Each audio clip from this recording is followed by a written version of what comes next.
Hello, everybody, and welcome back to day number 2 of the North America Region TI qualifiers.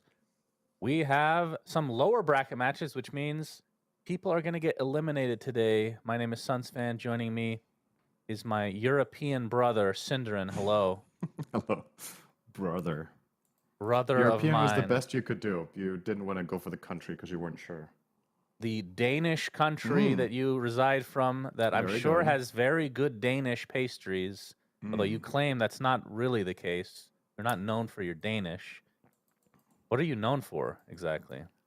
Let's look at the bracket while we talk about this. Yeah, that's probably a good idea. So, yeah, I can't say there were too many big surprises yesterday, right? The three favorites to win this tournament, Sonic's, Wildcard, and Nouns, went lossless. And then 5 Red 4 Staff versus Alpha, which was, I guess, the one that was most up in the air. 5 Red 4 Staff crushed game 1, and in game 2, they were looking like they were going to lose pretty significantly. But then, unfortunately, Alpha ran into tech issues with 2 players that lost power and couldn't recover it. So that was kind of a sad run out for that series for Alpha.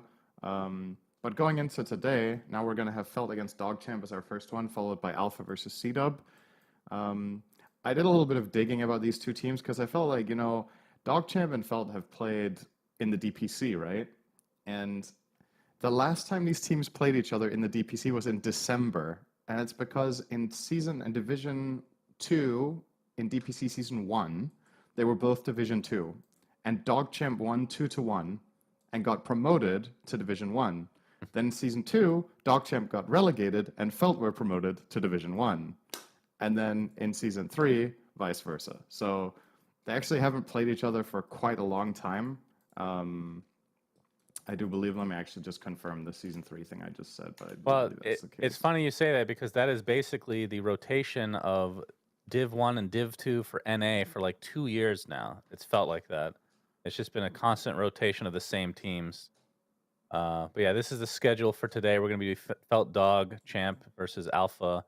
C-Dub as the second match, and then we got Arkosh later today. Of course, we don't get to cast that, sadly. That would be the dream of mine.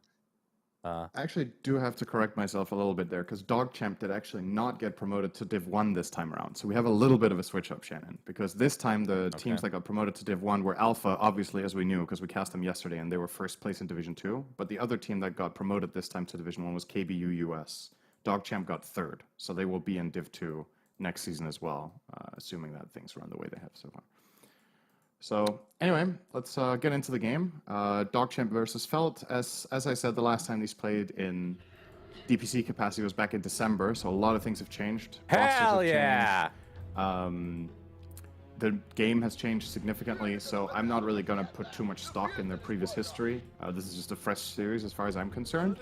And Felt did not look good in Div 1, and DogChamp did not get promoted this time from Div 2. So, very curious to see how the teams actually just face up. Yeah, we talked about it yesterday, whether there's going to be a separation between Alpha and 5 Rat 4 Staff. And at first we thought there was because of the Game 1 stomp, but like you said, they were winning Game 2 and then disconnected. So maybe there's not that much of a difference between Div 2 and the bottom of Div 1. Which is why they rotate constantly. But let's talk about the draft so far. I get to cast my very first Primal Beast game, Cinderin. Oh. Very excited to not remember any of the names of his skills. But they're going to start DogChamp R with Primal Beast DP. I thought you played the hero Enigma, Nyx. I do, but spell names. Well, why would you need to know spell names if you're playing? Okay, you can quiz me. I'll teach you. Okay. No, Onslaught. Okay. There's Uproar, Pulverize. That's his third skill. Yeah, the W. I skipped the W. Trample. Okay, I do know that. There you go. And Rock Throw. Rock Throw? And what's his Ags called? It's just his Uproar. Is there a trick name? question. You got it right. Yeah. I'm impressed. All right. God, I'm good. So good. See, nothing to worry about. Yeah, Primal and DP. I feel like DogChamp are getting some really serious heroes in this patch for a trade-off for first pick Enigma. So let's see what Felt have in the have up their sleeves this time. When they ran this Enigma yesterday against Sonics, I was not impressed.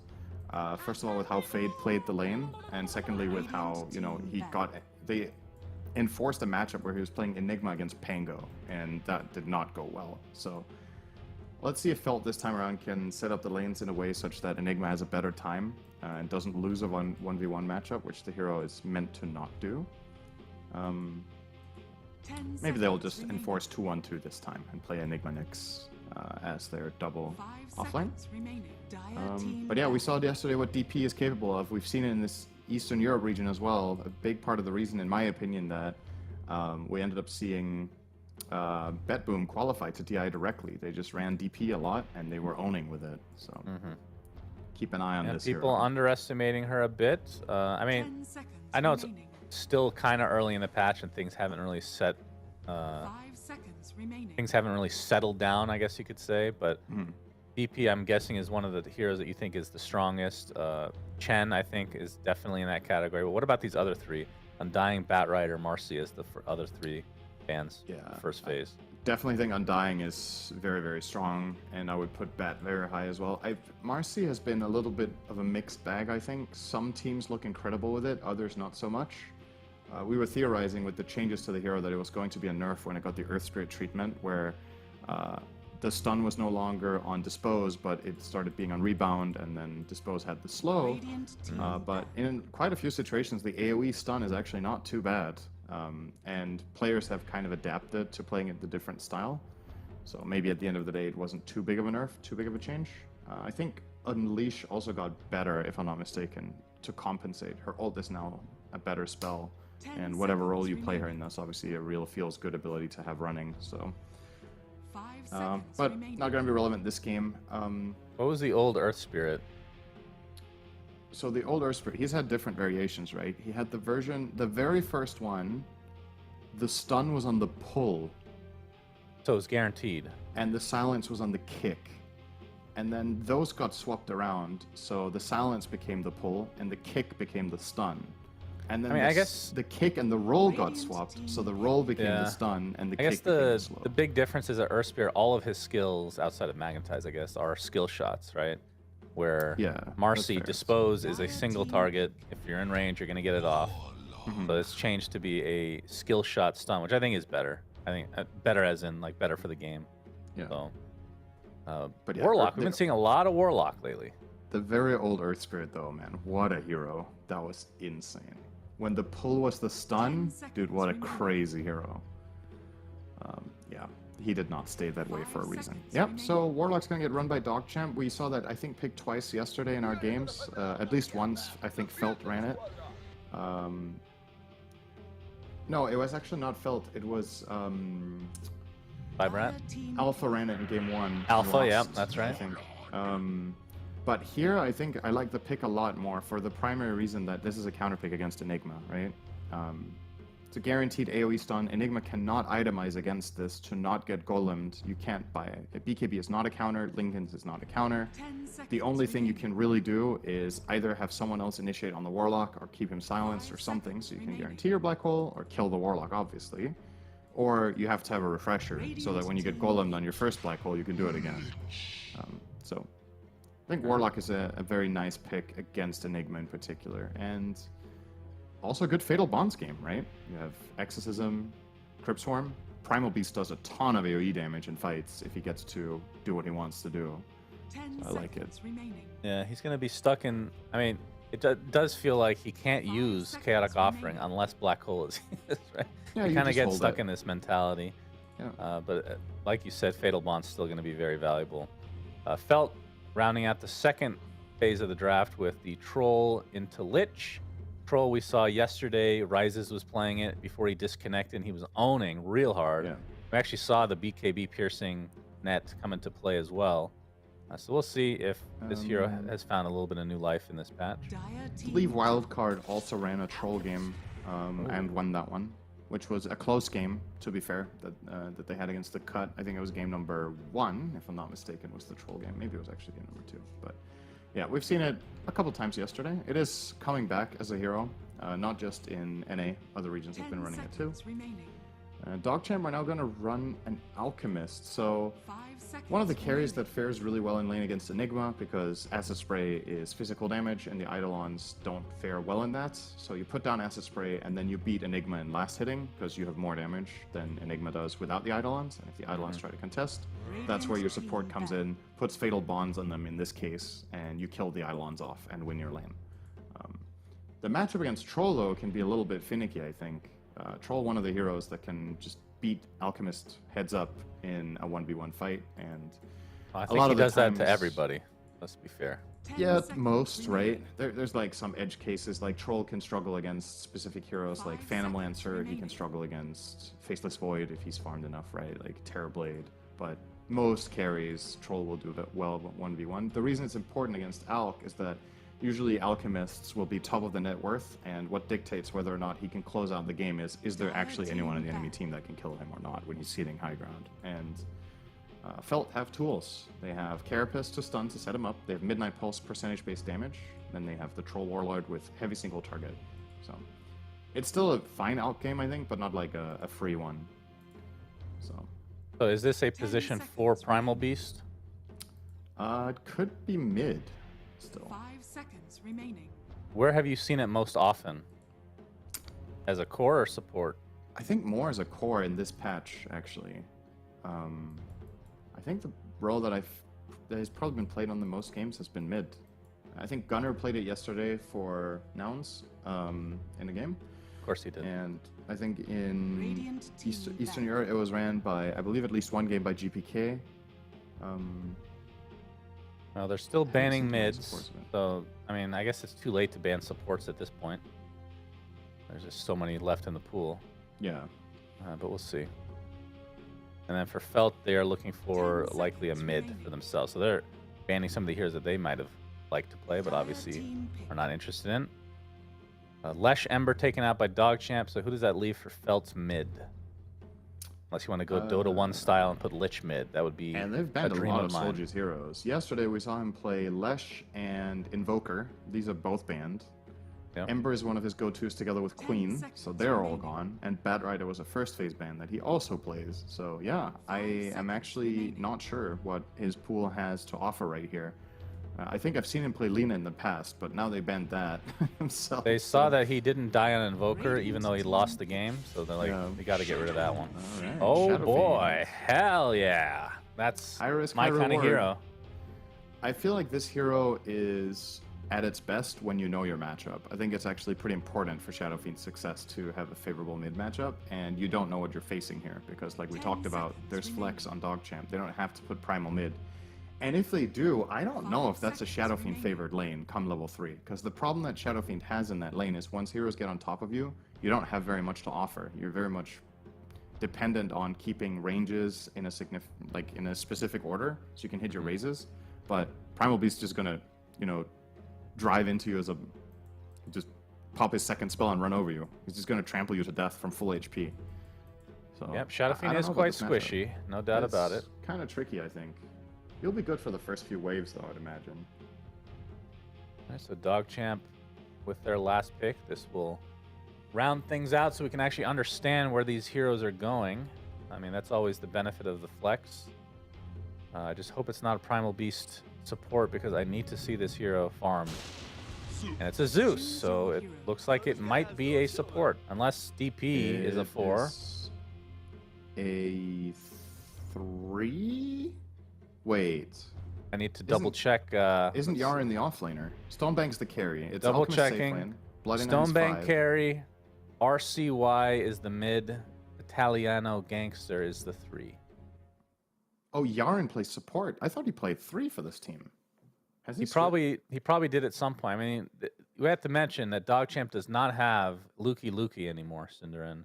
Right. This is it is a shame because he's one of my favorite players to watch. But this is the reason that Pango was not picked or banned, I believe, in this draft. But yeah, probably. whose lineup are you liking here? So it's going to be the Zeus v Shadow Fiend mid. Yeah, I think that's a fine lane for Zeus. He outranges Shadow Fiend on his Arc Lightning, and in the early levels, he has more damage actually than SF does with right clicks. Zeus has received multiple buffs over the last 2 years to his base damage. So I think that's a completely fine lane. The question is, how good of a Zeus game is it in general? I think Nyx is a little bit of a dangerous hero to play into, but I think you're good against the rest. So probably fine. And what Dogchamp are looking at here is obviously great pairing with Fatal Bonds once again, with Zeus dealing insane amounts of AoE damage. They have good mixed damage components because they have the Primal Beast doing mixed damage, then they have Alchemist Physical and Zeus Magical, so it's harder to itemize against. As far as the Felt lineup goes, I think this is better than what they drafted yesterday. I think their lineup, however, is a little bit at risk of having... like, let's say the lanes go poorly, your mid is a Shadow Fiend and your carry is a Troll. What happens on the map? Your offlaner is an Enigma. So I think they really have to not get crushed in lanes, or their lineup's just gonna just stall out, essentially. It's time for predictions. You guys don't get to see it on the screen, sadly. First player to get 50 last hits. Should we go for the Alchemist or the Shadow Friend? Yeah, that's the question. In the old patch, I would take an SF because of the small camp. I think I'll take Alk, actually. Okay, I I'll might do the get it same. first.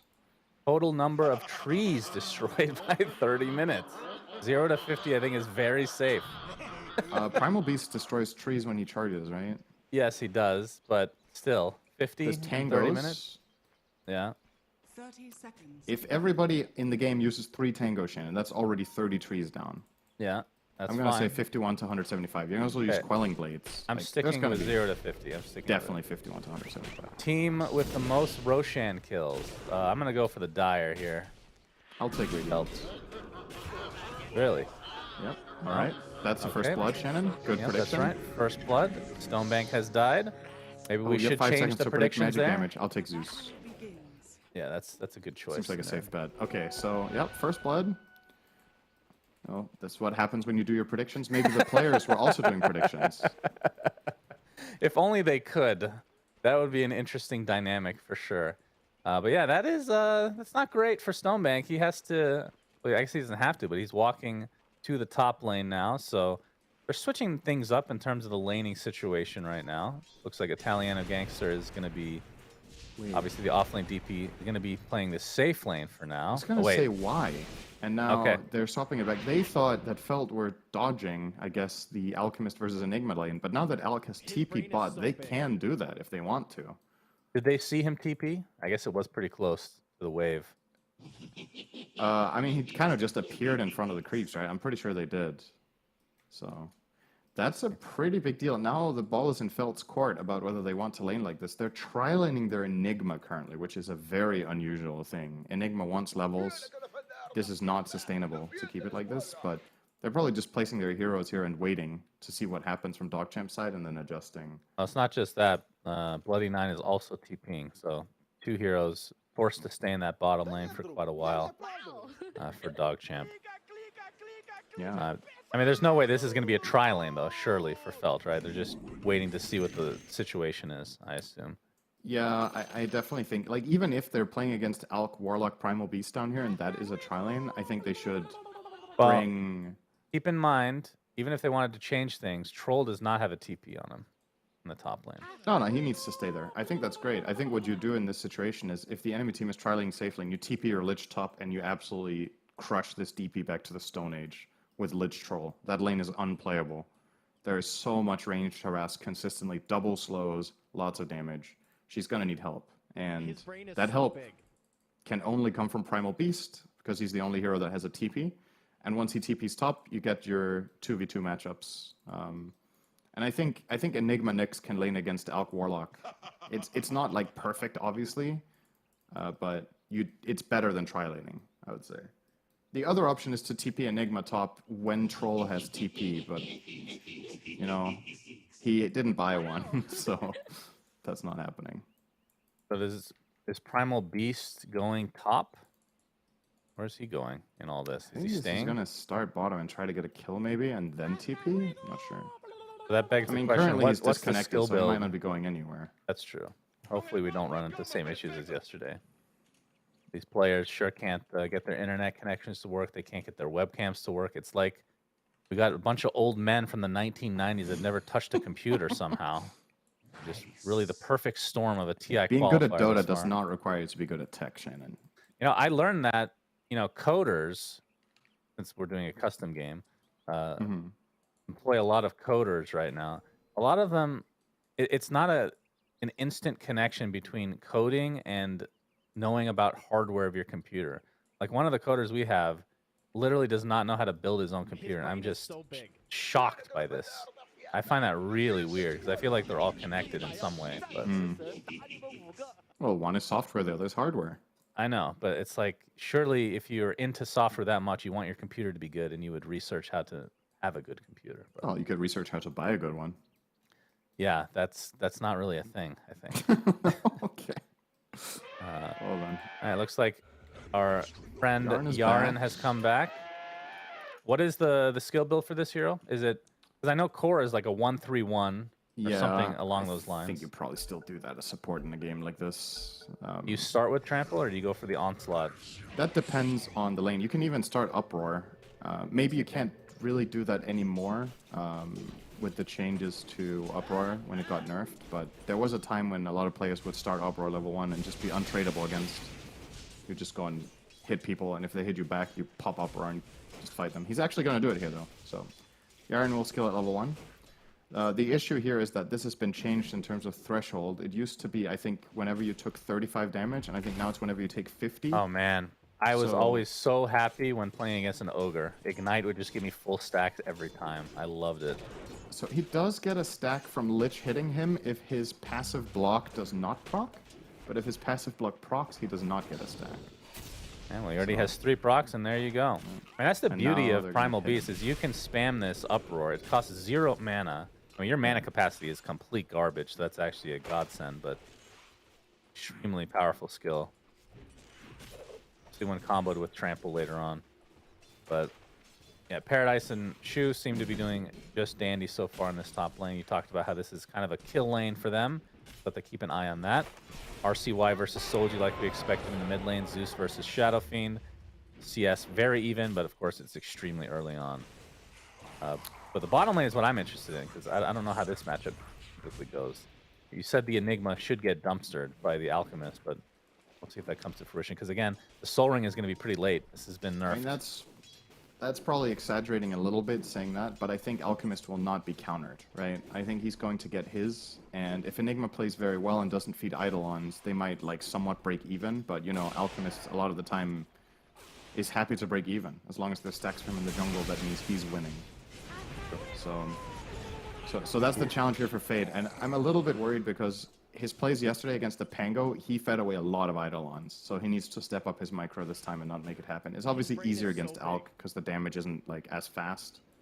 You have time to run them out of the acid spray, but yeah, don't sleep at the wheel or. Very nice exchange mid, by the way. Solji ends up canceling the salve from RCY. Almost gets the kill as well. So off to a pretty good start. We'll see.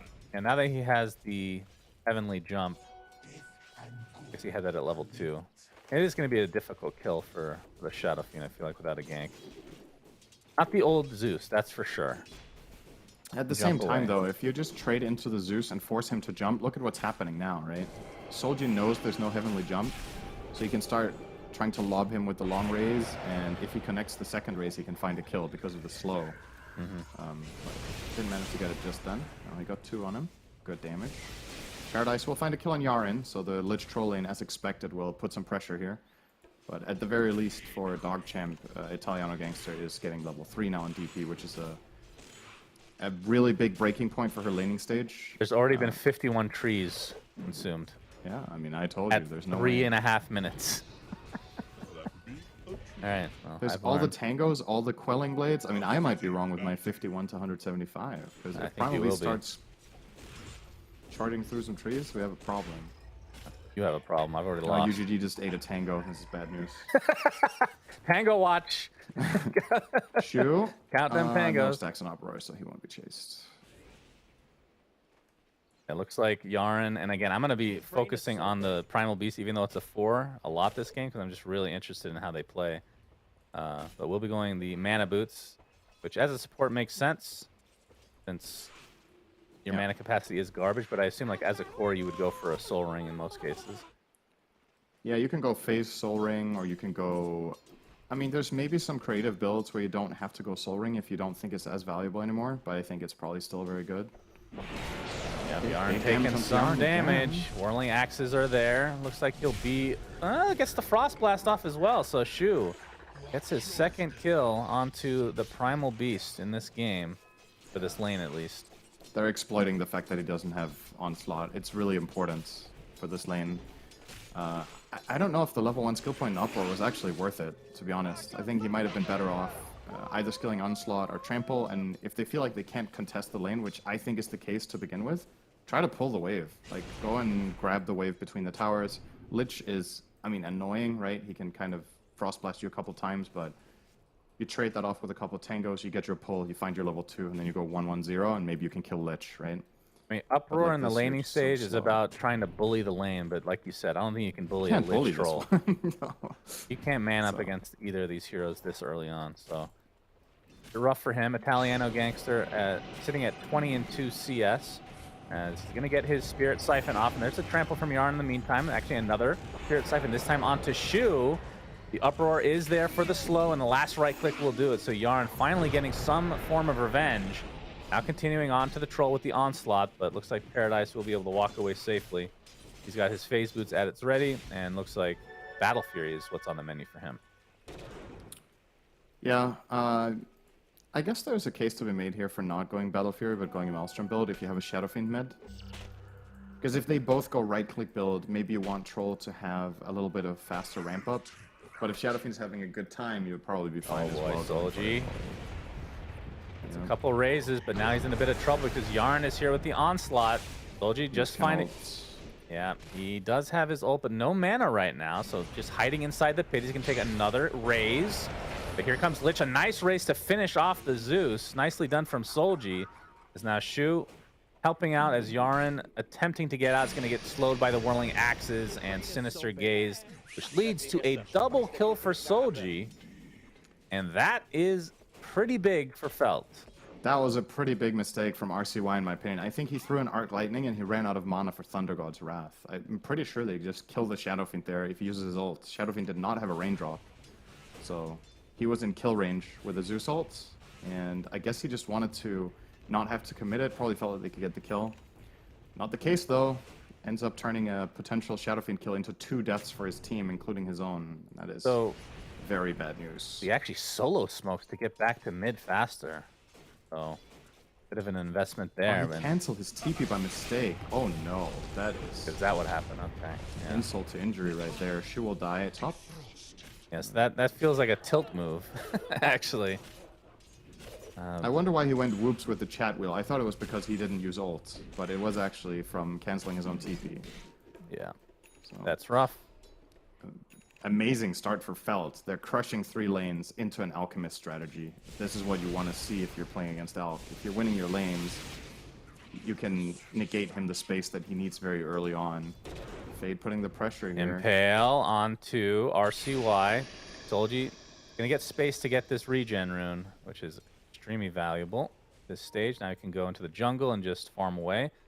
Now, is there any consideration for, like, it looks like, what is he actually building on? Is Dragonlance, this I a think. diffuse? Oh, Dragonlance. Oh yeah, that's right. They changed the recipe. Yeah, I think it's just the new Dragonlance. So it looks like he is going for the right-click build, but like you said, with a troll on your team, is there any space to go for like the magic build on Shadow Fiend, or is that just not a thing these days? I feel like it's higher volatility to go magic builds. And I'm a big fan of going the right-click build in a game like this, where you probably have the vibe of your lanes going so well, and you have decent utility to right-click with. You have Nyx with 2 stuns, you have Enigma with Bloody 2 Nine is stuns. dead. Yep, bloody dead. Yeah, it's fine.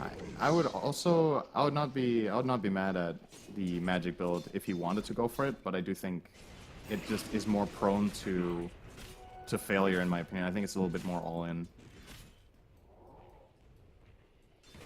Because with other line, like, what's the difference with Shadow Fiend then? Because a lot of other lineups you don't really want. I mean, it's dependent on the game, but 2 right clickers feels like you're missing a little bit of magic damage, or I guess Enigma kind of makes up for that with Lich. And that's the thing about Shadow Fiend though, right? No matter what build you go, you're hybrid, right? he always has massive magic damage. So when we say magic build, you're just kind of doubling down on it. But Yeah. like this, you're better against BKB, and your magic damage is still so severe. If you hit a good ult or a triple raise combo, we're still talking over 1,000 magic damage. So he still has that component if it's valuable in the right situation. So yeah. Damn, I didn't think Felt were going to roll Dogchamp this hard in the first 10 minutes of this game. This is shaping up to be a pretty big stomp if they don't get this sorted. You're 3k gold behind with Alk, minute 9. That is... Yep, that's potential shellacking territory. We'll see, though, because obviously Stonebank, who had really good showings as a substitute, if you remember, in a bunch of games that we cast during the DPC of the last season. Once he gets his Radiance, that's when Alk truly gets online, and we'll have to wait and see if they are able to stabilize a bit. But yeah, top 3 net worth for Felt right now.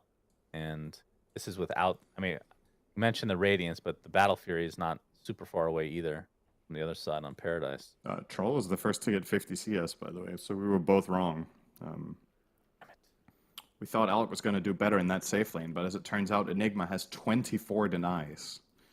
So not the case. What did you guess for trees again? 51 to 175. We're at 100. By I'm probably 30 gonna be minutes. wrong as well. I mean, maybe if the game is short, I'll be right. Yeah, okay. But One can hope. Can't stand you being right about anything. there's a good chance I get everything wrong. I picked most Roche kills on Radiant. That is still possible, obviously. I was watching True Sight via Grubby stream, and you were in it. And every time you were in it, you made a prediction that was wrong, and I laughed. It's actually so funny to look back and like, man, you That's were great. always bad at predicting. Like, yeah, I don't think so the thing is- LGD is going to win this for sure. Every time they lose, and every time. I think generally I've had a pretty good track record of predicting who's going to win games based on draft, but predicting who's going to win games based on power level going into the tournament, or predicting, what's the word? Or like, what's our thing? We wouldn't call that predictions. Like, guessing something based on stats. My track record is terrible. It's still a prediction. You predict with or without any knowledge. No, a prediction is you making a statement about something that happens in the future, right? That's a prediction. Yes. You're not predicting, like if I quiz you about something that's already happened, that's not a prediction. Okay. You know what I mean? I feel like you're changing the dynamics of this. What do you mean? Okay, what You do you said I'm bad at predicting. Yeah, you are. You're terrible. I in have. fact. Let me remind you, at one LAN, I was awarded the Oracle's Orb for having the highest prediction of win rate Really? among all talent. Yes. What LAN was this? I don't remember. It was You know, I think the reaction to that is a broken clock is right twice a day. my prediction rate was really good, Shannon. I think I had like almost 70% or something. Incredible. 60 something, it definitely was. You must have had some low tier talent with you at that event. Oh yeah, I mean Kyle was one of them, so it was in the bag. That's where it started. That's the origin story. He gave away the Oracle's Orb, and now he's cursed. All right, we are back. As Felt in a pretty commanding lead in the laning stage. We'll see if things can change in favor of Dogchamp, but right now they're looking like they're getting a bit outclassed, if I'm being honest. Of course, we said the same thing yesterday. We did. You can obviously see the teams make massive improvements from game 1 to 2 sometimes, so definitely within reason that could happen here as well. And we're also, like, don't count out Dogchamp based on this start. This game is not over. It's like maybe we're painting it a little bit too harshly for them, but it is generally speaking, you have a DP who wants to do stuff now, but might struggle to because the rest of the game isn't at the right pace. Oh, bottom lane, Stonebank. Yeah, we got the concoction They coming got a out. TP from Warlock. Nice prediction on that, Cinderin. Nothing happened. They got a Warlock TP. Technically, you're right. Solji is in Viz top lane, though, as an exorcism is popped. We'll see if Oh, this did they actually even see him get the Requiem. rune? I don't Oh, boy. know. It doesn't have any setup, though. But they have no... Middle tower is under yeah, there's attack. no vision here from the Radiant. Oh my Solji. Okay, Now the Yarn's setup mega comes. dead. Another invis. He's Prediction, actually Yarn going is to dead. right-click out of it. Raise will miss. Yarn is going to onslaught away. Spike Carapace keeps him in place. What He's an fine. awful prediction. Yeah, but Italiano Gangster might not be so lucky, Cinder. I'm going to predict that he dies, and I am great correct. prediction. I actually... I get the higher value kill. I keep forgetting how Onslaught works. It's so weird, isn't it, that it completes when you get stunned. Like, he charged through an entire Carapace. He just kept going. He didn't He stop. dies to RCY's Thunder God's Wrath, by the way. Yep. So a trade of sorts, but they defend their top tier 1 tower that Exo was used on, and Paradise is getting to work on the Radiant one. So still for Felt, probably pretty happy with this exchange overall. Trading threes and getting a favorable exchange on tower damage. Yep, and Sacred Relic is close for Stonebank. Dire's bottom tower As the 12-minute rune is taken. Actually, it is top. Double damage. Yarn is just going to snag that. I am a bit disappointed in the Primal Beast so far. Not going to lie, Cinderin has basically no impact on the game. And I feel like this is a hero that really wants to lane dominate. That's, I feel like, one of his biggest strengths. But it was a pretty impossible lane. It's one of the things you get out of putting Primal mid, is that if the matchup isn't terrible, there's very few matchups for Primal that are truly awful. You get the levels fast, and that's where you start dominating the map, because your hero just scales incredibly well in the first 10 minutes. But when you play it as a 4, and you're playing into an unfavorable matchup, and you're just slow to begin with, like, arguably one of the biggest sales points of the hero have expired already, right? Top lane, Italiano Gangster. He's going to get stunned up. Shu is here with the TP. I'm not sure if they have enough. It's just 2 supports, but if he dies in this fashion, that is going to be absolutely awful. Second Spirit Siphon. Shu has to be a bit careful. Here comes the Onslaught Trample, and Primal Beast is now online. Cinderin gets off the Pulverize, instantly canceled. That's why BKB is 100% necessary on this hero, no matter the game. They get the kill, and now they're going to get the tier 1, which is going to be reciprocated from earlier, as Solji is kind of plowing his way through this game right now. He's looking for the mid kill. Stonebank has a Sacred Relic in tow. Looks like they're just going to pressure the tower instead. Rotation's got to come faster if you want to hold this. Yeah, Fade. 49 gets Oh, that's a lot of scouted by- trees. Nice job, Fade. Keep it up, Oh, we buddy. didn't think about that, though. Keep it up, buddy. Oh, we didn't think about Midnight Pulse. It's over.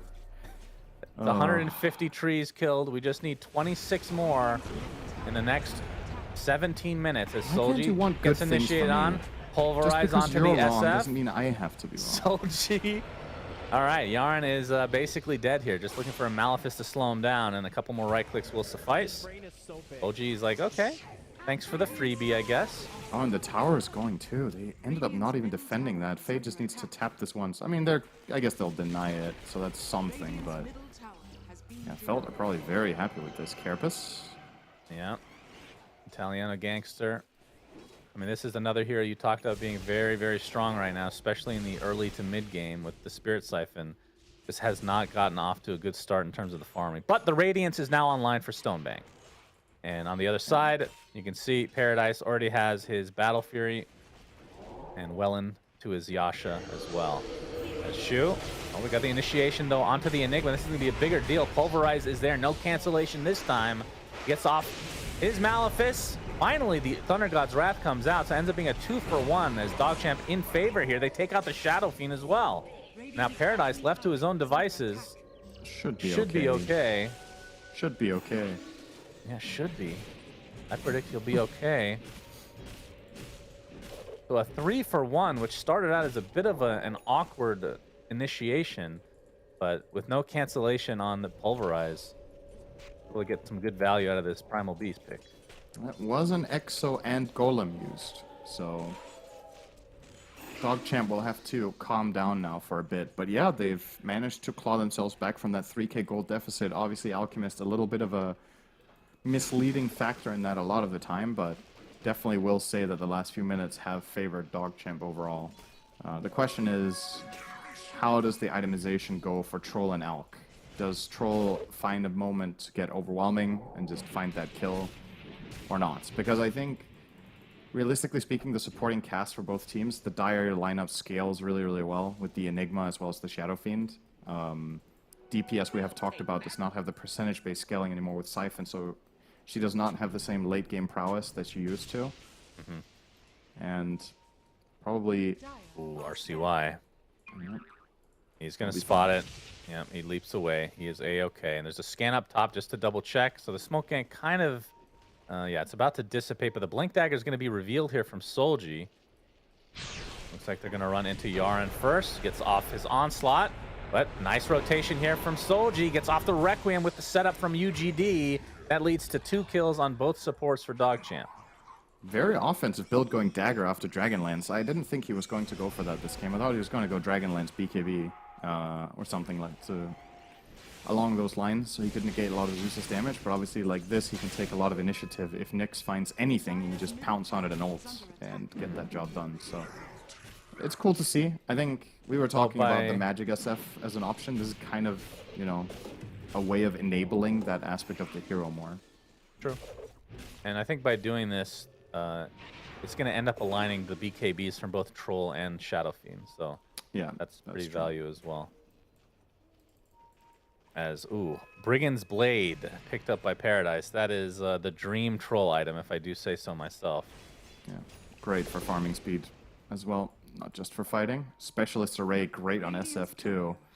Would imagine we see Soldier take that. Do you know how that works together with the Shard? I'm assuming you only get the Necromastery attack on the primary target, right? It doesn't like split. You know I would not know this one. Yeah, it does not split. That Shard there is no way. I don't think anything, any orb or any modifier split, right? On this. I look at it as flat cannon, so the way that flat cannon would work, it would not work. So yeah, that's my guess. True. 18-minute rune about to proc here. It's going to be bottom. UGD showing himself now as the Sentry Ward battle commences. Solji gets yet another rune, Arcane. I'm sure DogChamp would like to fight with this fresh DP BKB and the Golem online. This is a great time for them to look for some sort of opportunity.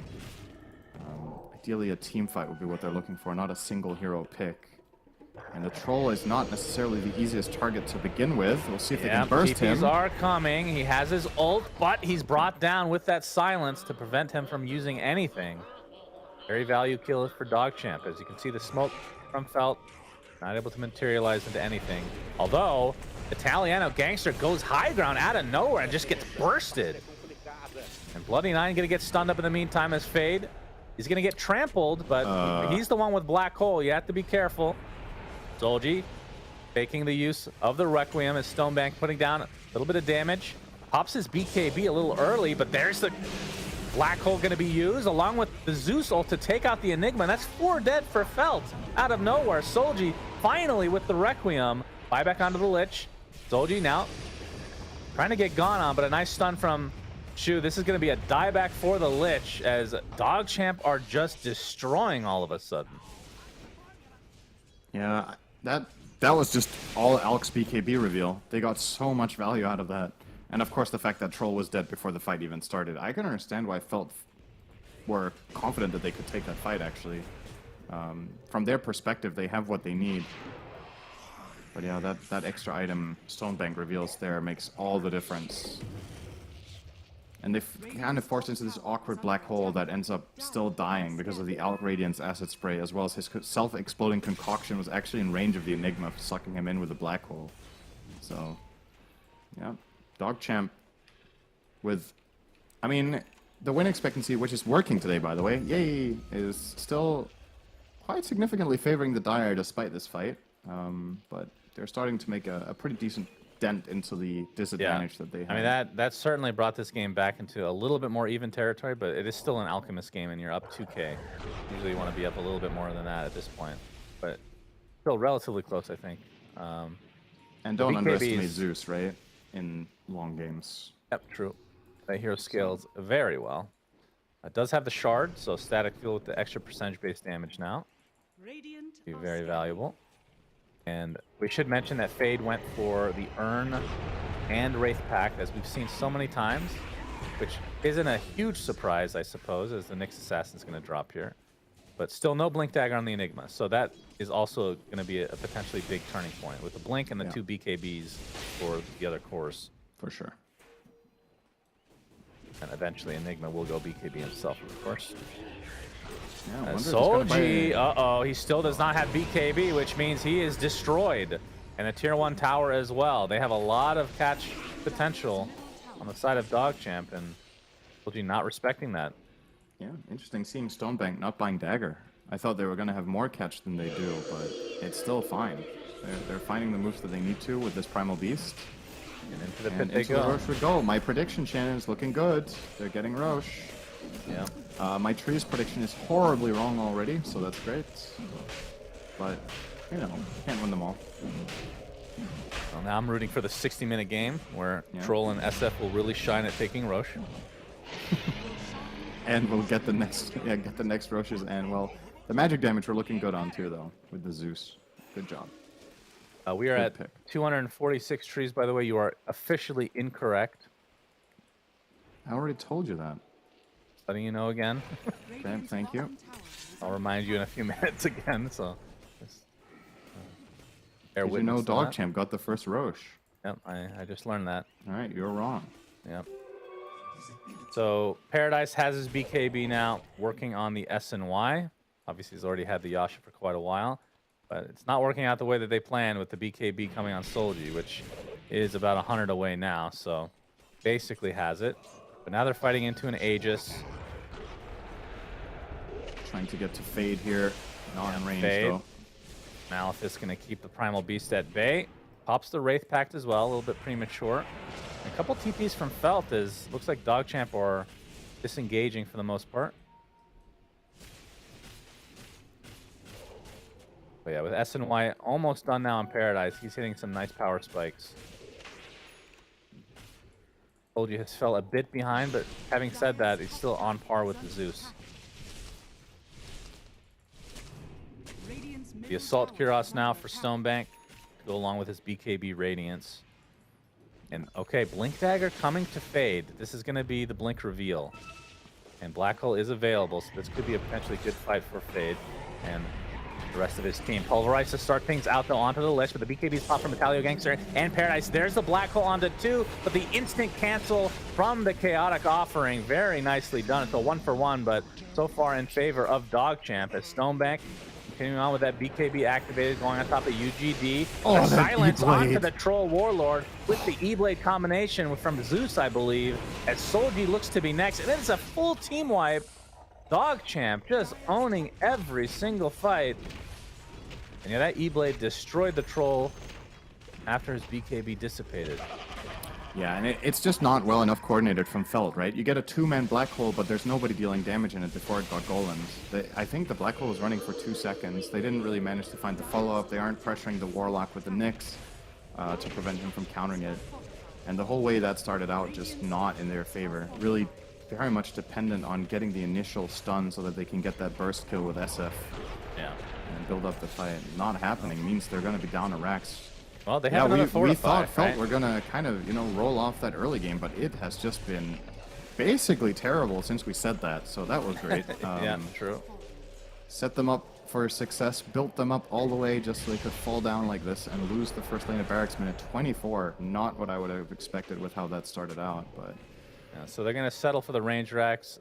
I still am getting used to the fact that when you take out a tier 3, the first tier 3, you get the fort back. So you can fort twice on the same push. yeah. Feels strange. Yeah, Not that without they that needed to change, they even lose use the it. melee there. Well, they didn't use it, so. Wait, They without that used change, the- they still don't lose it. That's right. They used the Lich Shield, which did help as well. But I think just the fact that they could have used it means that Dogchamp don't want to Yeah. force it. Dire's bottom I mean, they're tower more than is happy under with this attack. 10k they've got. They obviously don't know how far ahead they are, but they've got to have a pretty damn good feeling. They've won 2 major team fights in a row. They have an Alk that's free farming. They still have the Aegis for minute 20, so wouldn't blame them for looking at mid tier 2. Yep. Or maybe just cleaning up the bottom lane the whole way. Oh, Stonebank. Thinking about it. UGD, Yep, not on concoction time with onto Carapace. He's UGD. Dunzo, Predict that one, onslaught. Shannon. Not going to connect. Yeah, good job. There you go. My prediction rate is unparalleled. Is under attack. The Zeus Zeus ult to ult being scout. used. Well, Troll's to force very the low. Troll's Has ult, to actually. ult. Into the trees he goes. He's going to be spotted. Pops the BKB. All they need is a couple right clicks, but it's just bloody 9. It's just a Warlock. The Can they continue the pressure here? Into the trees he goes. Now the BKB has dissipated. Stonebank is there with the acid spray. Do they have the vision? No.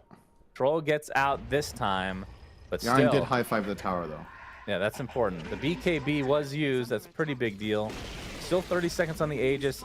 They'll likely just go for this tier 1 and 2 in the bot lane and probably call it a day and wait for that second rush. It's actually quite problematic for Troll that Zeus has gone for this build. The defensive capability of the E-Blade makes it hard for Troll to use ulti effectively, and the offensive part means that Zeus, like that, can actually force the Troll to ult. He just soloed him into ult range. Are you saying that an item made Troll's ult useless? That's a shocking development. My You goodness. are a Troll hater, even though you like the hero. That makes no sense. You're a Troll ult hater. Yeah, the ult is terrible. They need to change it. Clearly. Which Troll ult did you like the most? I mean, they were all kind of lackluster, but the attack speed for your whole team was fine. Okay. Whatever. It's kind of rampage now to some degree. What if the current ult gave you control of your hero but lasted half as long? Yeah, that's fine. Of course. Of course that's preferable.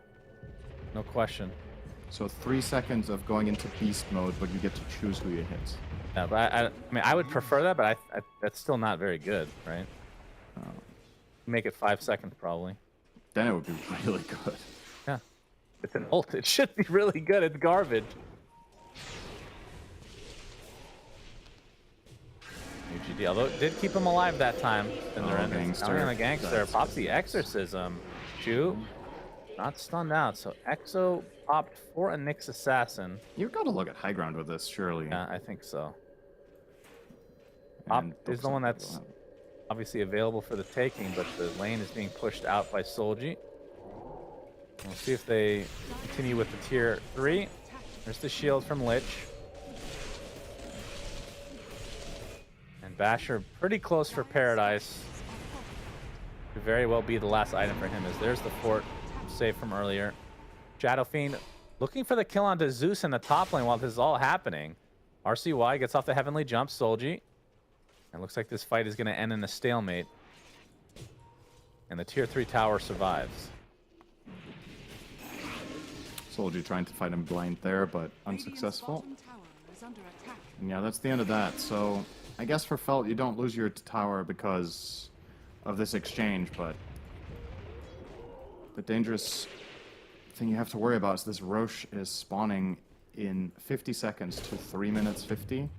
And you have no map control over there at all. So you need to find a way to cross over and contest this. If you give another Roche, where you give the Alk the Aegis and you get a shard on, I think, Primal Beast in this case, game is probably starting to look really nasty. Oh, the He silence has to on the BKB this. Solji. He didn't? He doesn't have it. 30 seconds because of that Oh, fight top.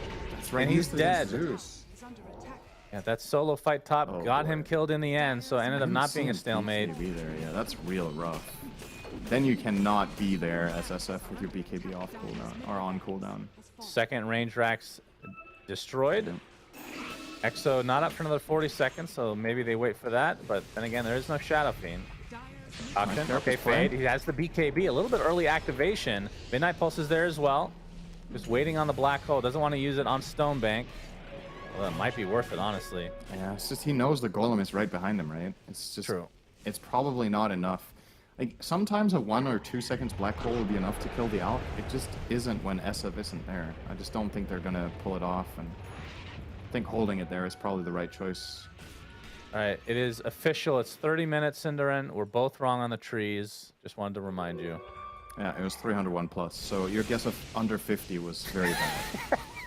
Hey, wrong is wrong. Okay, it doesn't matter the level. You can be more or badness. less wrong. It's not binary. Well, it is for this because it's a correct or not I correct. mean, you're right, but I still feel better about myself knowing you did even worse. That's important to me. I That's want more to on know. you than anything. I don't know what to tell you about that. Need to watch more grubby streams to get a little positive outlook on life. That's true. Or talk more to Yaren, Lil okay, Nick. pulverize with the help of the E-Blade, with the instant BKB, and a nice job from UGD stopping this combo. But the X is going to be popped despite losing the Primal Beast, and there's the ult coming out from Troll, and he's countered again.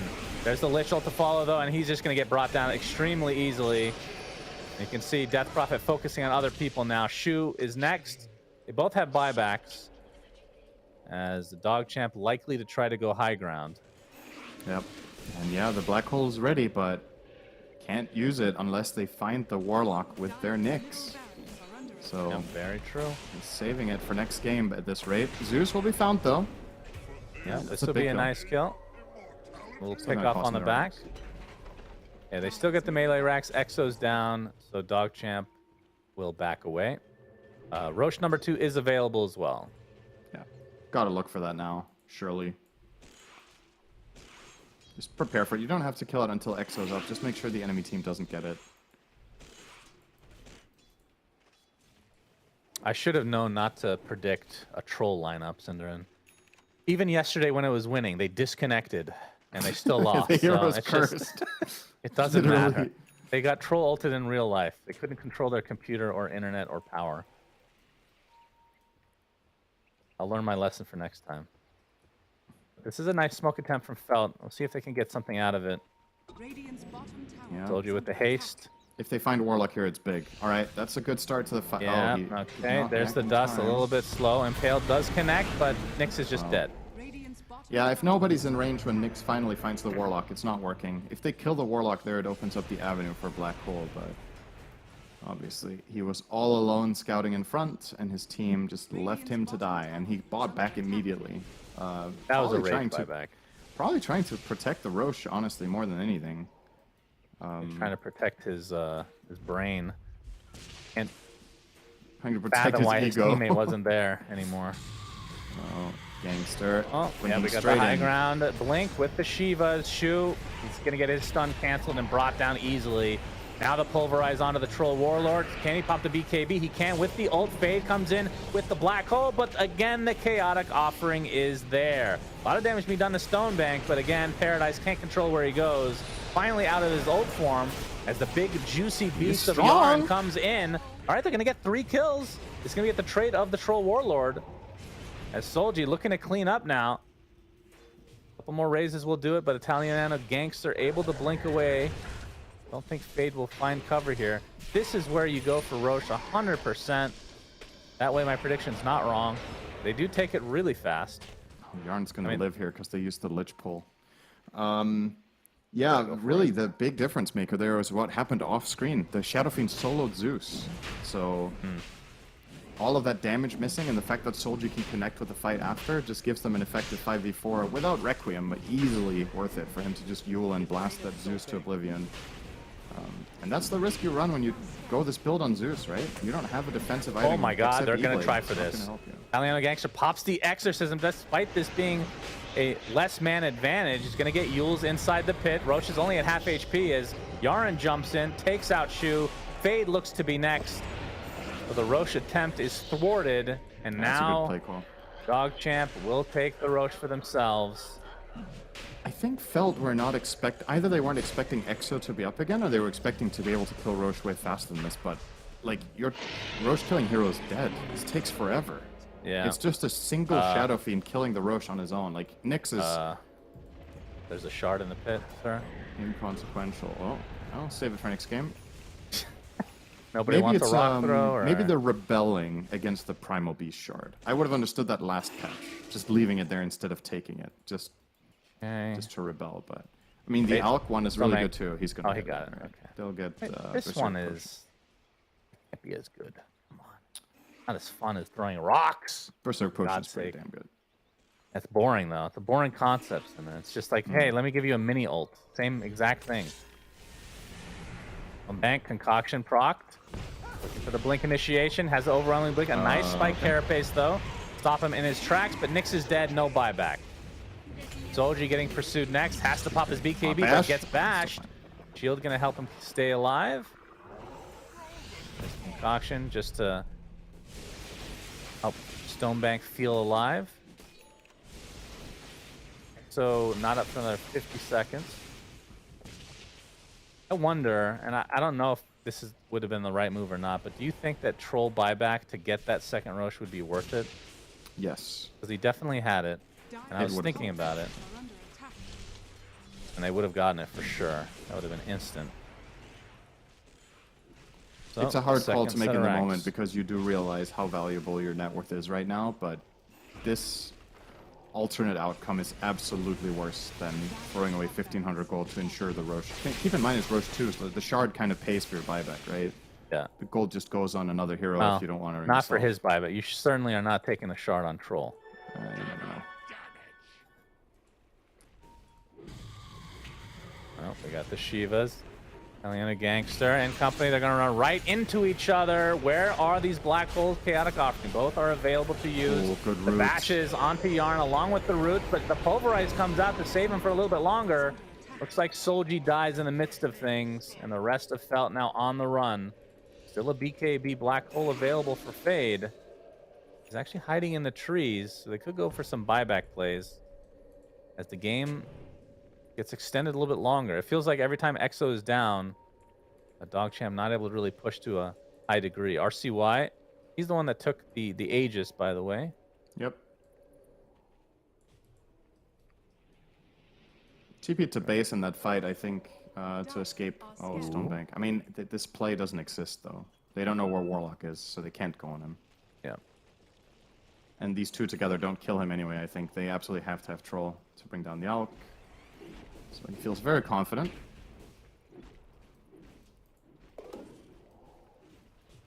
Ooh, Timeless Relic. That's a good one. Good on Zeus. Yep. That's a good one indeed. He got his Eon Disc now as well. As the scan did spot somebody out initially. The Nimbus not going to find anyone, though. Fade's still chilling down here. I highly doubt they'll find him. Unless he gets a blink. He does have Shivas for vision. Oh, boy. Oh, my God. He actually finds him. There is a BKB on Fade still, which he will use to TP. Abyssal. But the bash. Oh, he gets it. Was that the Abyssal Blade? Yep. All right, made that a little bit too exciting, Cinder, and sorry about that. It was a It's guaranteed stun. Down goes the Enigma. And it's time to go high ground. Actually Exo up in 50, so maybe they don't. But I think you can still just send Alk in front and let him poke here. You have so much good protection for him. Your Zeus can do a lot of long-range artillery, even from the mid lane with the Nimbus as well as ult. And yeah, they're just going to go to town. They want to force this Enigma buyback out. Not the Coming just Impale. yet. Radiance is turned off because of the spike carapace, by the way. Yeah. Mana Burn's annoying, though. He's actually running out of it. Yeah. Another Mana Burn would do it. And he's going to get Abyssal. bashed up Solji with the ult on top of the DP. That's a lot of damage. And down goes Italiano Gangster along with the Gem of True Sight. It's a pretty decent pickup. Bloody Nine, he's the one that they want so that they can actually use Black Hole for once. E-Blade used defensively, but he'll likely die nonetheless. Again, the game is extended. Yeah, DP just out of position, right? Just standing alone on the high ground without ulti running, gets jumped and killed. There was no protection available. They weren't in range with the E-Blade. They weren't in range with Berserk Potion. And they don't want to Golem for anything else than Black Hole. I think he's just going to hold it the whole game if he has to. It's the only way they really lose a fight is if Black Hole gets to be valuable. So stand far back on the Warlock, chill, and then land it eventually. But a little bit of an opening here for Felt. Push down mid. Don't think they're going to find more than a tier 2 tower at most, though. So these heroes respawning relatively quickly will make it exceptionally difficult for them to get anything more. And Aegis is now down, so the question remains whether they feel comfortable trying to go for the Megas or wait for Roche number 3. Or the Ags or the Shard. I feel like they there. should be confident to go if they're all 5 alive and they have DP ults and they just have DP and Alk take the Rex together and they have the defensive heroes in correct formation. Still think it's exceptionally hard for Felt to do anything about it, but as always, we have the bird's eye view of everything that the teams don't, so they might not be fully aware of the game state here for themselves. And obviously you don't want to throw it away in any way if you can avoid it. Troll now gets 25 and a Penta-Edged Sword. So Yeah, nice. a major upgrade for him here. And he's getting close to a Swift Blink as well. So he is kind of 6-slotted. I mean, his Ags and Shard aren't really... I mean, I think the Ags is cool, but it obviously does not fit this game. And the Shard is a bit underwhelming. Yeah. Not as much of a scaling opportunities versus some other heroes that have really good ags. Is Pulverize, nice sentry showing UGD, who's dead now. Let's have the buyback available, but the instant Abyssal Blade blink again. Gem drops to the deck this time, but double buyback. There's Fade. He's going to get off his ult, but again, the Chaotic Offering has been there time and time again. Requiem of Souls doing basically nothing because of the BKBs activated en masse as the Troll Warlord gets right-click down. No buyback for him, and that might spell the doom of Fade. I said Fade, of Felt. Not Fade yet. He's playing the Enigma in game number 1. It looks like they're gonna focus on the Megas just to play it safe. UGD looking for Nyx, but he's gonna get counter-initiated on with the Silence, with the Trample, with the Onslaught. And they could just go for Throne. GGs are called. Dogchamp take game number 1. They were down in the beginning. It was actually looking pretty bad. But they end up coming out with a couple of big team fights, and they take this game number 1. And what did we learn, Shannon? Never bet on troll against DP in this patch, you know? You just can't. Or just troll in general. It doesn't matter who he's playing against. I mean, it's obviously not that simple. I think Felt, if they go back and watch this replay and look at what they did in the first 10 minutes, everything's looking great. And then they kind of just dropped the ball. They got outfought. They obviously struggle in this game to get Black Hole off. So I think you got to play a little bit more snug around the Nyx, finding stuns so that your SF and Troll can kill heroes earlier on, and try to take a more offensive approach to the game when you're this far ahead from the laning stage. Constrict the map. Don't let Alk farm freely like he did. He got a really good item timing after losing lane to Enigma, right? I think a more experienced and stronger team will keep rolling with the punches there and not give space, but yeah, in this instance, Dogchamp do get the space, and ultimately the DP and Alchemist just become too overpowering.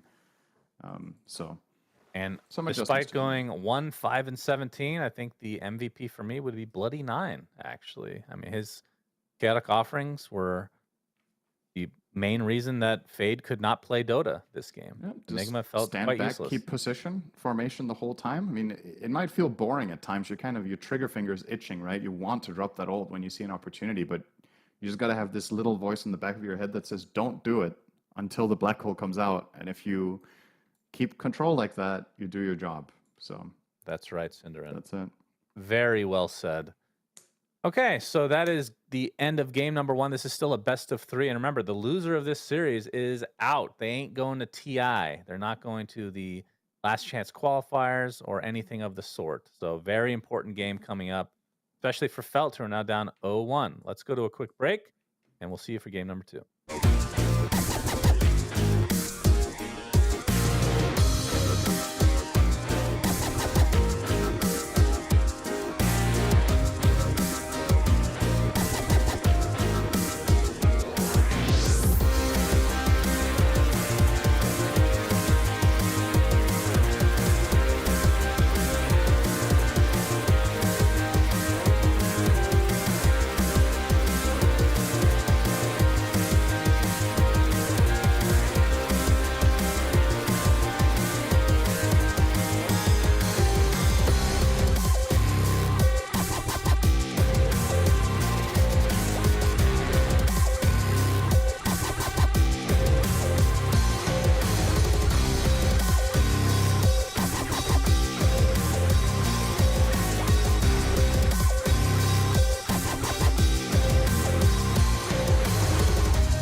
Esports is what we live and breathe. For us, it's more than a game. It's a reality where a group of letters can mean everything. Where runes are collected and Aegis can only be won in battle. Where centaurs can give you a ride. Where the true heroes are those in front of the screen. GG Bet. This is real.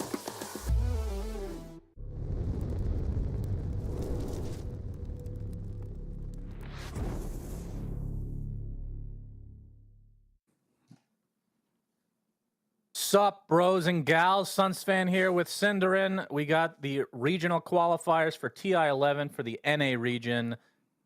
And we got a draft. Felt versus Dogchamp, game number 2. Some switch-ups here. Chen, Marcy remain as bans, but this time Death Prophet, Enigma, who were both in the last game, have now been banned, which opens up the Undying, 5 seconds remaining. which is first picked by Dogchamp, and now Felt.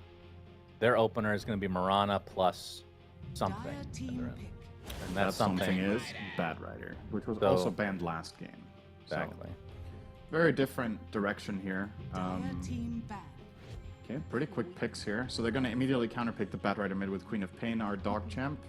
Doesn't have to go mid, obviously, when you pick Bad this early. It can go to the off lane as well. But they're covering their bases here. This is Bad Rider's arguably worst matchup in the mid lane. And Queen of Pain is also a strong hero in the meta. So Dogchamp definitely know what they want here. 5 seconds remaining. Curious to see how they're going to couple up the Mirana. The problem that Felt have here, if they don't put Bat mid, is that Mirana Bat sounds like a pretty terrible lane. No inherent Radiant synergy. team Bat. They don't really want to play the lane the same way or the game the same way necessarily out of that position on the map. So Dire team you're Bat. probably just going to have to, you know, have that tough matchup mid, accept it, deal with it, and look to win elsewhere. But what offlaner do you pick with Mirana that does well against Undying is my question. This hero is very, very good right now as a 5. And if you pick any of the strength 3s that Mirana likes to 10 play with, seconds you might be in remaining. for a rough time. So Radiant team ban. tricky stuff. I'm sad that we're at a state. Obviously, I think a lot of heroes have improved in this manner, so this is maybe nitpicking, but Mirana only played as support makes me a bit sad. I love the flex potential of this hero in the past, but just not a thing anymore, sadly. Not right now. I guess the Ags nerf is what Dire largely team killed it, right? Was when Yeah. when that got changed to following the arrow instead of just giving you the passive extra Starstorm proc around your hero. Definitely changed things quite a bit. So, yeah, she's gonna need some additional buffs to be more viable as a core. It feels like other heroes 10 are just seconds doing her remaining. job better, and her mobility spell, if you compare it to 5 other heroes that have like remaining. blinks, Leap has pretty long cooldown comparatively and doesn't cover nearly as much ground. So if you need to use more than one of them, you're almost out of it mobility already. And you can compensate by buying the shard for the extra charge on it, but that's 1400 gold you don't want to buy as a core, right? Yeah.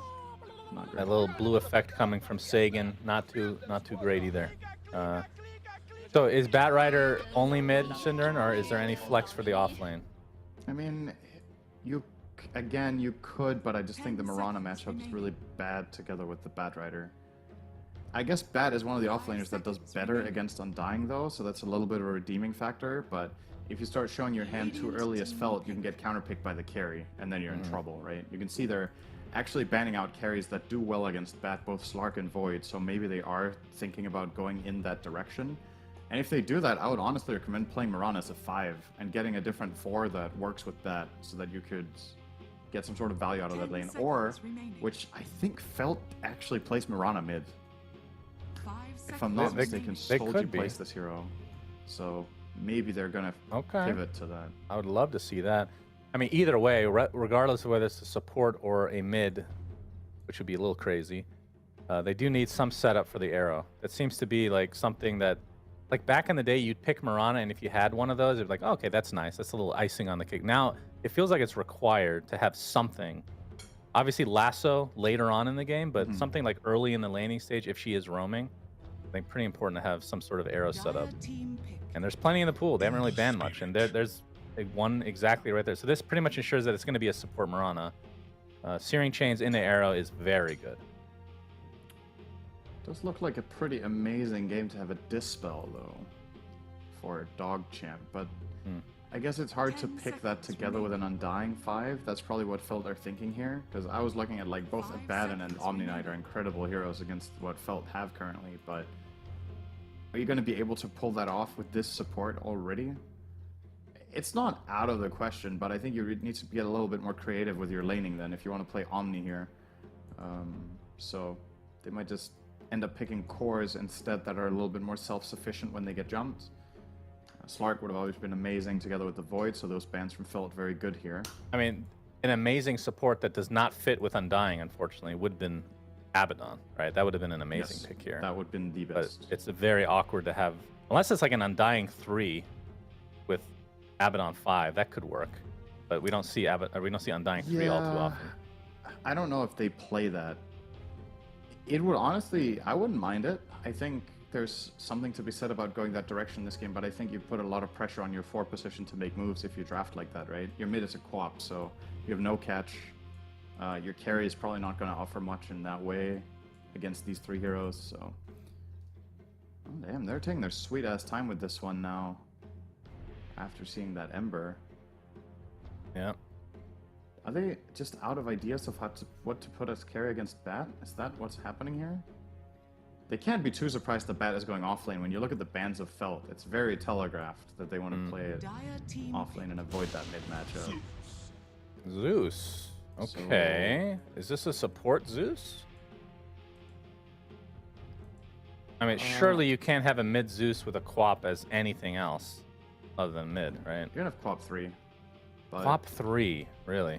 10 yeah. seconds And you can even remaining. have Quap support, but I don't think you should do that this game. Radiant team pick. Pick a stun. Okay. Very somewhat of a traditional. stun.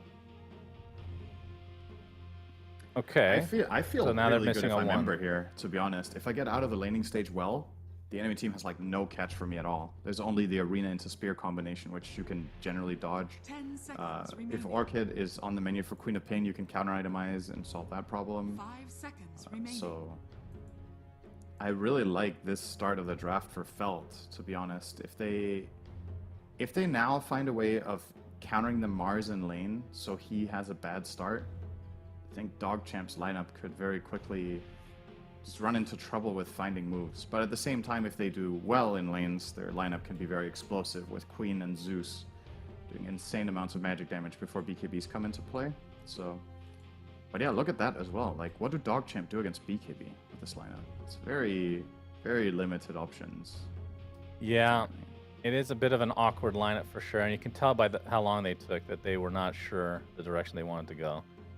But they did run out of time, basically. So they're looking for a position 1 now. Felt the world is their oyster. I mean, they've picked likely 2 cores in the Batrider Ember. So you're looking for likely a support in this 4th position into a carry. So both teams will be looking for a carry last pick. The carry now, which I That's actually true. think. Yeah, that is true. I think it might be better to pick the carry now because you know what your matchup's going to be with this Mars, and there could be a trump pick on the support roll, and either way, the remaining carries that would be good against Mars, if you don't grab one now, it might just get banned out. So I'm looking at heroes like Juggernaut, could be interesting. He's probably V1, actually, when I look at this. All right, they take the Abaddon. Okay. Very interesting. And we, I think, established that this team does not have the level 500 battle pass to be able to spam the best taunt in the game. But that's okay. Very sad. It is quite sad indeed. All right, so both teams looking for a position 1. Unless this is a crazy Mirana carry, which I doubt. Yeah, Or I don't think so. We've seen Mars as a carry before. We've seen Quap in the old days as a pseudo semi-carry in the position 1 role. So technically some flex, but likely it's just going to be the traditional one. They're banning Interesting PL and ban. Drow. I don't know how good that would have been. Mars theoretically is pretty good against Drow until she gets certain items, and they do have some quite strong long-range artillery with Zeus and Queen, right? Drow is usually good when there's no high-ranged heroes that can deal damage in the back line or no catch. I do think they could have solved the Drow with their picks that they have, but if there's nothing better for them to ban, I mean, fair enough, right? I think the Morph ban is better. That's a hero they don't deal with nearly as well. And he does very well in lane against Mars when he has the backup of a battery like Abaddon. You just keep healing Morph. He's going to out-CS the Mars with better base damage. So, it seems pretty decent. But what do you pick here as Dogchamp? You're almost out of time. Yeah, you need a. I feel like you need a stun in the position 1 role, which is never a great thing to say. Can you play Naga? It's a Juggernaut. They will go for the Jug. Yeah. So, I mean, that was the one I suggested earlier, right? Like, there's not that many options left that you would want to run. But there's effectively. So this for Zeus. Can you... Would it be weird to not pick a traditional 1 here and just go for like a Viper? I don't know if Viper in particular would have been that good, but I think getting creative could have definitely been something instead of just sticking to a traditional carry. So Ursa versus Mars is going to be a pretty good lane for Paradise in theory. Yeah, especially because he has Abaddon backing him up. He's just going to keep getting shielded against and healed against the Zeus damage. I think Zeus support actually struggles quite a lot against Abaddon 5. You just, every time you bolt, it's very expensive. It's not very good damage per mana cost. Whereas Mist Coil is amazing healing per mana. So you can just offset the harass here, and I think Paradise should be having a great time. The question now is, are Dogchamp going to try to pull off some sort of a surprise? But they can't really tri-lane aggressively, right? Isn't you going to leave Mars 1v1 against Bat? Like, good luck, you know? So a little bit of a... Yeah, I'm struggling to see the synergy here from Dogchamp's side, especially. Yeah. I think for them to win this game, they need to be better. I don't think their draft is better than what Felt have here. I don't think the Batrider is answered. I don't think the Ember Spirit is answered. And these are 2 heroes that were picked relatively early for the other team, mind you. Just not impressed with how deep they dug into their time pool in the second phase to come up with Zeus Mars. I just don't really think it addresses their problems. So I'll give a pretty significant advantage to Felt, but they did lose game 1. So if Dogchamp are the better team, then they could maybe still clean house. That's right. And you know what time it is as we get into the game. It is time for predictions. Let's make sure we don't miss a kill this time, Cinderin. You and me, because we weren't paying 0 to attention. 2 Roches. Let's be quick about it. Total number of Roches. 0 to 2. 0 to 2. Player I'm going with to say highest- 3. Player with highest total magic pure damage to heroes by 10 minutes. That's very early. Fade? Probably Zeus? Still Zeus as a position? Yeah, because he's going to do magic damage all the time, right? Okay, I'll go with you on this one. All right, buddy. First Team Roche with the kill. first Roche kill. It's gotta be Ursa.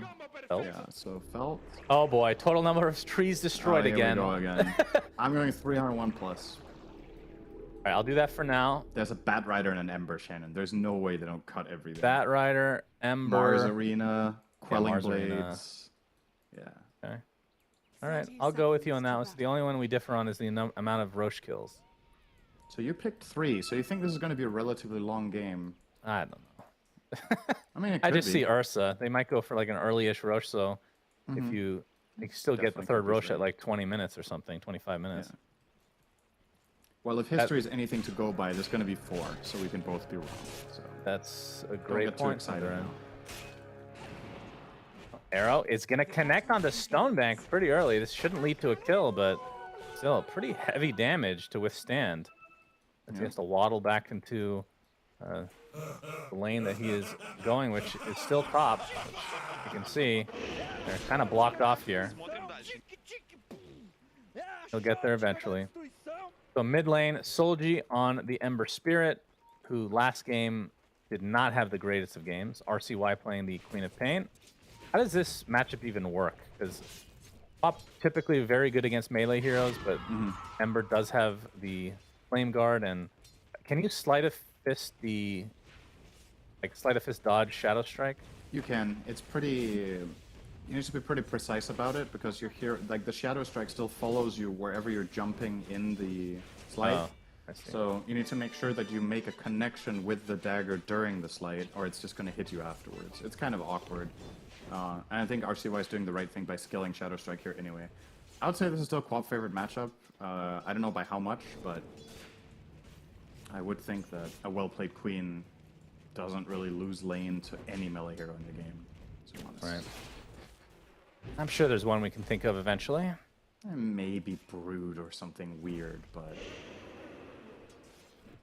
Well, Fade Even is going to that. be accompanied by UGD, so the combo that you said would not be particularly good, although there's a lot of sticky napalm stack that maybe that slow is enough to get the arrows set up, but they don't really synergize particularly well. But then again, this might be a solo lane for the most part. UGD can maybe just leave the lane at some point and just hit some jungle creeps and roam. yeah, I think arrowing a jungle creep here or there might be the best thing he can hope for. I think ganking mid will be tough. If RCY stays high on health, which he should be able to against Ember for the most part, by getting water runes and just sustaining the slights, they can't kill with slight chains into arrow. It's not going to be enough against a full HP Quap until Ember is 6. So yeah, you're probably just stuck up here, trying to deny creeps, arrowing big camp, maybe getting pulls. Nice double decay there from Bloody 9. You can see Stonebank Yes. finished the wand first, so full wand already finished against this Bat Rider. In the bottom lane, shoot, doing a little bit of harassment damage, but just keeping Paradise safe for the time being. Looks like Battle Fury is going to be what he opts for this game. Hey, is that considered the standard now? Like we're not really. I feel like we're not seeing the diffusals at all anymore.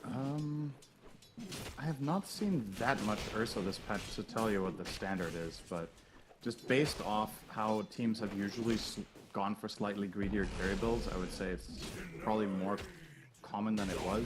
Last patch, most times the Ursas would go for the diffusal build, I would say. So, yeah, maybe this is going to be the most common one this time around. Oh, Searing Chains in the mid lane. RCY has already used his blink and no Sleight of Fist for another 7 seconds, so he's going to be able to get this rune. Still a lot of heavy damage from Solji. 14-0 for Solji versus a 13-3 of RCY. I feel like RCY could have fought him there, actually. He had 2 seconds left for a Shadow Strike. He had Stick, a Fairy Fire, and the instant heal from the Water Rune.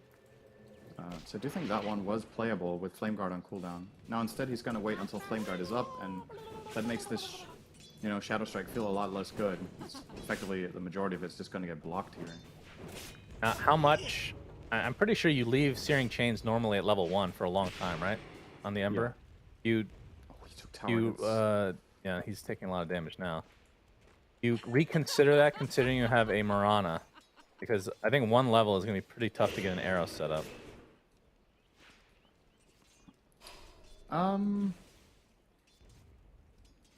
Probably still leave it level 1 because I think the downside is too significant. If you're leveling this too much, you probably need the Flame Guard to be able to farm the lane reliably. And if you... Good lord. And you have to level Slight for the damage, right? You just have to have it. So probably 144. I mean, maybe there's a world where you keep Flame Guard on 2 and go 442, but in that case, you're still leveling the Slight first.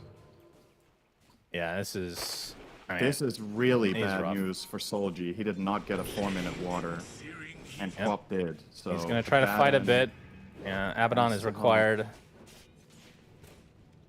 And yeah, RCY off to a very good start, which you expected this to go his way, but maybe not to this severity. As UGD, I think he's arrowing some creeps in the meantime. Not opting to come help out in the mid lane quite yet. It is a pretty tough setup without a level 2 Searing Chains, I would say. But looking at the carries, 20.99 for the Jug, 24.0 for the Ursa. So both having a relatively good time at the moment. And in terms of like the kill potential, it looks like Stonebank is just left alone right now. He's just getting solo XP. So that's going to be maybe the biggest advantage for him over the Ursa, who is 4.5 at the moment, while Jug is also at 4.5 apparently. Despite getting solo XP for a bit, but look at this wave. We have a bit Look of a at this situation here for Bloody wave. 9. Holy interesting. jeez. Speaking of solo XP, Fade. Gracious. Gonna glyph it just to waste Bat's time, but the Firefly is still long enough. Yeah. I guess he might not end up getting the... No, he still got it. He got the range creep. They need to But come and now try to he was contest. forced to stay so long that Zeus is rotating. This is gonna turn into a kill, possibly. Is it? Yeah, this should definitely be a kill. Definitely a kill. Absolutely, definitely. Cinderin said it's a kill, so it must be. He must be dead in the fountain, right? Yeah, they looks messed like he up died. somehow. Predictions and Cinderin being wrong. What are the... Name a more iconic duo as mid lane RCY. He blinked for the rune, so he doesn't This have an should definitely escape. be a kill. And he is dead. Yeah, Wow. as expected. Man, NA Dota, it's actually, to be fair, it is very hard to predict what the hell is going to happen in these games.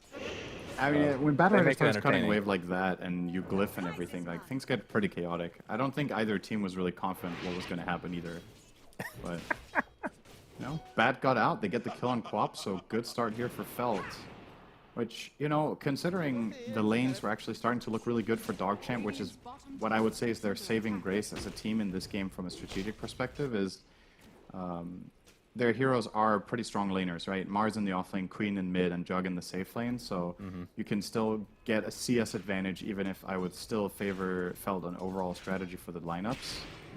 So finding that kill mid is actually very, very important to get Ember into the game. He was Yeah, the one to top get the last lane. hit on the kill. Like, if he doesn't have this kill, he's like 500 net worth behind Queen minute 7 right now. Yeah, He's he still out definitely leveled needed by it. half a level, despite killing her. Stonebank getting Oh, pursued. arrow. He's got 21 charges for the Ones. arrow mid. Yep, another kill onto RCY. Wow. All right, not expected, And as level we've 1 said chains many are a enough. time. Don't need more than Indeed. I was wrong, Cinderin. I know you wanted me to say it. Another Searing Chains. No arrow this time, though. As Yaron staying in the mid lane for as long as he can. But I want to talk about Stonebank opting to go for a Midas. He's not quite done with it yet. Still that. Yep. quite a bit of gold left, actually. And then Ursa, like we said, the Battle Fury. So I guess the Juggernaut Midas is actually pretty normal for the hero. Yeah, Especially at the Major, and we saw it every game. It's one of the most common builds for Jug right now. I guess part of the logic is that you actually offer quite a bit just in the way your hero works. Oh, in the earlier stage. ooh. Creep ends up taking the hit of the arrow, so RCY dodges a Oh, bit man, of a imagine he dies bullet there. again there. Yeah. Did force Game a would be- TP from Bloody 9, though, so not all is lost. The Soldier continue to do some damage, still has that haste room for a little bit. Feels really good to use Serenity there, right? just put it on your queen. She's just healing on her hillside. She's running away from the heal though, so that's. I mean, the way he's pushing. What is can the you do? heal? Isn't it like 10 HP a second or something? It's pretty substantial when you go there and you give 8 HP regen for 14 seconds. It's like Fade. 112 heal. Looks like he's dead. Nice slow coming out from Yarn. Help set up the Blade Fury. Radiant's top tower And is this under should have attack. just about finished the Midas. Another 40 gold for Stonebank, and Jug is having himself a huge pretty good already. game. Yeah, top net worth right now by a sizable margin. 700 ahead of the Ursa, who had a Radiant's top tower definitely is a under favorable attack. lane down here. But Mars has 15 denies, so maybe I'm Radiant structures jumping the gun a little bit on that. That's actually pretty surprising to me that this bottom lane went this well for the Mars. Together with Zeus. Not exactly the most fearsome lane against a bad and Ursa, I would say, but they've made it work. And of course, Italiano Gangster, 2 bracers, and the Falcon Blade already done. So yeah, you're right. He's actually 3rd in net worth. He's having a great game on Mars. Gracious. This is very, very good. Getting close to finishing phase boots as well, as Paradise is going to get stunned out. Yarn is here as well, but there's the Aphotic Shield. Arrow for cover, not going to connect with anything. As a Fury Swipe stacking up a bit onto Italiano. Bloody Nine walks by and drops a heal on the ground, and nobody wants to stand in it. It's so funny. It's understandable. Yes. Okay, it doesn't cost mana. I didn't realize that. No, it's free. I mean, Mars, at least stand in the ring. If you're gonna stand in the trees, right? Okay, you got a little bit of it. It's like, wait, that's not Acid Spray. Yeah, you get those confused all the time. Very understandable. Of course, you wouldn't be able to distinguish the enemy's version versus yours, right? If they had it. Oh, true. If there's 2 Serenities on the ground, I don't think there's any visual cue about whether it's friendly. Yeah, or... there is one on bat, so they're very lucky they're in opposite lanes right now, or else it would just or be too all much the to teams handle. would just be rushing into the enemy's healing ring. I'm sure. Yeah, it's very. Yeah, Wait, they does really, that so work far, on based on what we've enemies? seen, they are eager to get that heal when it drops. So. Does the heal work on both teams? I didn't think about that. I don't think so. Bloody Nine gets cover thanks to the Mars Arena. They're going to turn this around onto the Abaddon. Tombstone is down as well as UGD trying to focus it down, but he has to leap away to safety. There's one more. It's okay. He looks to be just fine. Paradise, in the meantime, halfway, actually more so, to his Battle Fury. So at the very least, he doesn't drop. All right, I'm going to read this item again. Okay, I know we're focusing on this a lot. Provides 8 health regen to all allied units. So it shouldn't work on enemies, but that would be funny if it did, right? Yeah. I think that would be good for the game. If you increase it a bit and make it work on enemies, I think that's cool, actually. Just agree with me and we can move on. That would be kind of funny. Then you can grief the enemy, or grief your team by healing enemies. Oh yeah, for the that's best. if there's anything we need, it's more of that. That's true. Why do you guys have to ruin it for everybody? Just fun things. Yeah, I mean, that's right, Griefers. Why you got to do that? Noobs. Stonebank with his Midas finish now. Or Power Rune, rather. We'll go to Queen here. Radiant's middle Yep, tower regen, is and she's under getting attack. close to finishing Akaya. While Solji is about 1,000 away from Maelstrom on the Ember. So both teams pretty much resigned to getting these first initial items. Stonebank also going for the Maelstrom. Radiant's bottom That- tower is That's under going to be attack. followed by a Shard, I would assume. Seems to be the standard. And then from there, I guess a Scotty is actually pretty damn standard as well. I don't Yeah. think you need to go Manta unless there's something you really need. Manta's pretty good this game, actually. Scanning. don't know if you go it's for good, it, but at the same time, if what you're worried about is chains, you have the spin, right? So Oh, chains and sticky napalm. yeah, napalm is maybe the bigger concern because I think it's gonna feel very natural to spin when you get chained, right? It's kind of Yeah. when you would want to do it anyway. So I did want to point out as well that both teams have very poor 5s, but the 4s are. It's a little bit of a gap of 400 gold between the Mirana and the Zeus. I feel like, generally speaking, in terms of game impact per gold, Zeus is one of the 4s where if you get 1 or 2 items, you do so much. And I don't know if Mirana can really match that in general. She offers a bit more in the way of utility. You know, she's going to buy Yules. She's going to use Moonlight Shadow setup kills. Zeus is just raw beef, you know? Just full-on damage. Did you say raw beef? Yeah, you love that, don't you? I did like that, He's but straight up Tatar. all right, delicious. We had reindeer tartare. We did. It is Together. very good. It was okay. He's gonna do significant amounts of damage. I'm curious what build Yarn is gonna go. So he's currently sitting mana boots. There is a possible direction you look at with eggs here. You can get excuse me. You can get Veil for your team if you think that's valuable. You can get a mobility item. I don't think you should though. I think you should really just aim to pose a threat so the enemy team has to address him, and that in turn will make more space for the Queen and Jug to have a better fight. Yeah, you're not buying Atos, even though I'm looking at it just because they have like almost no catch. You're not going that route, I think. We'll see, Cinderin. We'll see. But Battle Fury He's back. for Paradise, 300 away. So it's going to be a pretty damn well-timed one, despite him not being top net worth. Yeah. Still having himself a very good game. But we'll see if it ends up kind of counteracting what Stonebank is doing, because his farm is out of control.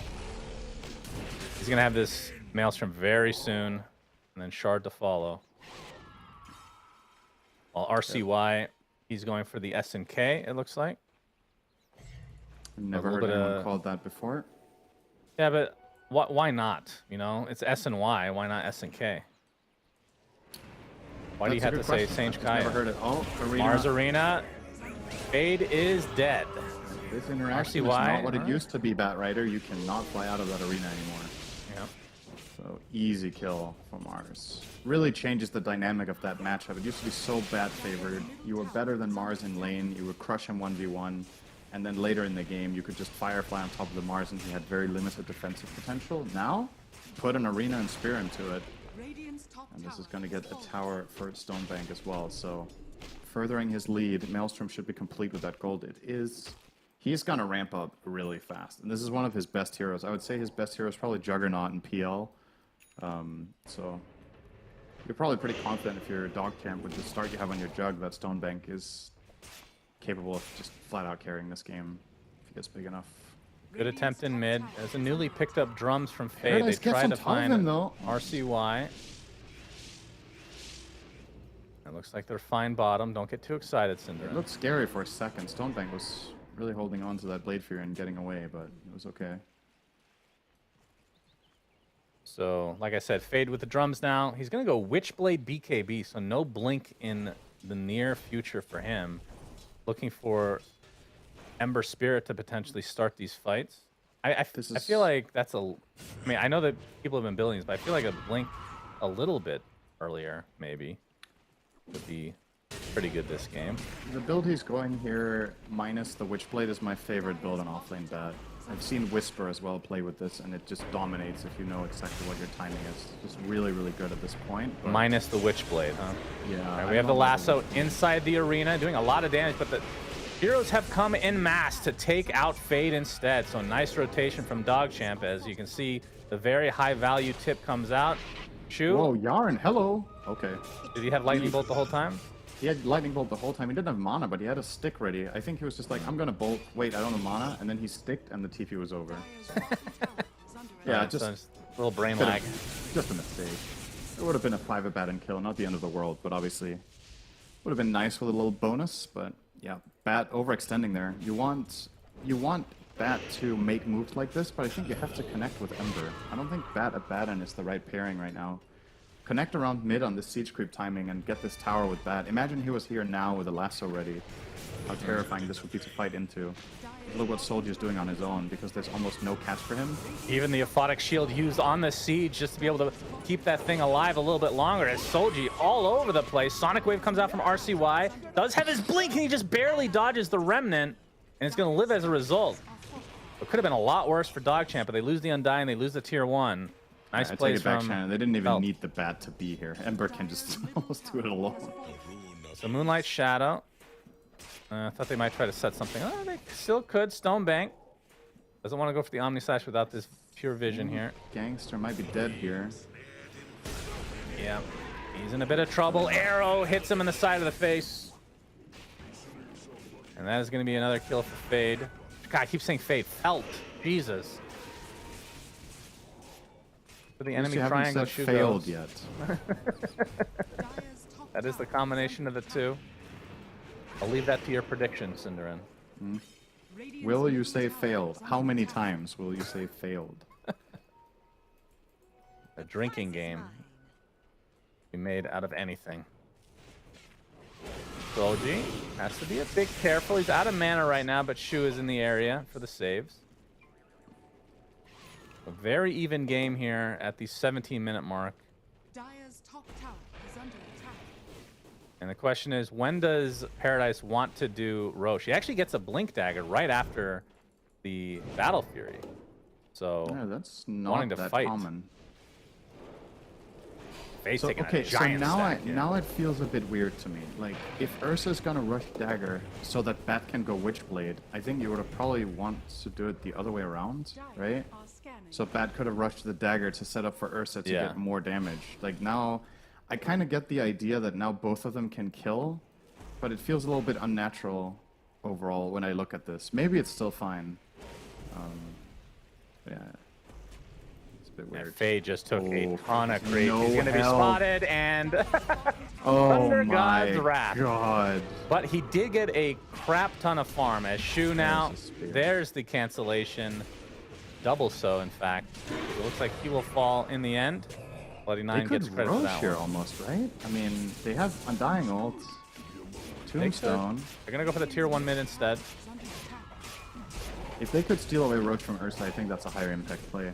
A lot of the times I would say get this mid tier 1 tower while you can, but Roach in this game is just super high value, and this was like the best conditions you were going to get. Look at Such a this long tier time 2. with That would have been a bats trade inside. for the tier 2 if you do that. Dire's bottom tower They can is still under defend. There's a TP from attack. Mars. Middle tower is under attack. Arrow. Ooh, gonna be sidestepped by Yarant. Another wave being taken out by Solji, who has a remnant to get away safely. So, just being an absolute nuisance. He's remnanting away safely up to the stuck position that he's going to TP out from. Okay, Yeah, he's fine. He's fine. yeah. Anyway, back to the S&K discussion. You don't like that? I feel like it No, should it's be a fine. thing. I didn't say I hate it. I just said I don't think I've ever heard anyone say that before. What about KNY? I think KY? people usually say Kaya-san, right? Yeah, they do. But if you say So- KS, it means kill steal. Yeah, and KNS just doesn't have the same Oh, ring. drums. There's the searing chains on the RCY. Arrow set up as well. Even the lasso expended. Probably not needed, but they'll take the valuable kill as Roche is at half HP.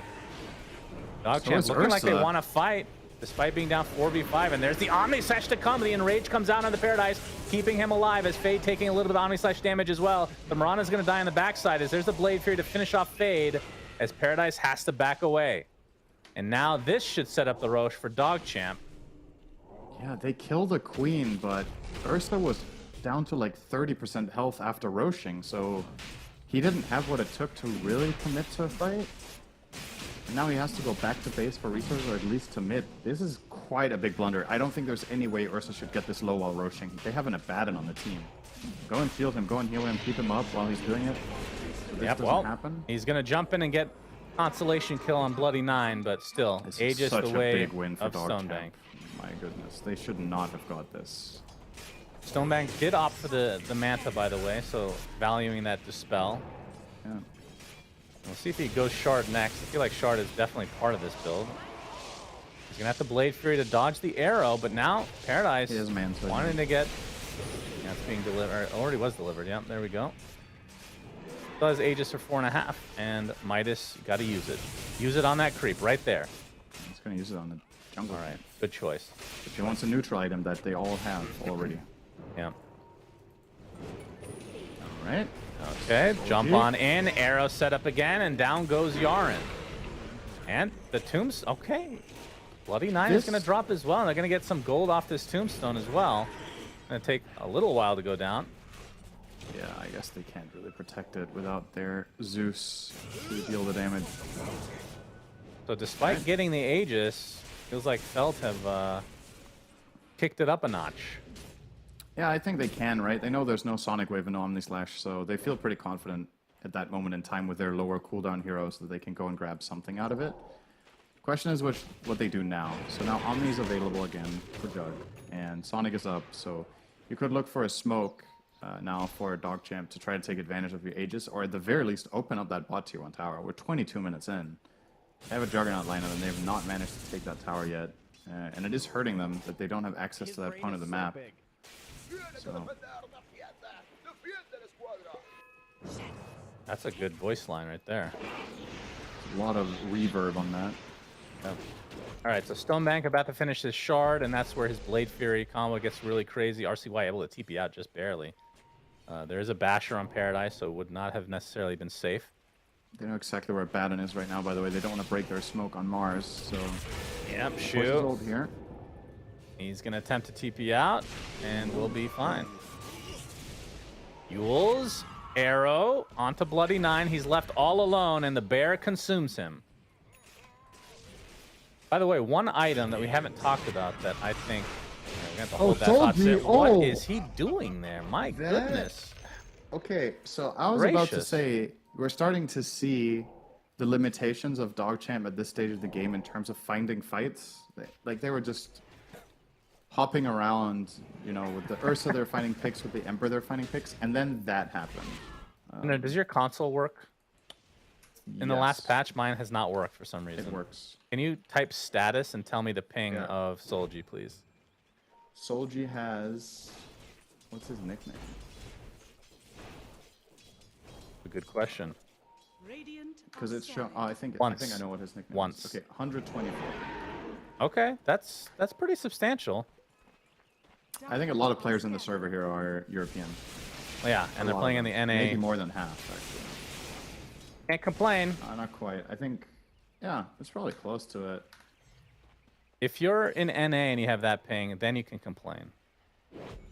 All I'm I'll gonna tell you say. this much. There's 6 people in the server that have under 100 ping, and that is including all the observers. Am I one of them? Yes. Yes. You are one of the 6 people with under 100 ping. Okay. Well, we'll just leave that be then. Searing Chains into the right clicks from Paradise. Arrow not needed. And this Ursa starting to take off. Still doesn't have his BKB, but just a recipe away now. Duels on the Bloody Knives, just going to pop the Flesh Golem. They haven't really gotten any value out of this Aegis at all, and it's going to go down They in 50 still haven't seconds. pushed bot tier 1. It is kind of blowing my mind that that is not a priority for them right now. It's going to open up so much more farm on the map. There we go. Stonebank is now going to go bot, but I think it's just to farm this wave and then go into the triangle. Like, in my opinion, this tower should have been first order of business immediately after getting the Aegis. Open up more access. Make the game easier to play, right? I think right now they're playing kind of hard mode. I would like to mention an item that I think close to hard counters Ursa's. Arrow is going to connect onto RCY, and he's brought down to the right clicks of the bear again. Yaren going to get earned as the rest of Dogchamp on the way, but they're not going to find anything, at least not initially.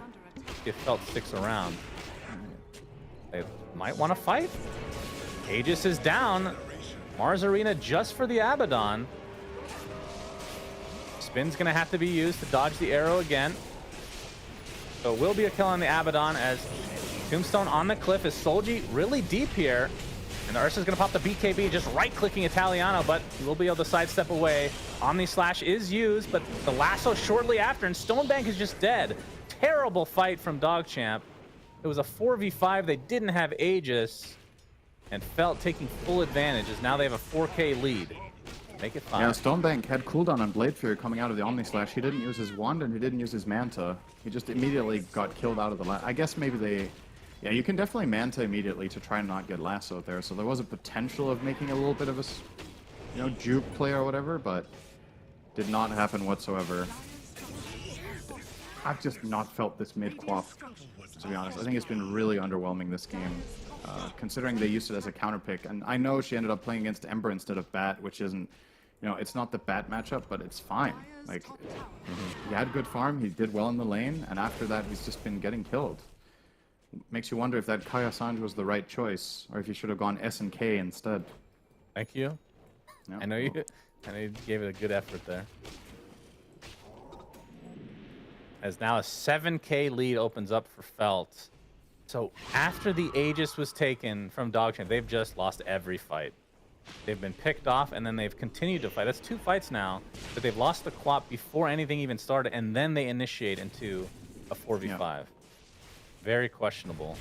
But again, the tricky thing is, as much as we can sit here and say it, just find the fight. You can literally only catch anything with Mars, and he doesn't have Blink.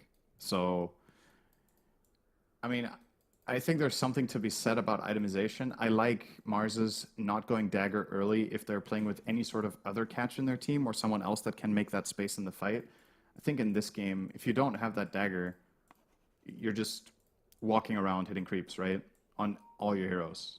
And it feels bad for Undying to play a game like this because he really wants to have impact. He wants to find team fights with Tombstone Flesh Golem, but the only fights he's finding is one where one of his teammates gets jumped first and he tries to keep them alive.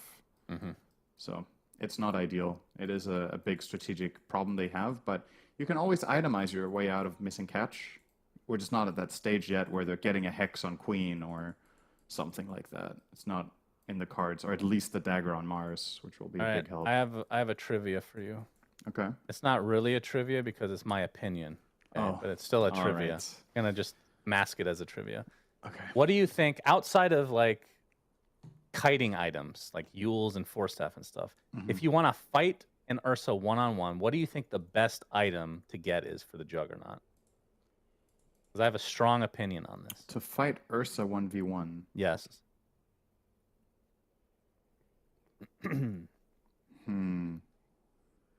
I think it's something that people do not pick up very often, but it's exceptionally good against Ursa.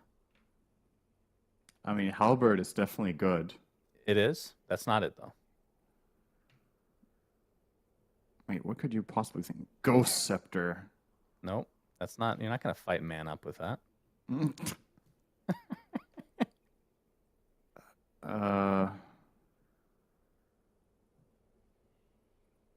Mjolnir? Nope. Good effort, though. You give up? I mean, Just name off all the items. You'll get to it eventually. okay, are we talking about items that a carry in their right mind would ever buy, or something that you like against Ursa? Because that makes a pretty big difference. No, they buy it They occasionally, would buy it. but normally it would be like a luxury. But I think it's good Okay. enough that you can get it like next item, and I would be quite good. Like you don't rush it or anything, but like third, fourth item. Uh-huh. I give up. Nullifier. Yeah. You dispel, You dispel Overpower. overpower. Yeah. which breaks the hero. Overpower has a 9-second cooldown. Nullifier, 10-second cooldown. It's actually almost perfect. It is The so problem good is against that when hero. Ursa is fighting you, he pops BKB, and then what? You just got to do it first, bro. Quick Oh. fingers. Know what I mean? Yeah, Ursa is the guy with the dagger and basher, though. So I don't know if you're going to use it first. I feel like Then that's a they're bit in- naive. I said we didn't talk about how the initiation starts. Okay, we just said 1v1. That was the condition. I mean, you can go back on the VOD and check it out if you don't believe me. Yeah, I'm saying 1v1. The Ursa is going to pop overpower, blink on you, and go. Yeah, but if you're in a 1v1, you're not. There's no initiation. You're just standing in a ring, ready to fight. Okay. That happens all the time in Dota. The two Yes. heroes walk up, and then they turn their backs on each other, take 3 steps, and then turn Yes. around and then go. Okay. That's right. I see what you mean. I do agree, though. Like, Nullifier is very good, but So no ETA on Fade right now. What were you saying, Sinran? no, I'm saying I do agree with you. The Nullifier is definitely a good item against Ursa. It's just I don't think it's the right choice for him to buy in this situation, regardless. Just because there's too many external factors around it. But I think it it's could just be a because part of his I build in mentioned the it. end. You're saying that. Yes. Oh my god, another power. Are you serious, dude? How is this possible? This qualifier is actually cursed. Like, there is no way. Oh, they're gonna ask to share pauses now. Oh boy, now it's gonna get awkward.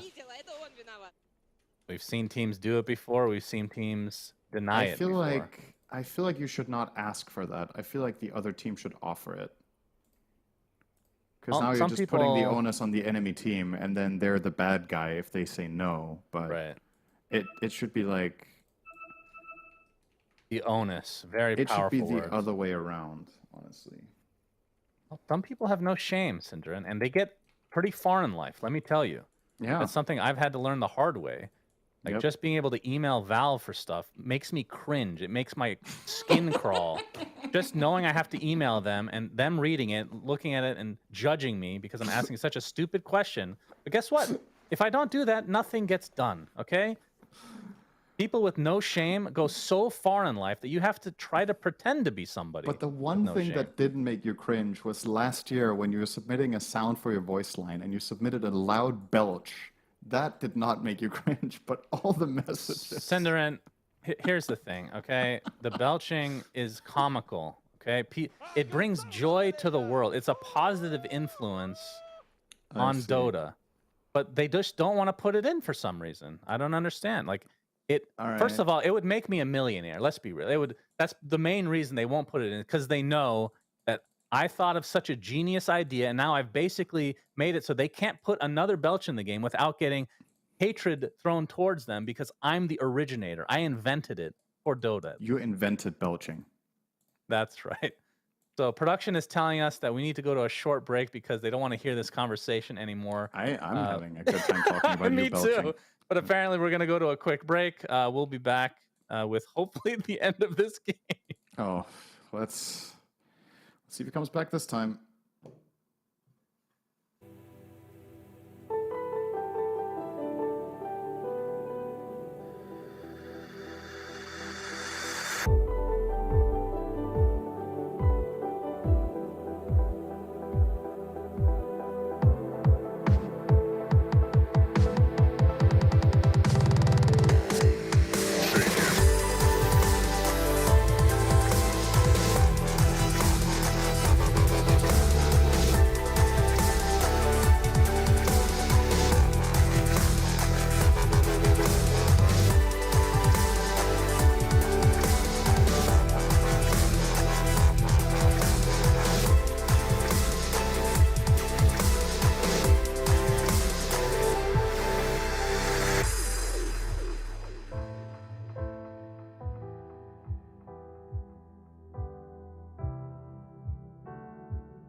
We're back and we're in game. There was just a team fight. 2 heroes died for Dogchamp, despite it being a 4v5 in favor of Dogchamp, because Fade is still not back. We've seen this story before, Cinderin, except it's one person disconnecting, not two. Yes. And Shu was literally just standing still on his Abaddon and playing the Bad Rider. And that's where Abaddon is really good, because you just put him in front, put a shield on yourself, and go in. And then you stop playing your hero, and then you play the Bad, who will do a lot more for you. Radiant's So, bottom tower is in under essence, this attack. is one of the best 5s you can play when you have to micro a second hero. Because it's forgiving. You don't instantly die if you go in front and are out of position. So, at the very least, for Felt, they have that going for them, which is nice, but Worthy tribute. it is still a 4v5, and we know how those usually go. The Roche has spawned, and they're probably gonna... I mean, in comparison to the game we cast yesterday, where it was 3v5 and 2 cores DC'd, and it was just hopeless, this is a very winnable game 4v5, honestly. The Ember is enormous, so is the Ursa. You're getting the Aegis now with Shard. Shard is You have already so on many Ursa, abilities. actually. Surprisingly, he bought Yeah. one. He bought one, so I guess they'll give the Shard to... Give it to Mirana, please. Oh my god, they did! I can't even believe it. I was mean- memeing. The alternative was Abaddon, right? I guess you could give it to the disconnected Bad Rider. Well, of course you give it to Bat, right? What do you Yeah, you should have given it to the DC Bat, I think. But when they asked who wants Shard, Bat didn't say me, so they gave it to someone else. That's true. That is definitely true. I mean, maybe they're on a call with him. Maybe he's on his cell phone telling them, you know, take the Shard on Mirana. Okay, we get to see Shard on Mirana. So, the very least, it gives an extra leap. But Yep. when you do leap, at the end of it, you send out a... Radiant's What do they bottom actually tower call is it? under attack. Sagan, okay. Radiant's Upon courier landing, has launches a been projectile along Sagan's leap path, dealing damage and slowing units effectively. They don't You call it breathe anything. fire, Like basically. a blue fire, and the original particles were not. I don't even know what it looks like anymore. I think it's just a blue, like He will leap eventually. it's like a particle effect that you'll see on the UI during like TI when there's the blue theme. I'll probably just reuse that. We'll see though. Nice shadow.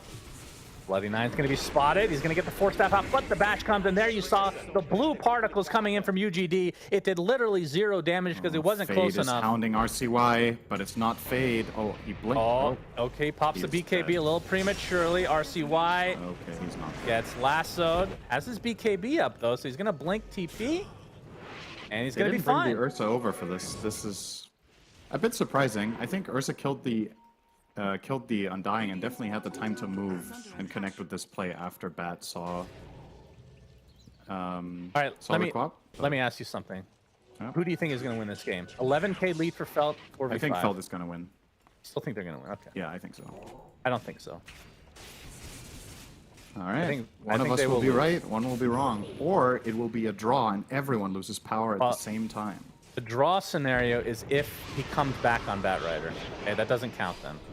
This has to stay a 4v5 for this wager to work. Nimbus is now online. So Arrow he coming gets in, but it's caught. going to be blocked by the Blade Fury, and that is a dead Ember Spirit. Fire's definitely And more to on. come. Stonebank gets off the Omni Slash on the disconnected Fade. He's going to get the favorable bounces as Paradise wants to man up, and now he's completely surrounded. He's going to get the Enrage out, but he gets thrown to the other side thanks to the Spear. Buybacks coming in mass for Felt as the Aegis is now down. The Ember Spirit back into the fray. Blade Fury is here. They're trying to focus down Paradise, but he pops the BKB and the Enrage. Actually, I think that was just the shard from the Overpower. Gonna lose the Juggernaut finally. And Solji doing a really nice job of kiting everybody. Gets a nice sleight of fist. Yarn looks to be basically dead as the Abaddon finally falls. BKB popped by RCY, but he has no mana at all to do anything. Does have his blink, so as long as he doesn't get bashed, should be fine. UGD continuing on. The arrow comes in, and the blink dagger bash from Paradise spells doom for the Quap. I don't know who won this fight because there were a lot of buybacks. I would say Dogchamp probably overall were the winners there. It's a buyback from Ember and Abaddon, and the Aegis also expended on Ursa, so next time around, they don't have that second round Not of over yet. lives. Bloody 9. Yeah, he has cooldown on his totem, so he's screwed.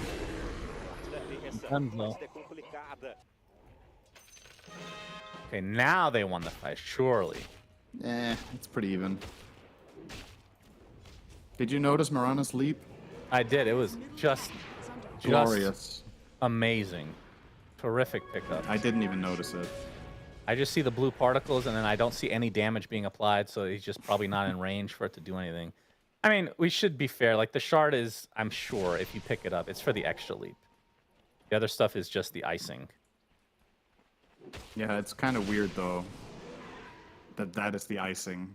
Doesn't feel like that's how it should be when it gives an attack or move speed slow and damage, right? It's I like feel icing. Like the extra leap should be the icing. That's the other way true. around. No, that's a good point. The icing is like if it's literal icing on a cake and you're lactose intolerant. That's what the icing is, because it tastes delicious, but you know it's not good for you. You're gonna regret it later. The leaping apparently is gonna be a regret. Yeah, based but on this analogy. in that metaphor, the cake was free. You didn't buy it, so it's okay. Cake is a lie, though, as we've learned many a time. It was free, Shannon. I would agree though. I feel like buying the shard on Mirana is probably something along the lines of, you know, voluntarily buying grapefruit or something like that. Pretty weird. So something I'm not actually sure on. So are we 100% sure that they're not getting extra gold? Because we said this yesterday that they're not. I don't think so. They might at some point if he gets assigned an abandon, but I don't think you get abandons in private lobbies. I think you can always reconnect and have the gold you left with. So then overall, you're getting less gold because Fade, he's not getting gold per second, but he does get gold if he kills creeps. But of course, they can't buy items for him. Is under attack. I mean, maybe. I'm just not sure. I just genuinely don't know. I'd be The surprised. thing is, you if can't he see did. his gold. That's the thing, right? When you click him, the gold that it shows is whatever gold the hero you clicked before him had, right? No, that's not true. It is for me.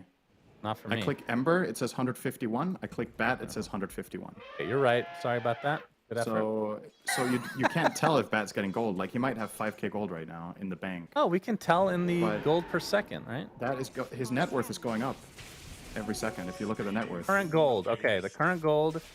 He actually does have 5,400. Okay, so he is getting gold per second.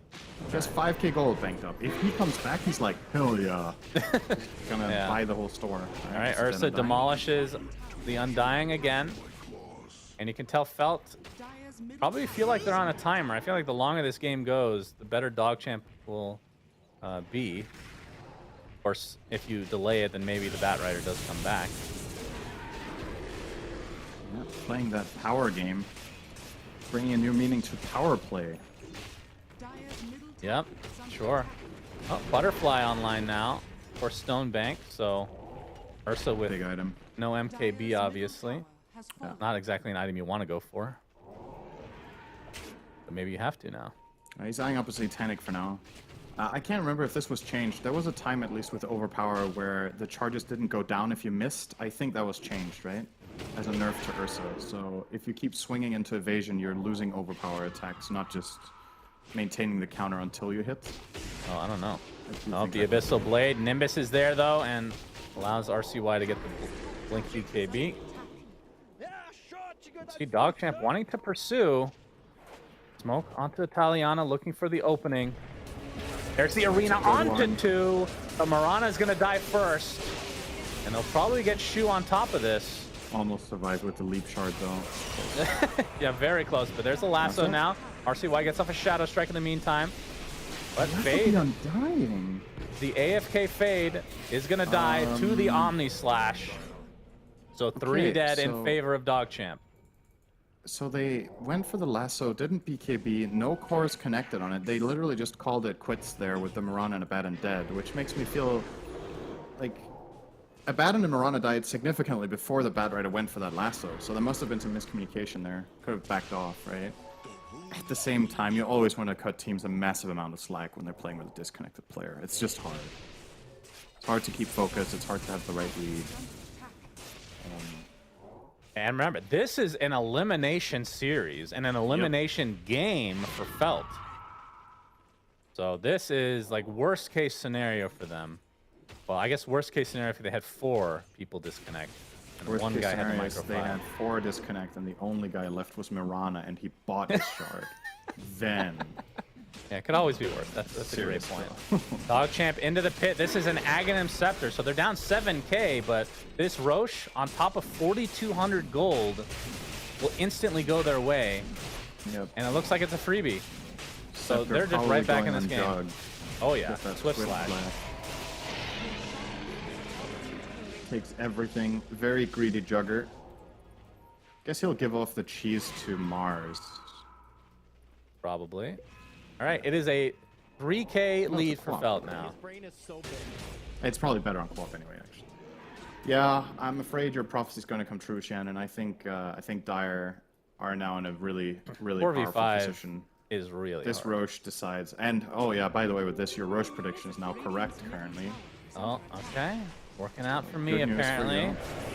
Oh, that's a Mars good Arena arena. on to 3. The BKB from Paradise. Early spin from Stonebank.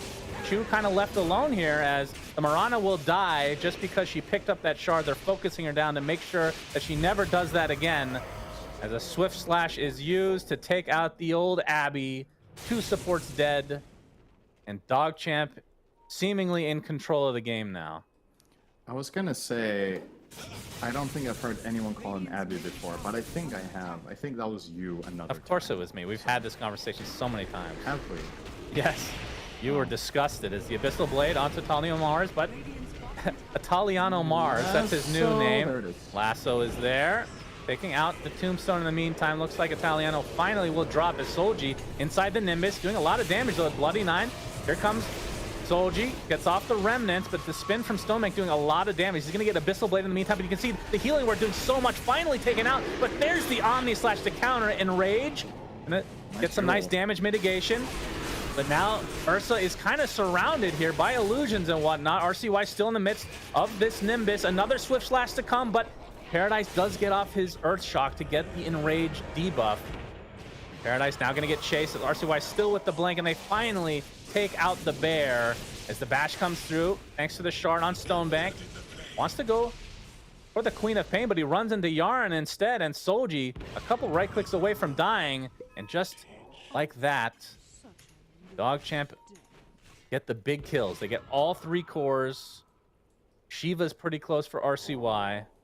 That is a Now they're gonna very get tier old 2. dieback. He does have buyback ready again, but he doesn't have the gold, so he's dead for 2 minutes with flash. Oh my god! Okay. Oh, he doesn't have another leap. He's fine. The extra leap charge actually saved him. Literally. Yep. His tower's gone. And probably just keep going here as Jug. I think you feel pretty confident. When Ursa's dead, there's nothing touching you. You have no way of dying to this lineup without that. Yep. So let's keep rolling. Onto the high ground they go. Bloody 9 with the Tombstone available. UGD uses his last leap charge. As the tier 3 tower falls. They should be able to get the melee rack at the very least. Swift Slash comes out from Stonebank, mostly on creeps though. Question is, do they stay for more? Ursa dead for 20, Ember dead for a full minute. We can see they don't have buyback as the Mirana gets demolished. And they're just going to go for Throne, apparently. And I can't blame them. As Felt about to be eliminated from TI-11 contention thanks to a disconnect. The first tier 4 tower does fall. Dogchamp, still plenty of time, but they do have to worry about this Ursa. So, Felt in a 3v5 situation. One benefit of the Ember being dead is you can actually micro the Batrider now with full attention. But can Paradise hold on here? So Slash onto Fade. Okay, he's just dead. No buyback for him, and the spin onto the tower. All the tier 4 towers are dead, as now they can control Paradise from afar or just go for the Throne. The Abaddon dies. Paradise getting full Omni Slash. Finally gets off the enraged, but it's already at half HP, but now completely surrounded with only the help of Shu. The Spear not going to connect. The Sonic Wave actually misses, but there's just too much damage to withstand. And a Rage quits from Felt. Very understandable. GG's come out. And Dogchamp will move on. Felt eliminated in one of the worst ways you can be eliminated from TI-11 contention. Yeah, I mean, it's weird to say, not to sound like a broken record, but we literally had this similar situation yesterday, which I kind of still can't believe that this happened twice in 2 days. But, you know, it's not just that you have a player disconnecting, it's a player disconnecting in a significantly winning game, and you don't find a way to recover the player, and you don't recover the game.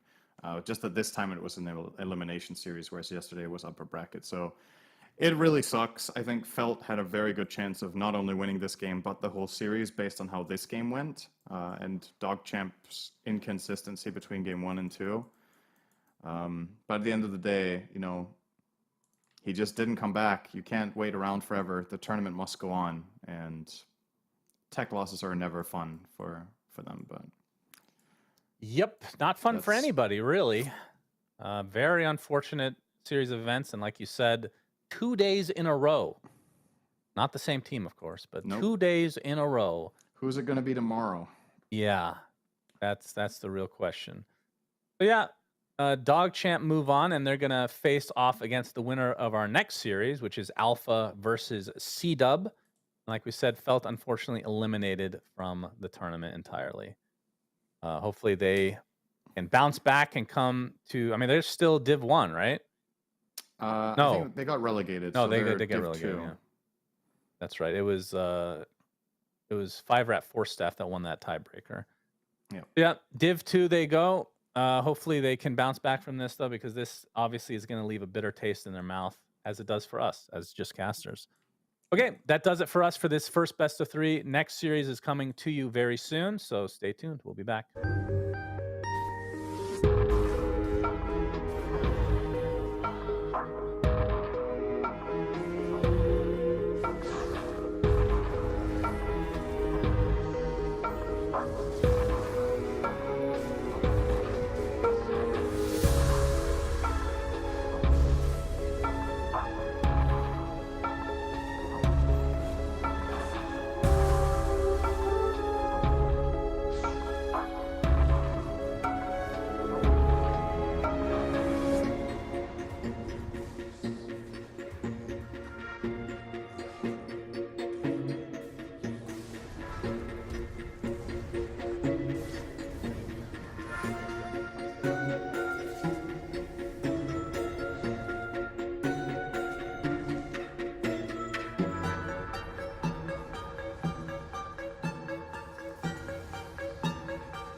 Sports is what we live and breathe. For us, it's more than a game. It's a reality where a group of letters can mean everything. Where runes are collected and Aegis can only be won in battle. Where centaurs can give you a ride. Where the true heroes are those in front of the screen. GG Bet. This is real.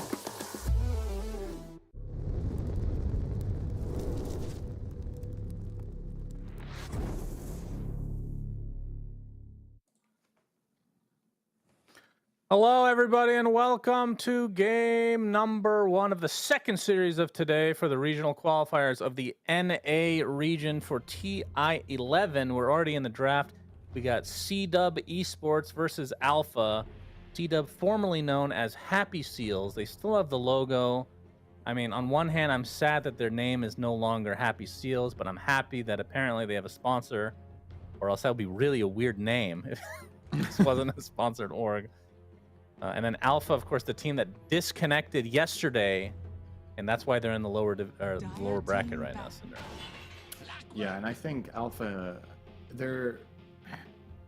I think it's fair to expect a quality difference between these two teams based on the results in Div 2. I know it's a different patch now than it was back then, but Alpha got first in Div 2, and C-Dub literally got dead last in 8th. So considering the span we have between Div 1 and Div 2, and then internally in the divisions as well, I think it's fair to say Alpha is probably a pretty big favorite for this. They have given away some pretty nasty heroes, though. They just gave away Chen DP. That's pretty good. Pretty daring, but they do get their Enigma for it, as well as Clock. Is it cockiness or is it savviness? That's the question. Do they play Chen, actually? I'm not sure. Well, I'm sure they do if they picked it. Oh, no, Alpha. I mean, well, if they don't play it, then they would have banned it, surely. well, they first picked Enigma and Chen was in the pool, so they opted to take something over Chen and leave it in. Maybe they thought C-Dub don't play it. It could be that thing. There's many possibilities. Or they think C-Dub, yeah, we'll give you Chen DP, but we don't think you're going to execute an early mid-game push well enough, and we're going to beat your late game. Which, if that's the mindset, they've definitely got a decent setup for it with that Enigma pick. Wouldn't say this is a particularly good Clockwork game, though. Both Chen and DP, I think, are decent heroes against Clock. Would rather probably have seen something like a Tusk in the vein of how Secret drafted it, but maybe it's not something that Alpha play, so... Yep, Clockwork, of course. I mean, maybe it's... I mean, it was second pick, so they could have banned it if they wanted, but a pseudo-deny pick against the Enigma. But we'll see if they get rid of... oh, actually, Warlock was banned by C-Dub. I'm just looking at it from all angles, okay? I mean, that could be part of the consideration if the enemy team plays DP Clock, right? That you save a ban like that, but again, I feel like if that was the case, you would still pick a better hero for yourself and ban Clock if you were concerned about that, rather than forcing yourself just to earn a ban. So, but either way, we'll see. Like we talked about with Alpha, of course, if you guys weren't watching yesterday, they got crushed in Game 1 against 5 Rat 4 Staff, but then they were doing really, really well in Game 2, and unfortunately, 2 of their core players, I believe it was Rises and Soul, both lost power, and it never came back. So that game was just a loss for them, and they lost the series 2-0. If they're not too phased by that and they're reset for today, and they've got a little bit of a backup power system ready to roll, I think they have a very good shot here. Wyvern, good hero against Enigma. You have the Winter's Curse to stop Black Hole, very long range single target stun. You're also a support that can actually kill Enigma with the Eidolons if you're not careful in lane. Oh, this is good. It is very good, this game. Look at that. 3 heals on the side of C-Dub. It kind of feels like an oversight to not ban that, actually, now that we see it come out. Because it's also a really good support pairing with Clock, and it has good synergy with Enigma, right? Any sort of AoE stun, or even single target stun, is nice to play with AA, because you just need some sort of guaranteed lineup to land Ice Blast. I think this just got a lot better for Alpha with this second phase. You failed to mention the lane. CKAA is dirty. Really good. Yeah. Cold feet You haven't picked your guaranteed. off lane yet, though, for C-Dub. So you can pick something that deals with it pretty well. Any hero that has mobility or some sort of strong sustain can deal with this lane. But The fact of the matter is you're probably going to be laning with a 4 Wyvern, which generally isn't the strongest of supports from a laning stage perspective. So probably a little bit limited what options they even have in order to combat this lane. Maybe something like, you don't really want to pick Legion, right? Like, it doesn't feel great. You can pick Dire team banned. Primal. Oh, more Okay. heals. 4 heals. This kind of fits the bill of someone who can stand their ground, right? But I'm just still not sure if it's going to be enough when CKA are level 3. You can reposition yourself with a hammer, so you can get away from the snap, possibly, of the 10 cold feet. seconds remaining. But I do think this is an 5 AACK favored lane seconds overall. remaining. All right. Can you pick a 5th hero that makes sense with their Radiant lineup that team also back. heals? That's the challenge. Okay. Like, Necro would just be griefing because AA just hard counters him anyway. Yeah. Huskar. That's hard countered as well. That's the Well, tough you one. you wanted a heal carry. There's not 10 many to seconds choose from. remaining. Well, Dawnbreaker could be the carry, though. Okay, so all right. Let's say fair enough. Dawnbreaker's a carry. 5 seconds Yeah, and remaining. DP could be off lane, so it could be any lane. The hero I pick. So it needs to be a hero that has a heal and makes sense in the game. Yeah, a hero that has a heal that's kinda that can be hard. played mid or off lane. Okay, Omni. easy. Okay. Omni, all right. They're not picking it, I can but go it would some be Omni. funny. Timbersaw. That's Would be kind a of a bad heal, pick. I guess. 10 mean, seconds remaining. AA looks pretty strong in this game already. Yeah. I would love to play AA here. It looks like a field day for that hero. It's not often that you get good conditions for AA. It is extremely rare that you get Yeah, but what more or if less the flawless strat... conditions. All of AA's weaknesses are covered here. The enemy team does not have strong lanes against you. They have 4 heroes with healing, and they don't have backline jump. You're Dire literally team just free as AA. This is the best AA game, and this is including pubs I have played and watched. This is the best AA game I've seen in years. It's actually unbelievable how good that hero is. in this. Instant pick healer? Oh, it's Primal Beast, no Beast. heals. Unfortunate that they didn't pick another heal Maybe against AA there. if he had his old 25 talent where you get spell lifesteal, that could technically be a heal. Well, what if he buys Morbid Mask? Or Eternal Shroud. Spell Yeah. lifesteal counts as heals. Okay. Yeah, that one. You know, I don't know if this lineup really makes sense. They really needed that 5th healer to really round it out. But yeah, this. I mean, I think this is all up to Pingu. If you can get some. I mean, is the strat that you have so many heals that you can't possibly ult all of them? No, that is not the strat. The strat is just keep the guy checking. alive who gets ulted. And the ways they keep them alive in this game is with heals, and that's not a very good solution. So, yeah, I think the AA pick was obviously amazing. I also think the Zeus pick is really, really strong. Like I talked about, you don't have any backline jump against AA. That means you have the same problem against Zeus. And you do kind of somewhat pseudo cover it with Primal Beast with a long distance onslaught, but you're still going to have the problem of this is not a good Primal Beast game in my opinion. You're charging into Clockwork, you're charging into Enigma, into CK, heroes that just body you on the spot when you go in. If your Ice Blasters, you die. So it's tough for C-Dub in this one. I'm really favoring the side of Alpha, also considering that I would expect them to be the stronger team in general. If they also have the favorable draft, I think we may possibly be in for a little bit of a shellacking here. Well, we can do some predictions, and we actually have a pause already, which gives us plenty of time. Again, total number of trees destroyed. We got Enigma. Let's just do Does 301, Hammer- Shannon. It's been does that twice, Hammer- I think. Which one? Hammer breaks trees as well. I think it's been 301 plus in both games that we had it so far. Let's just All do right, it again. we'll do that. Player with least deaths. Okay, it's going to be on Alpha. And CK probably? I want to choose Zeus. I feel like he can go deathless this game, Really? actually. Yeah. All right, I'll go It's CK. a really good Zeus game. Rises wants to come back with a vengeance because of his disconnect yesterday. First When blood, will- I would say statistically 0 to 3. Some rune fight or something, right? 0 to 3. Let's see what. Let me look at the line. Oh, yeah, it is a Primal Beast lineup. They could get first blood themselves. All right. And the first I'm going to go barracks 3 to kill- 6. I'm going to Okay. counteract you. 3 to 6. First Team with barracks the first kill barracks. Alpha.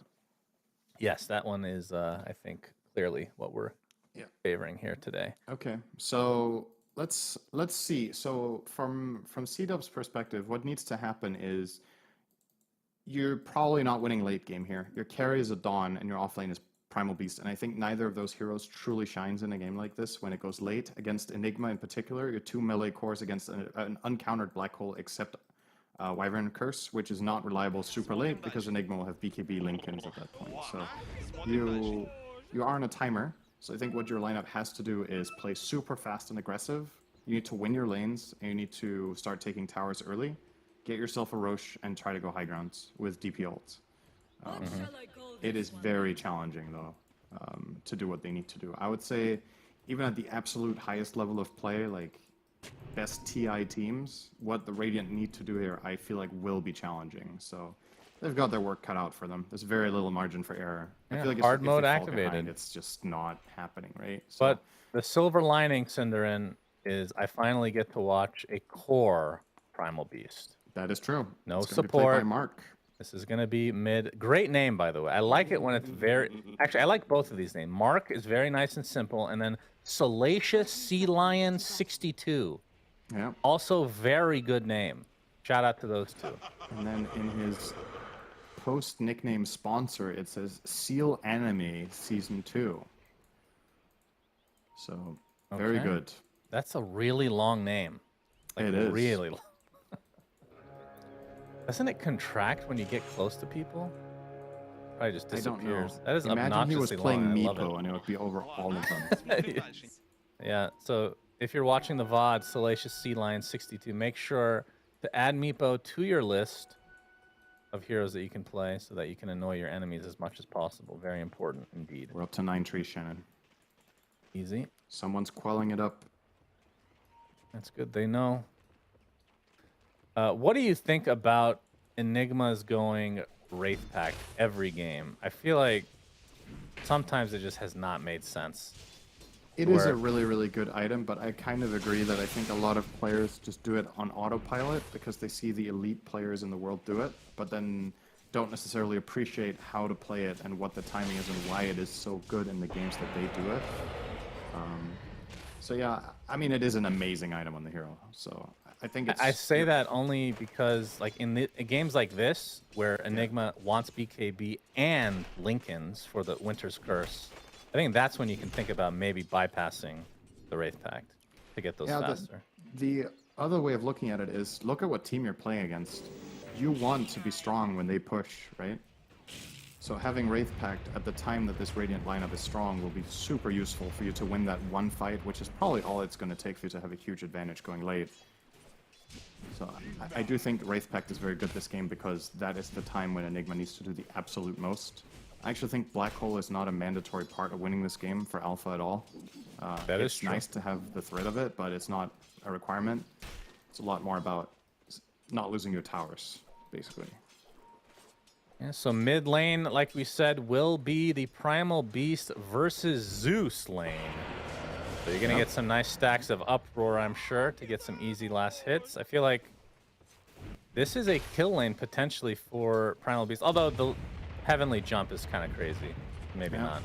At the same time, what you need to be careful with a Zeus is to not get touched by Trample when Onslaught is ready. Because if you let Primal Beast come close and start trampling you and you jump away, he's going to follow you. And then you can die. Or you need to be... Yeah, I don't even know if you can be clutch with a Lightning Bolt. You have to hit him during the wind-up. If you hit him with the bolt mid-charge, he's not going to stop, as we've established in the previous game. The charge just ignores stuns. Once it is flying, you complete the trajectory, so... An unstoppable force. Yep. It makes sense. Absolutely.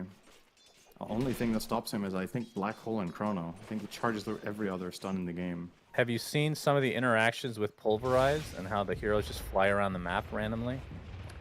It's happened to me in game actually several times. It's not even like an inconsistent thing. It's like if you pulverize while somebody's trying to blink away or something, like mid animation, it'll just show their body like far away, but he'll actually be up close. It looks Wait, really what? strange. Yeah, maybe we'll see it this game. We'll see. We'll see more opportunity for it with a core Primal Beast, of course. All right, he's about to hit level 4, and I'm really interested in how. I'm sure he's going to go Onslaught next. He should. And there he goes.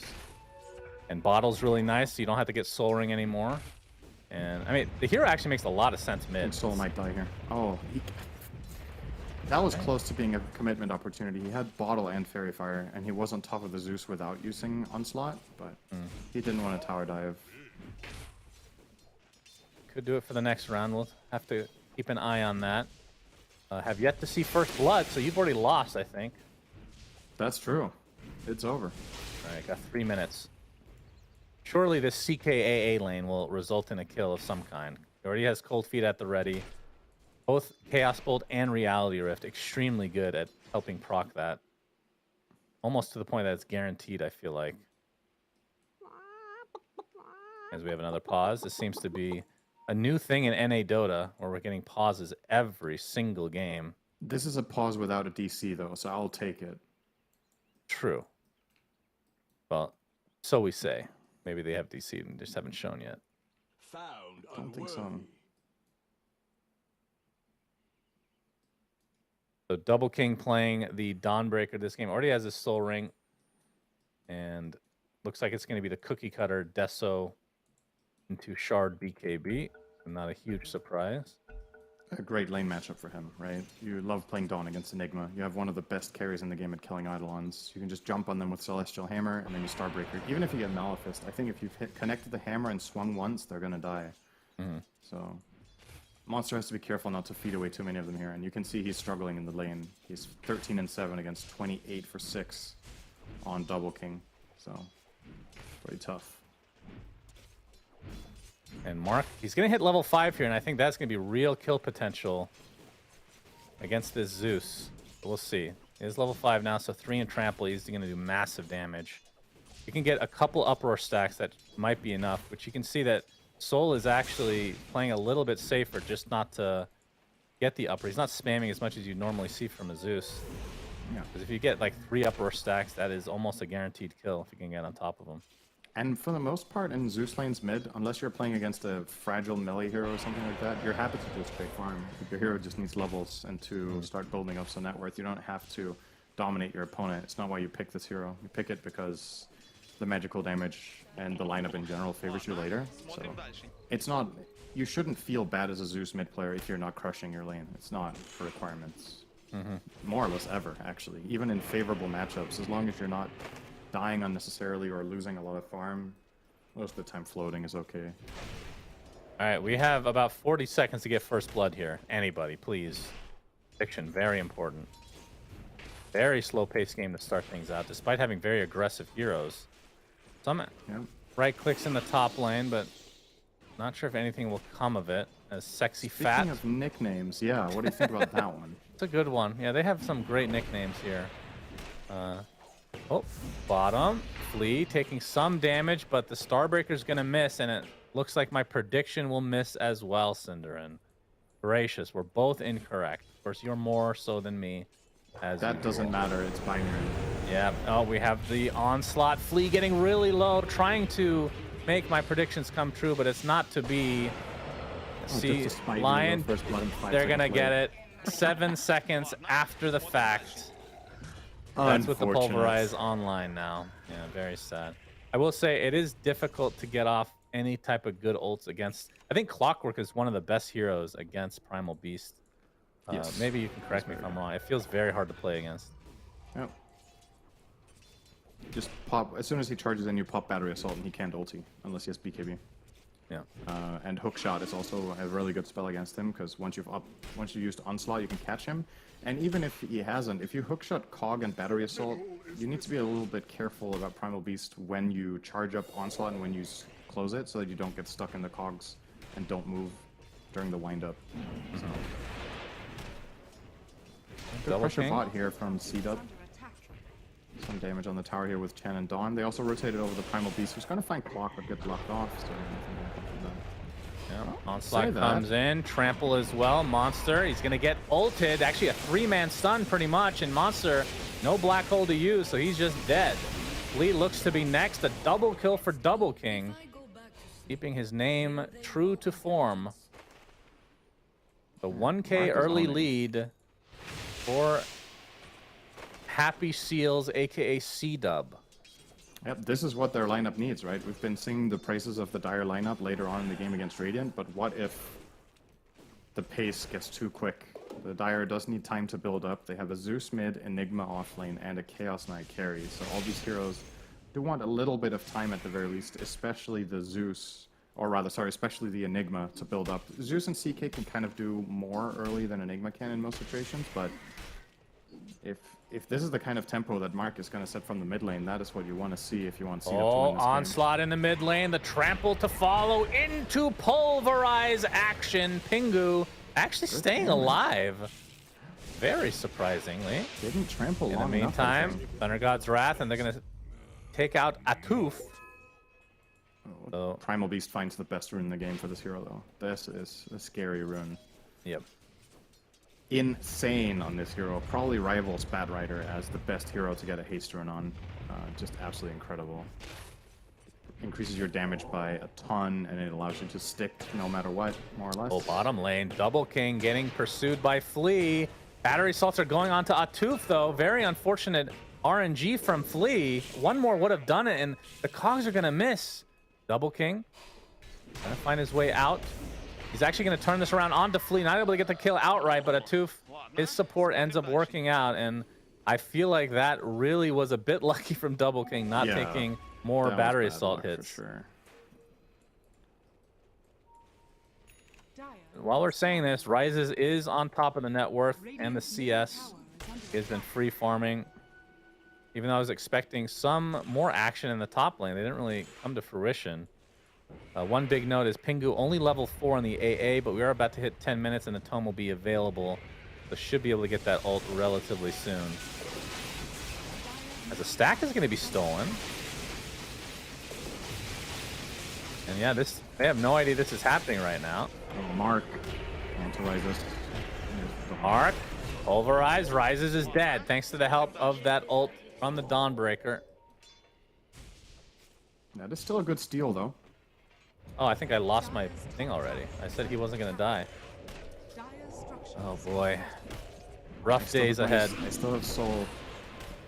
Trust. The tier 1 tower taking heavy pressure. Looks like it's just going to be given up. Exorcism was popped for it. Meanwhile, the bottom tier 1 we can see is 100% HP currently. Yep. So C-Dub off to a pretty good start. Could have asked for a better start for the most part. Yeah, it's solid for sure. The Primal Beast did well in mid. The DP is, without the perfect start, still didn't die to CKAA, right? Which is what you're hoping for when you're laning against that lane. You just want to not have casualties. Gets the tower min at 10, is already building toward treads. Plus the Falcon Blade almost has both. And at the same time, you also have the Dawnbreaker who got involved in a kill or two, actually in 4 of the 5, to be honest. So, has been around being active and is still finding top net worth despite that. So, very, very good. Yep, still no level 6 for Pingu. Not sure who took the tome. Maybe Flea took it or it hasn't been purchased yet. Sea Lion getting pursued right now as the tier 1 tower has the siege creep on it. So we'll see if Alpha are able to get this for free. Of course, there's plenty of time for C-Dub to try to contest. They're boxing out the Wyvern, so which is actually kind of unnecessary since Wyvern's out of mana, so there's no Splinter Blasts to come to defend this, but regardless, they want to just control the area the best they can, and now they see Wyvern completely leaving the premises, so this tower is an easy pick for Monster. We'll probably get the last hit here. And close in on a Wraith Pact, about 1,300 gold away. And now the armlet online for Rises.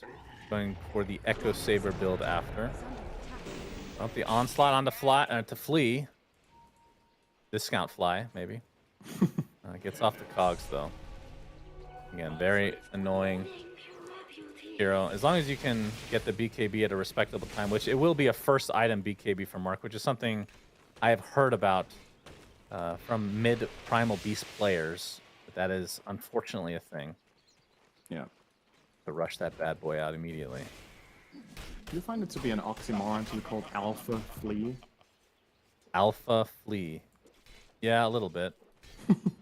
That is true. That's a good point. I mean, the actual oxymoron would be alpha beta, right?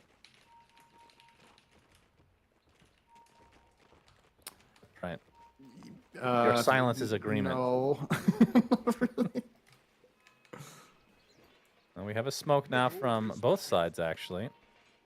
Lee looking for an opening with that hook shot.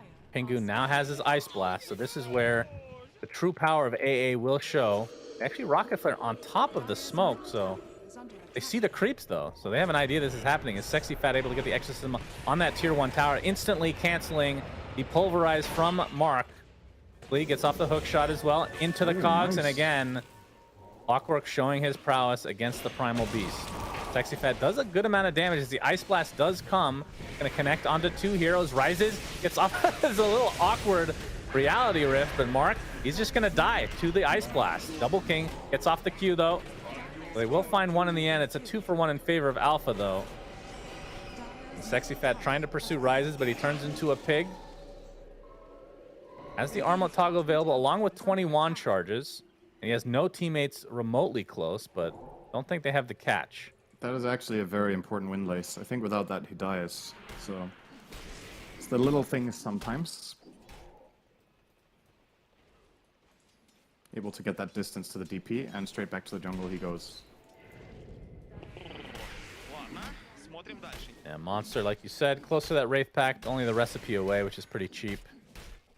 Sexy Fat, close to a BKB, a recipe away. Atuf is also going for the Wraith Pact, already has the mech online, so he is farming pretty respectably. Plastic Chen. Oh, that's a dead wyvern. Gets caught by Rises out on a bit of a warding mission. Easy pick for the CK. And he's just going to transition to Echo Saber. Pretty standard stuff going Armlet Echo here. Probably going to see him follow up with a BKB so he's more reliable against the Primal Beast. And yeah, well, a little bit of everything really. And Flea getting blocked by the creep, so he can't get a good hook shot. Just trying to take out a creep here. Hogs are going to be broken. That Warpine Raider. Yeah, it is pretty annoying. It's going to get healed by the mech. Atuf ain't having none of that. Flea has his sights set on an Aghanim Scepter, Cinderin. We might get to see that this game. Yeah. Very cool. He actually went for Falcon Blade too, which is a little surprising. I'm not the biggest fan of Ags on 4 o'clock with basically nothing to cover it, right? I think a lot of the time it sounds or like you have a good feeling about buying it, and then when it actually comes down to it in the game, you just get countered when you're going in. You just get like stunned or whatever, and you have no mobility. Usually, I find it to be really impactful on clock to get any mobility item, whether it's Force Staff or Jetpack, or in some cases even Dagger can be interesting against very specific matchups and heroes, but yeah, I don't know if I would recommend this build. We'll see. It might work out really, really well if they find the right type of fight. Of course, like the item's ceiling is super high for what it can provide for you. Yeah. But it is a high risk, high reward item when you have no protection like BKB or Force Staff to cover it. And Rises pressuring the Tier 1, keeping this siege alive. Salacious Sea Lion has the Winter's Curse available. Pretty damn good against that CK, but he's going to get caught out, and the AA Blast deletes him. This tower is probably gone now, actually. I think this is the primary teamfight spell that they really need together with the Primal Beast, but he doesn't have BKB yet, so he's not really able to initiate into this dire team as we've talked about. Charging into Enigma, charging into Clockwork is super difficult. So they have to concede this mid tower and start working on that BKB now, or rather complete it for Mark. 250 to go, so we'll have it for the next major fight, and they will also have Exo. Maybe level 12 on DP with her BKB is actually a very strong timing for the Radiant. I think that's the time to get something done in a big way, because the trajectory of the game is following what we were looking for Alpha. Just don't fall behind, don't lose too many towers. They've broken even on towers now. They're farming on the right heroes, so everything for them is going according to plan. And actually, you might be surprised, but this is a 17-minute game where the gold is dead even. The win expectancy is currently 76% for the Dire, so it kind of goes to show that Gaben loves Enigma. Oh, well, I can't blame him. That black hole is something else, I'll tell you what. BKB finally online for Mark. And we're going to see a Roche attempt as Double King has the Deso. And we're going to have the Exorcism with the extra physical damage. And now the TPing in Primal Beast. We'll see if Flea can scout this out. Rocket Flare up in 6 seconds. Going to be scouted out slightly thanks to a scan. Roche already at half HP. And here comes the Rocket Flare, so they do know. Don't think they'll have time to actually try to contest, though. Although... This is pretty slow. they're taking it pretty slow. No. Ice Blast only on the Can't Chen. finish it. I think. And Flea the looking to field try is to ending. backstab this. You can see Double King already low HP on the top side of the map here. He's going to get hook shot. He's going to be brought down by Flea. He's just dead. Hand of Gaben will not save you this time, my friend. And now the TP attempt from Flea is going to require a Winter's Curse just for a support Clockwork. Gracious. I think Alpha are going to be extremely happy about the turn of events here. And now Exorcism is down. Roche is relatively low. You could try to go for this yourself. I mean, keep in mind, while all of this is happening, you have an enemy team that's farming, right? You're committing so much time and so many resources to 0 net gain. The gap now between CK and Dawn is starting to become massive. It's 2k gold difference now, with Clock killing off the Dawn and CK effectively free farming for the last minute with 0 gold gain for Dawnbreaker.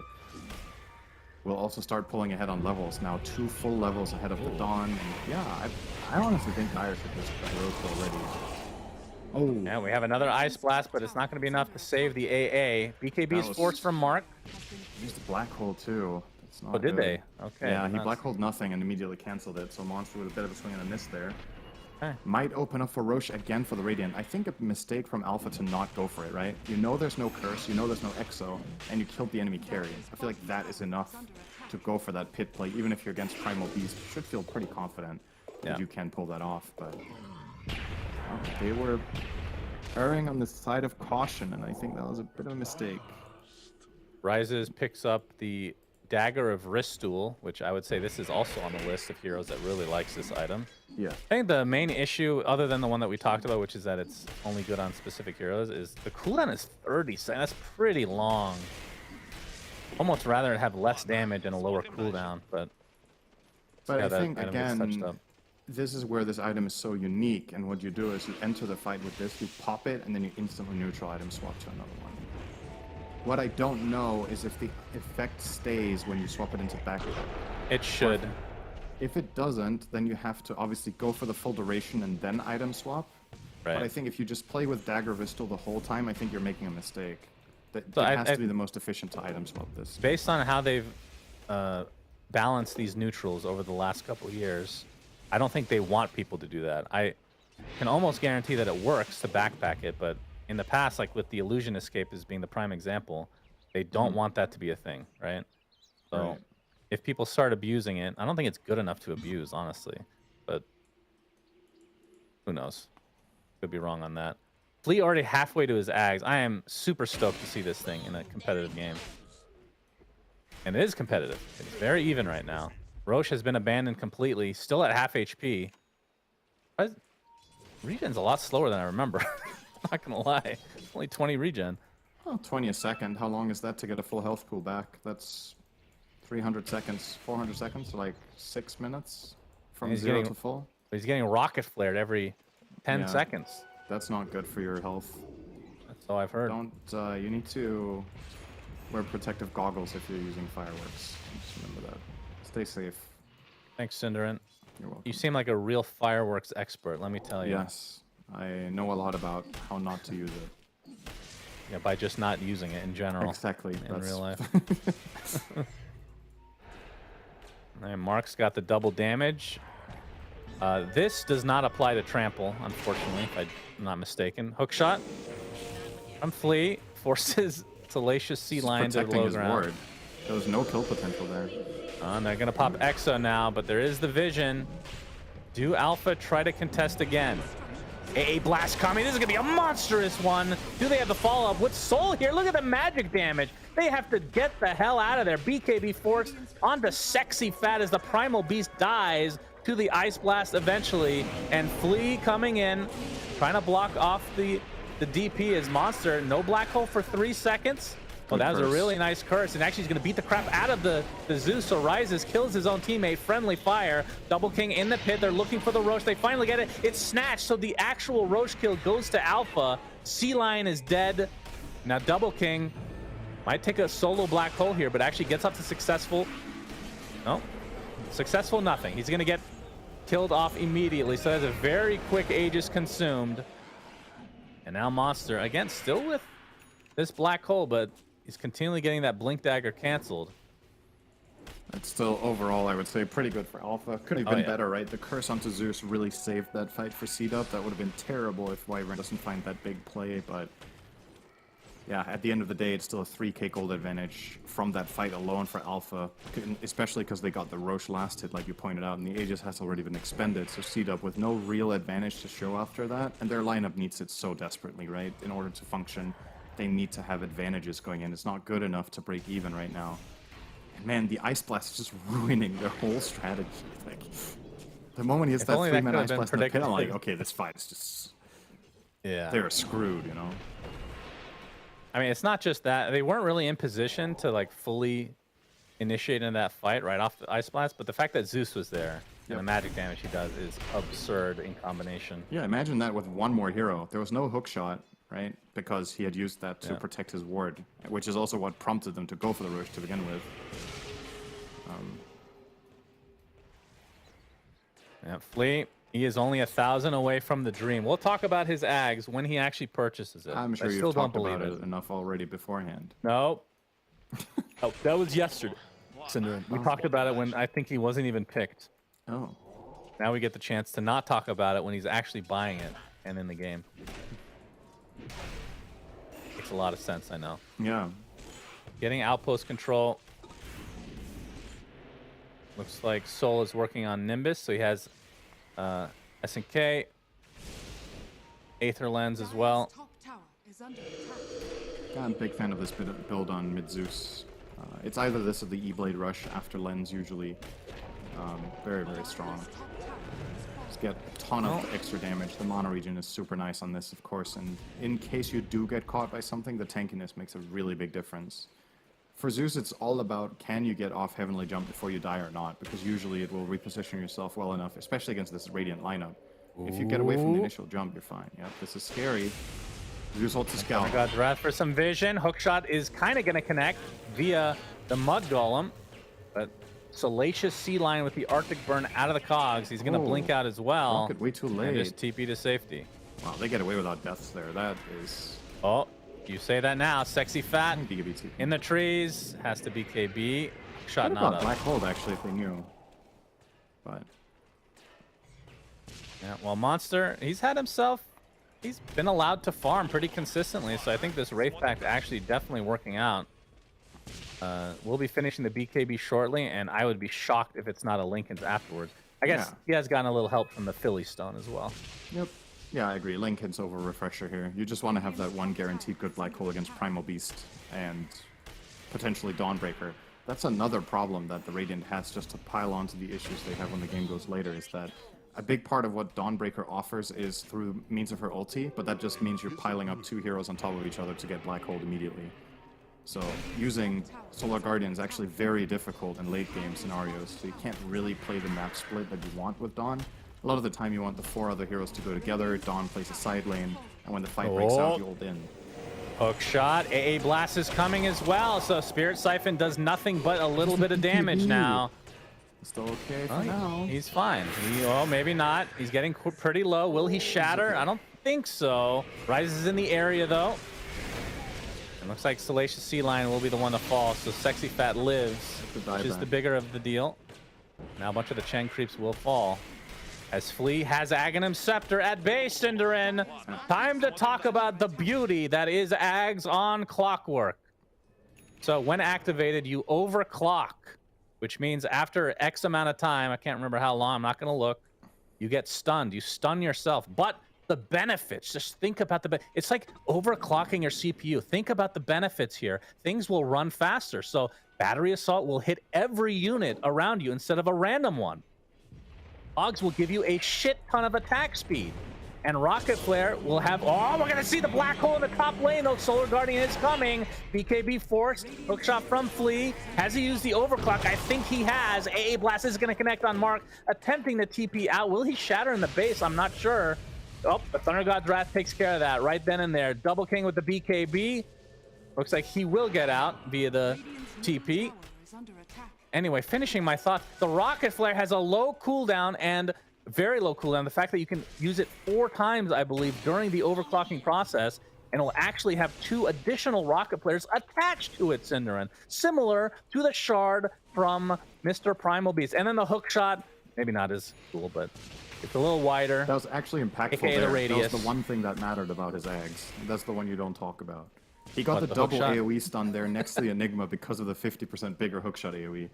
Because he overclocked. That's why he stunned both Primal Bees and the DP. Incredible. And now we're going to see the ult come out from the CK, but the instant Winter's Curse. But the AA Blast comes in, so not a lot of healing coming on here, but they're going to get the CK anyway. Even through the BKB, they have the damage. Maybe a little bit too cocky, but we have the hookshot coming in from Plea. He's overclocked. You got to be careful, but he's overheating Cinderin. He's about to stun himself, for God's sake. He gets a kill here, but now overclocks himself, which leads to a full pulverize, and he will drop in the end. So it's a 2 for 2.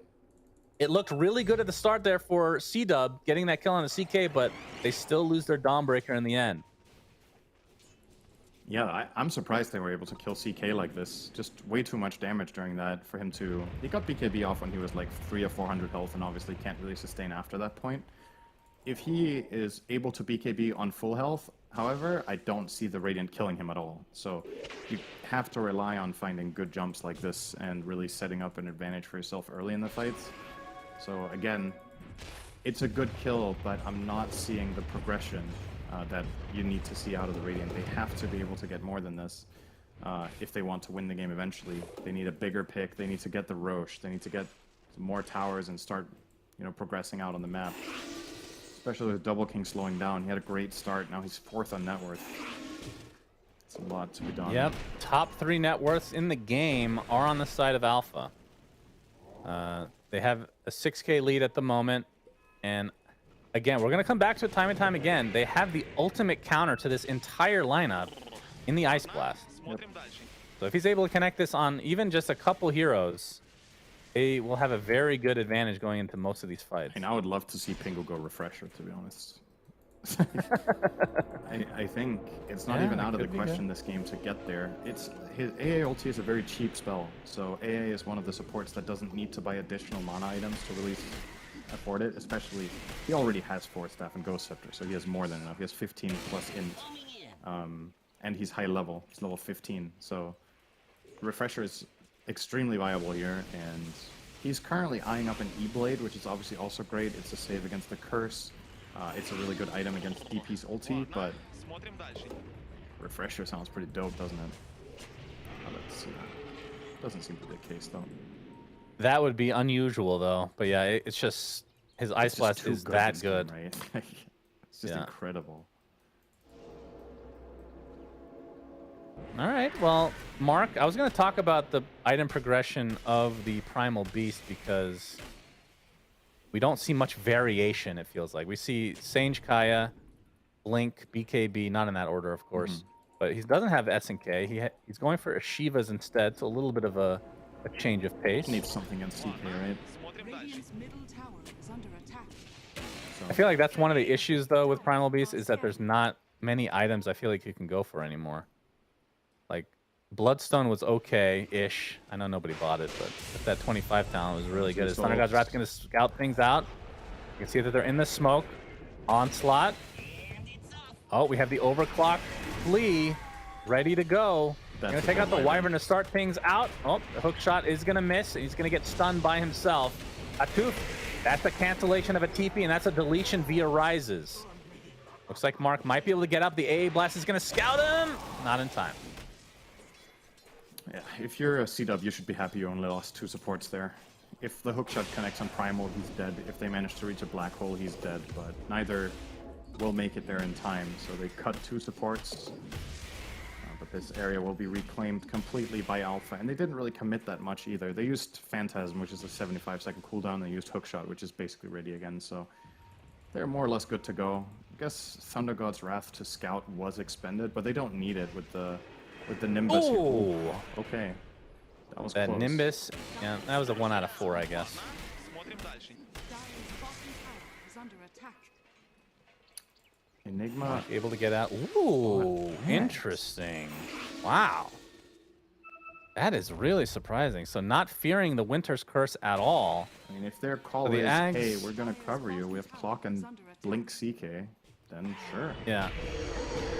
All right, we got the Solar Guardian coming in. Heavenly Jump not going to save Soul as he is bursted down by the the Starbreaker. I mean, that was a soul-crushing Starbreaker, to say the least.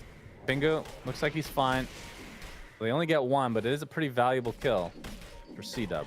Oh, I shouldn't say that. Atuf, he might be the collateral here. Overclock for Fly. Attempting to TP out. He will be fine. Look at those rocket flares. Oh, man, that is juicy. Yep, love to see it. Have you gotten to try that in a game yet? Yeah, It is your I've had favorite the hero. Ags once, I think. He once? Jeez. Yeah, I regretted it that game. But I do think it is very Overclocking good. doesn't It is come a without very its good faults. second or third item, I think, but not a big fan of the rush. It's worked okay so far for Flea in this game, but not too I mean, outstanding. if you rush it and you can get away with it, I mean, just using it to farm, that's what I've seen from some people, is just rocket flare farming. Yeah, that's also good. And what is the cooldown on overclock? It's I think it's like 30 seconds, maybe 50. 50 seconds, yeah. You used it Not just too bad. now. He did. Rocket flare is available. The CK is going to be found, but there's the hook shot onto 2 with the Nimbus in the cover. AA Blast brought back with the Reality Rift. 2 quick kills for Alpha. As Monster still looking for... I mean, I guess he's used Black Hole, but we haven't seen that many. And maybe he just he is going Lincoln's neck, so maybe he feels like because he got Philly Stone, he's going to be able to get these items no problem. Into the Roach Pit they go. Shard is available. And that will almost certainly go to Rises, one of the most value shards in the game, especially with Zeus already having his. Yep. I think the Enigma one is also really good in my opinion, but I think the CK is probably what you go for here. And it is, so. Yeah, we should mention that the Ags for Enigma was slightly changed, so it does the extra damage still, but now it takes the shard from before, which is the pull. I think both were nerfed though slightly so that they can be combined, if I'm not mistaken. I mean, I think it's a better Ags than the old one, right? Because this applies both Midnight Overall. Pulse and the... But maybe the Pulse it applies is weaker. I guess it is. But it's technically not a Midnight Pulse that it applies. As Salacious Sea Lion is dead. It's just literally damage. Yeah. Still good. Still surprising to see it this early. As a 4-staff now on Flea, this is a really farmed Clockwork. AA is pretty farmed too, my less goodness. damage than the old one, because I think the old one just put a Midnight Pulse as part of your ult, right? Yes. So that would have been 12% of current HP per second, whereas the new one is 3% of max, 3.5% of max HP per second. So most of the time it will be weak. I could be wrong. I think you're thinking of the even older Ags. Okay. I think it was changed to just be damage for the last patch. As we're going to see the hook shot, AA Blast coming in, and the Black Hole for cover. Instant buyback from the Wyvern, but they've already lost their Dawnbreaker as Sexy Fat with the BKB, but he's getting bursted down by the right clicks of CK. A nice cogs as the overclocking Clockwork finally drops, but it's going to be at the price of the DP and the dieback of the Wyvern. This could be the beginning of the end for game number 1. Triple kill for Rises. And now they can start working on these buildings. Radiant's middle tower is Yeah, under this should attack. absolutely be at least one lane of barracks. CK is a monster, and he still has Aegis. Yeah. Radiant's Go to middle town. tower has fallen. Dire's top tower Are you winning on your prediction of the least death? I Doesn't got look the like number it. of trees. Radiant's Yeah, I have 2 correct. I have 1. Wait, Radiant's I'm gonna have 2 correct. I had Zeus this release barracks deaths. going That is down. probably not happening. Yeah, sorry about that. Team with the first barracks kill could be Alpha, though. It looks very likely. Yep. So we'll get that one. Good job. You might get 3 out of 4 this time. No, I lied. I only have 1 right Good now. job. You might get 2 out of 4. I mean, I almost got the first blood. I was off by 6 seconds. It's ridiculous. I mean, either you're right or wrong, right? Doesn't matter. Yeah, it's all binary. Here comes the Shiva's onslaught combo. Instantly silenced. Primal Beast getting healed, but not enough to save his life. Instant blink out for Double King. Definitely regretting his decisions there, although he won't pay the ultimate price, but Barracks will fall. And now no Primal Beast for a full minute. 20k lead for Alpha. They can continue on. Here. Yep. Yeah, the jump in, although Rise is taking a lot of damage. He has to be careful. That is the Aegis. No black hole for cover this time, but the Wraith Pact is there. Very fearsome skull on the ground. Has wings, of course. Of course, they don't move. I just realized that they don't move at all. The hook shot in from Flea onto Wyvern. This will be another death for him. 48 seconds on the deck. Lee has his Force Staff as he's about to stun himself. Overheating. Understandable.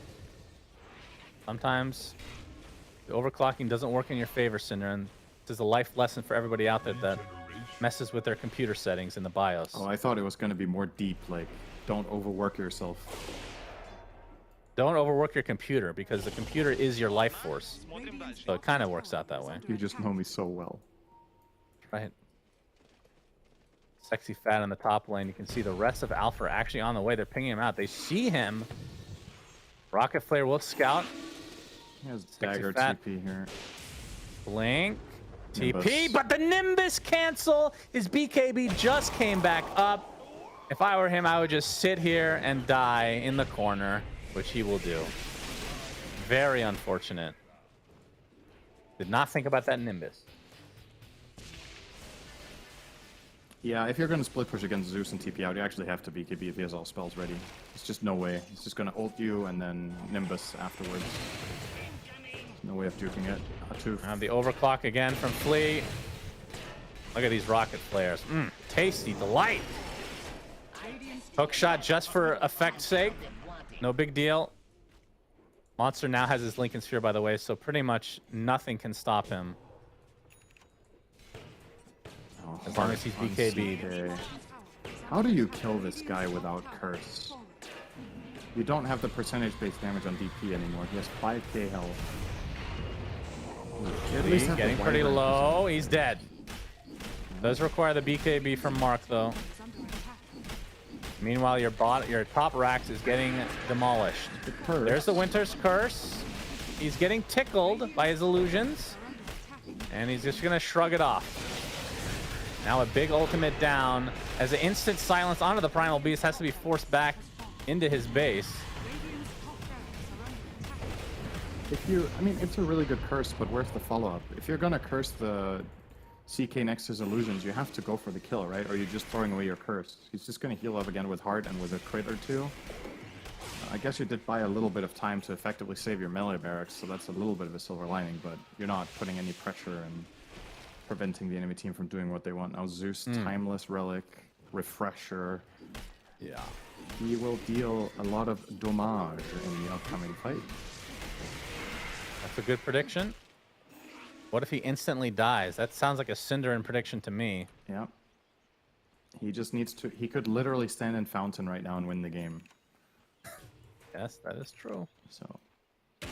Double Nimbus, double Thunder God's the Wrath. barracks Sure. are falling to Eidolons and Siege Creeps. All right. Yep, so that's the second set of Afraid barracks this there. was a Well played from trap Alpha. That Alpha were setting, just waiting for the creeps to get it, and if you go and defend, they would go on you immediately. But actually, there was nobody there, so they could have defended. Yeah. But C-Dub don't know that. Ладно, смотрим дальше. Mind games, man. TK still looking for an upgrade on his neutral item. But everything has dropped, I believe. No, they got 2 more.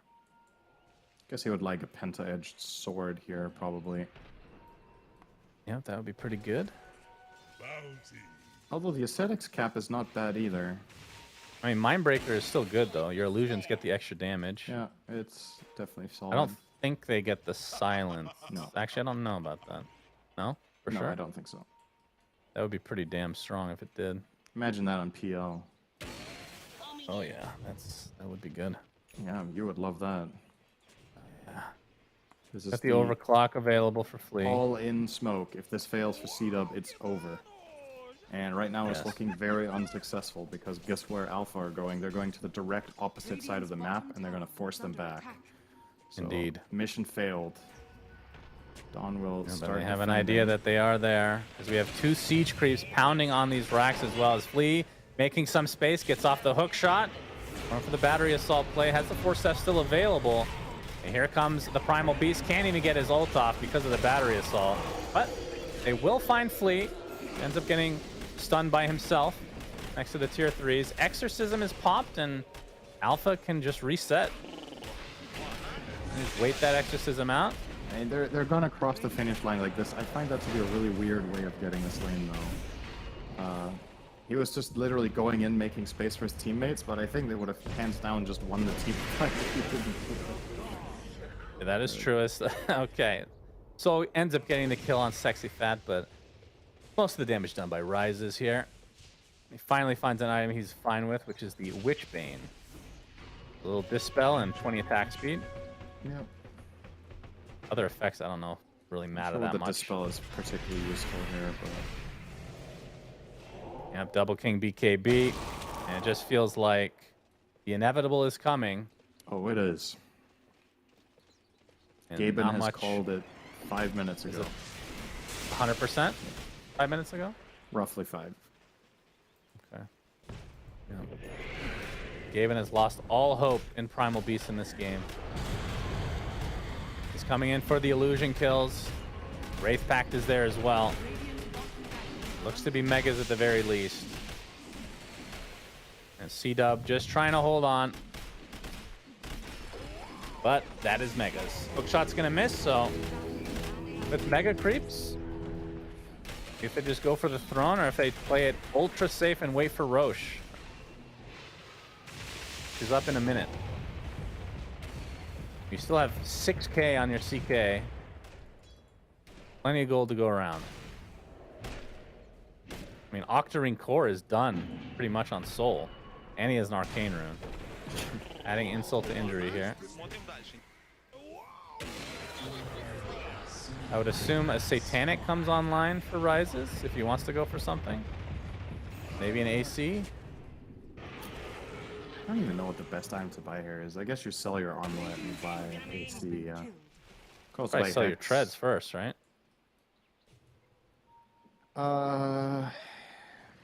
Yeah, maybe you sell the treads first. Probably right. You're gonna have terrible move speed, but you have overwhelming blink, so you're gonna slow them when you jump in anyway. It's probably fine. I believe the time has come, Alpha, for the killing blow. The time has come Yeah, we're waiting for Roche, actually. It will spawn in 10 seconds. to Roche. Maybe they're not waiting for it. Double King is visible. Atoof Yep, is super Atoof. dead. Very much so. Gets off the Wraith Pack, though. That'll keep the CK a little bit busy. Sexy Fat did not get AA blasted this time, but already pops the Exorcism. Pingu ends up dying to the Primal Beast as we have a double buyback now. Make it a triple buyback. They're focusing on Rises. It looks like he will fall. So that is a very big kill. Of course, they need a lot more of that. As Soul gets demolished by the Starbreaker. BKB pop now. And they will be able to get the Zeus, although the Monster gets off his Black Hole. Instant buyback from the Zeus. You can see the damage output from Monster is pretty ridiculous. But now, will he be able to take out any more as Flea is pursuing? Still has the hook shot and the overclock available. So in the end, they do find even more kills with the Nimbus Thunder God's Wrath combo for the Wyvern. And I believe the last buyback expended. Actually, Primal Beast still has his.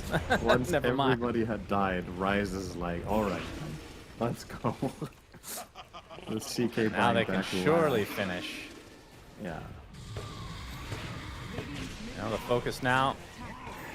All right, yep, can't get off that ultimate for Mark. But surely this game will be at an end. It's been over for 20 minutes, we're going to be honest here. There's the initiation from Mark, but he is surrounded, he is Chaos Bolted, and he is dead, Bloodthorned. Flies back into the game, but he's all alone. I'm sure the GGs will come out any second now. Any second. Flea misses the hook shot. Finally, GGs come I out. love the voice line from AA. What does it say? I waited ages, but it was worth it.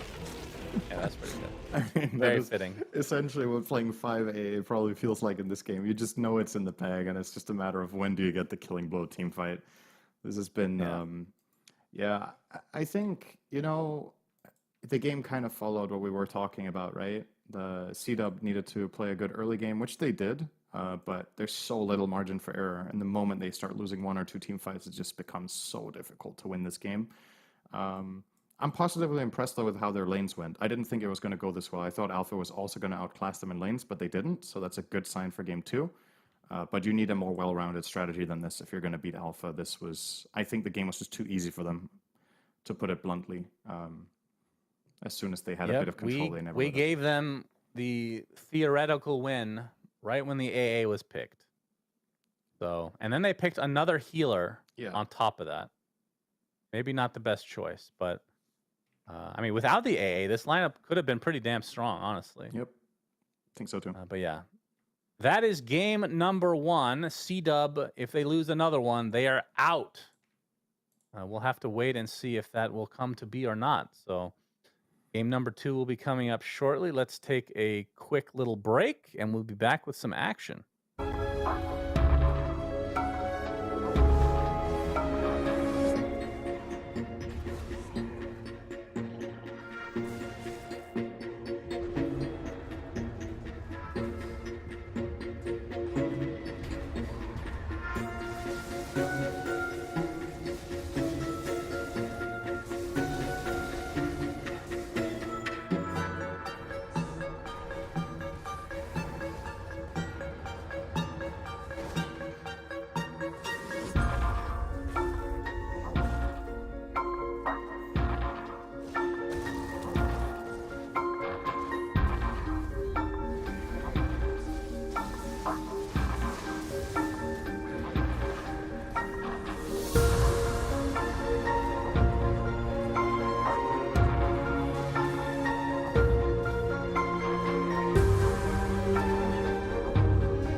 and breathe. For us, it's more than a game. It's a reality where a group of letters can mean everything. Where runes are collected and Aegis can only be won in battle. Where centaurs can give you a ride. Where the true heroes are those in front of the screen. GG Bet. This is real.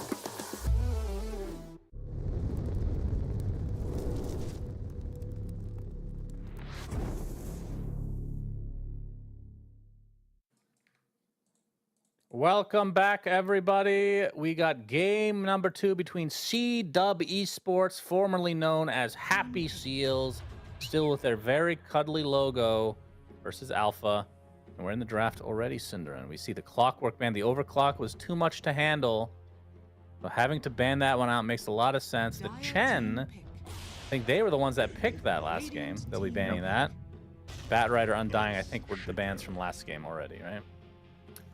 I believe so, yeah. So, yeah, C-Dub really mixing it up here. I'm surprised they banned the Chen. I don't think they should lose faith in that after game 1. I just think they got AA'd in the second phase, and they could have gone for a similar opening here and just banned that hero. They will still run the DP back, which I think is a very good choice, together with Marcy. Alpha are picking very strong teamfight opener here with Enigma Shaker. Pretty telegraphed how these heroes are going to lane, so we'll see if C-Dub takes advantage of that. You kind of know that you're facing Enigma Shaker in that safe lane, so... They ban AA. I mean, is there any way they pick AA with Earthshaker? I feel like no. It's possible. I don't think it's out of the question. With the right mid hero, you can definitely do that. Like, let's say you play a mid Ember or Void Spirit, you know, some sort of fast mid hero that has a pretty easy catch that you could combo with.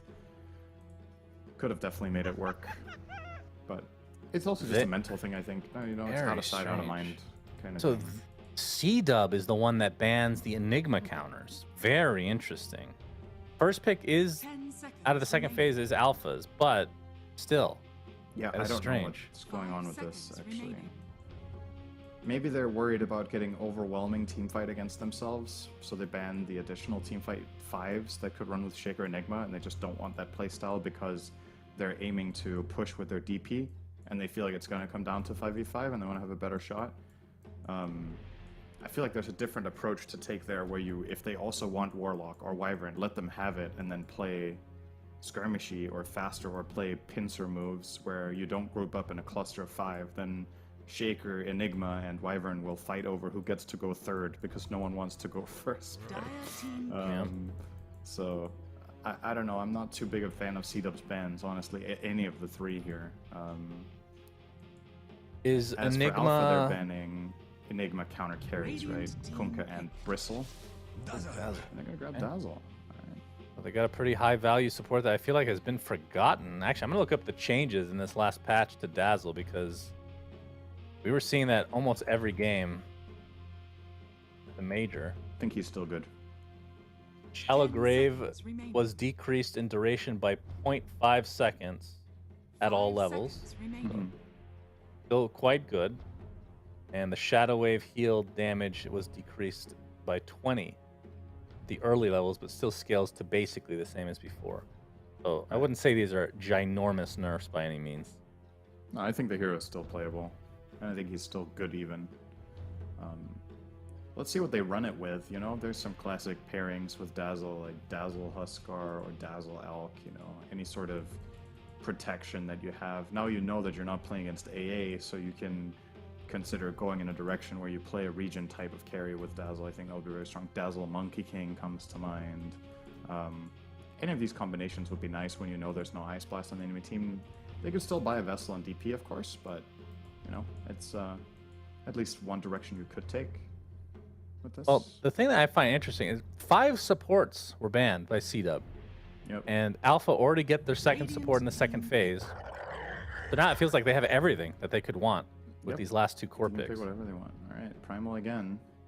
Once again, I don't like Primal's matchups in particular here. I think both Shaker and Enigma are pretty good heroes against it, because what you want against Primal is you want, if possible, a BKB piercing stun, which Enigma has, and you want heroes that are difficult to charge into. So combo breakers. You have Shaker with the Fissure, you have Enigma with Malefice or Black Hole. Even if you want to go that far, you have Dazzle Shard as a possibility to just combo break you when you're casting ult. Like, It's just plenty of problems already.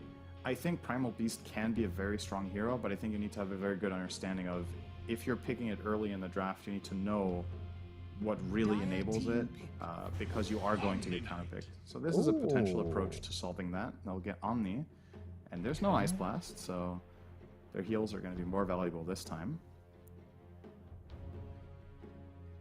And for trying to think from Primal Beast perspective. Okay, how does this mechanic work? So when he charges and you get stunned, you still end up at your charge location, right? Yeah. But what if it's like, I mean, I assume Chrono, that would not work. But what about Black Hole? I think Black Hole stops it too. Okay, Pretty sure. makes sense. All right, so Alpha looking for a position 1 and 2. And there's a lot available. This Omni is a pseudo block pick against Faceless Void, which is one of the carries of the patch. It's a lot harder to make Void work when you're playing against Guardian Angel, and also a hero that can take off 2 of the time dilations with Heavenly Grace. He can take it off on himself and the target if he hasn't got it on cooldown already.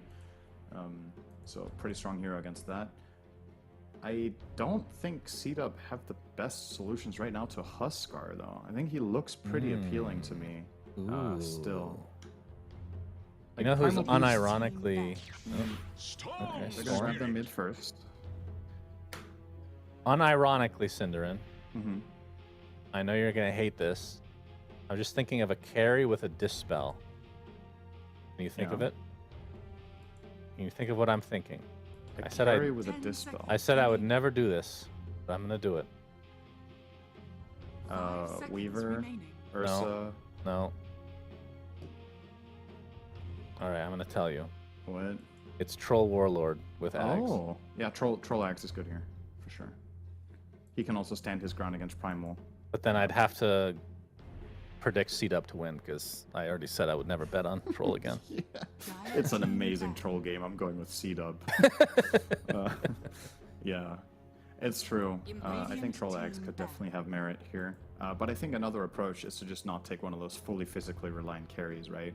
Or you take the different angle to this where, yeah, we have Shaker and Enigma as team fight, but we don't have to fight as a ball now that we have Storm for flanking and to jump the Omni Knight. Maybe we can get a carry that does something 10 similar and just break up the fights. I think Weaver does look kind of appealing. I also think Weaver 5 Dazzle is a pretty seconds strong lane. That Both would be teams one looking angle. for a 1. The other Is option, is AM a thing at all for C-Dub? he could be. I could see Own that Storm working. Spirit. Yeah. Does Mana Void go through BKB still? I can't remember. No. It used to though, right? I think the stun used to, the damage never did. Oh yeah, the stun is what I'm talking about. 'Cause Uh, right now they don't have any solution to this Enigma. I don't actually remember if that got changed at some point. Not going through BKB on the stun even, but yeah, it's true that would help against Enigma. I think a better approach though is picking a carry that's good against Eidolons, and you can see that Alpha's bans are really targeted at that, right? They banned Bristle Kunkka last phase, now they're banning the Dawnbreaker, so another hero that comes to mind that could be 10 great would be seconds Templar remaining. Assassin. I actually think it's a really good pick for C-Dub this game. You don't have very 5 good seconds ways of remaining. removing refraction as Alpha, and you eat those Eidolons alive if the lane goes properly. Shaker doesn't offer much in the way of helping Enigma win the lane against TA. So that would be nice. If you wanted to get Radiant creative, team there's pick. Gyro. Alk was another one that just got banned, right? There's just so many carries that can deal with Eidolons. I just think you should still. I'm feeling TA. I also think Double King plays a pretty good TA, if I'm not mistaken, so he should want to play it here. It's also amazing to play 10 TA when you have seconds Omni. remaining. It's just you give so much freedom in fights. Yes, but to Troll, play Cinder, and aggressively. Troll 5 is gonna seconds be remaining. the ultimate pick here. Especially a Troll Dazzle lane. That sounds pretty damn good. You mean if they go TA, you're dissuaded from doing that because you make Troll too good, or No, just Troll is good in general. Oh, they what if blocked. they, They just knew take it. themselves? They knew it was gonna be too good to handle. And now Oh, boy. Alpha Now you left have no in problem shambles. predicting Alpha winning, huh? Yeah, well, that Good makes for it easy you. for me. Okay, so I don't think you can 10 get seconds any remaining. carry that has a Dispel now, right? Am I missing something? 5 seconds not an remaining. offensive one. You'd have to buy Nullifier. I'm trying to think of what that's such a carries are good here. I think... So Primal Beast is a little bit of a problem for some of the carries I'm having a look at. I think this is potentially a good Slark game, but it's maybe a little bit too tricky to pull off against Primal. Is PA in the pool? Still PA. Troll can be iffy though, and Omni Knight's a problem. You could go Nullifier on Monkey King. You could go a hybrid carry like Medusa. Morphling. Heroes. Okay. Medusa is solid. She is very physical oriented, of course, but she's one of the heroes that can outlast Guardian Angel. You pressure ult when GA is up, you stay alive, and now you have a very clear-cut path as Alpha to getting to that late game. You're going to play behind Medusa with your amazing team fight, and if she has an Aegis, she's going to be able to stand her ground and fight you head on. And obviously her Petrify ult is very good against Troll. So I think the Medusa pick's good. Do you think Pretty slow lineup though. it is? And with that in mind, do you think Troll goes for the standard Battle Fury, or could he go Diffusal against the Medusa? Is that too worth? all in? You get one Because then you get opportunity, and if very you fail active that, you're early. messed up. Yeah, I think it's If you too want to like up the difficult. pace. If you want to up the pace, I think there's other builds that are probably better. Because yeah, the Diffusal might be good against Medusa, but what you want your Troll to have here is stuff that makes him difficult to fight, which would be stat items, right? Sanjin, Yasha, Skadi, and then Aegis, so you can hit towers. If you have Diffusal, you're very frail. You can get jumped and killed, or you can force out Omni Ult, reset, and go again.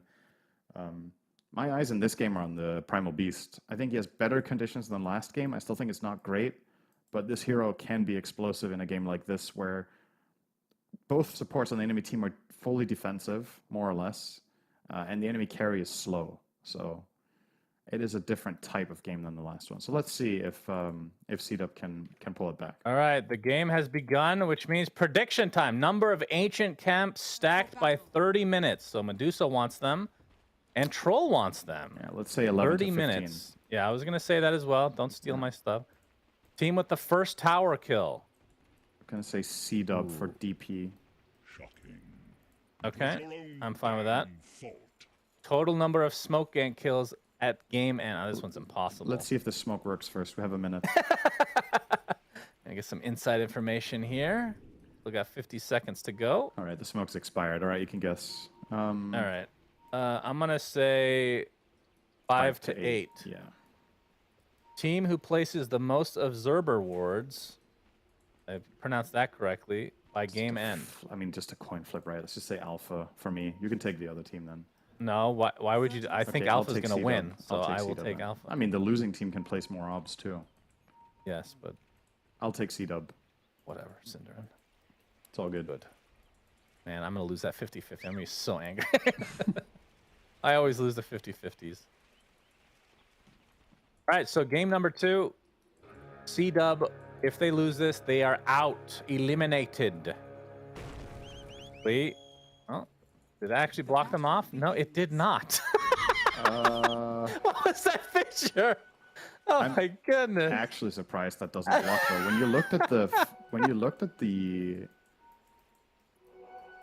debris, it looked like it covered the entire way to the wall. But Dude, I want a highlight reel of just that picture. That really tickled me. He That's a needed good to- one.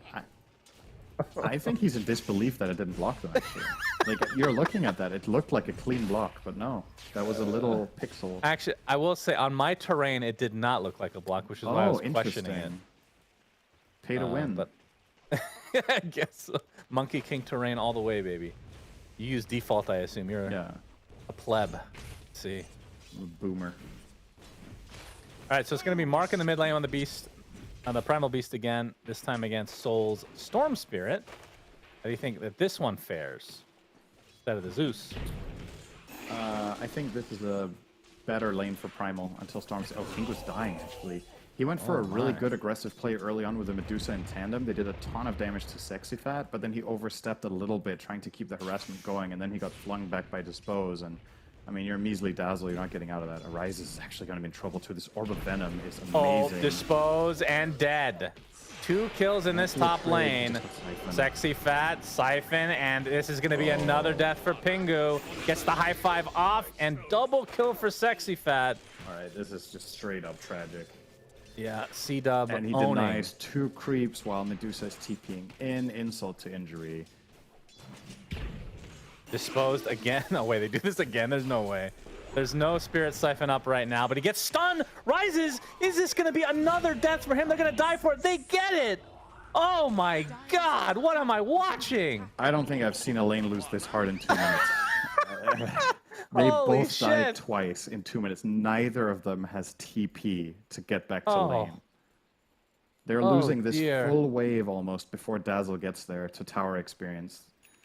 I mean, you don't want to say it, but this lane is just over, right? Dazzle is level 1, Deuce is level 1, DP is level 3, and Marcy is level 3 and 1 creep. Like, how are you meant to play this lane now? Every time you go to the creep wave, you're just going to get jumped on and disposed, and you're going to die. Yeah, and Medusa has to smoke just to get there a little bit faster. That's the desperation there. This is straight From up Alpha in the just top lane. terrible. Yeah, look at it too. If he doesn't care, like, what are you guys going to do? Just gonna Yeah, fling they're him back? going for more. Spirit Siphon is there. Pingu gets disposed back, and he's dead. So they just continue to feed in this top lane. And they're pulling the creeps now, but Rise is at least getting some experience now. My goodness. This is a train wreck. Holding on to that second point. He's just going to pull the wave himself so that Pingu can get something out of this. Yeah, Sexy Fat's going to get 2 waves in tower for free now. So level 4 inbound for DP. Yeah, that Marcy pick really paying dividends. My goodness. And in the mid lane, we're going to see some aggression. But Soul gets off his electric vortex, so he is going to get disposed, though. But it's not going to be that much follow-up. In fact, Atuf, he's worth quite a bit. So Soul taking that for himself. Well, if you are stomping top lane, you can obviously go to another lane and pay it back to make it. That's true. That's a gentleman's gank right there.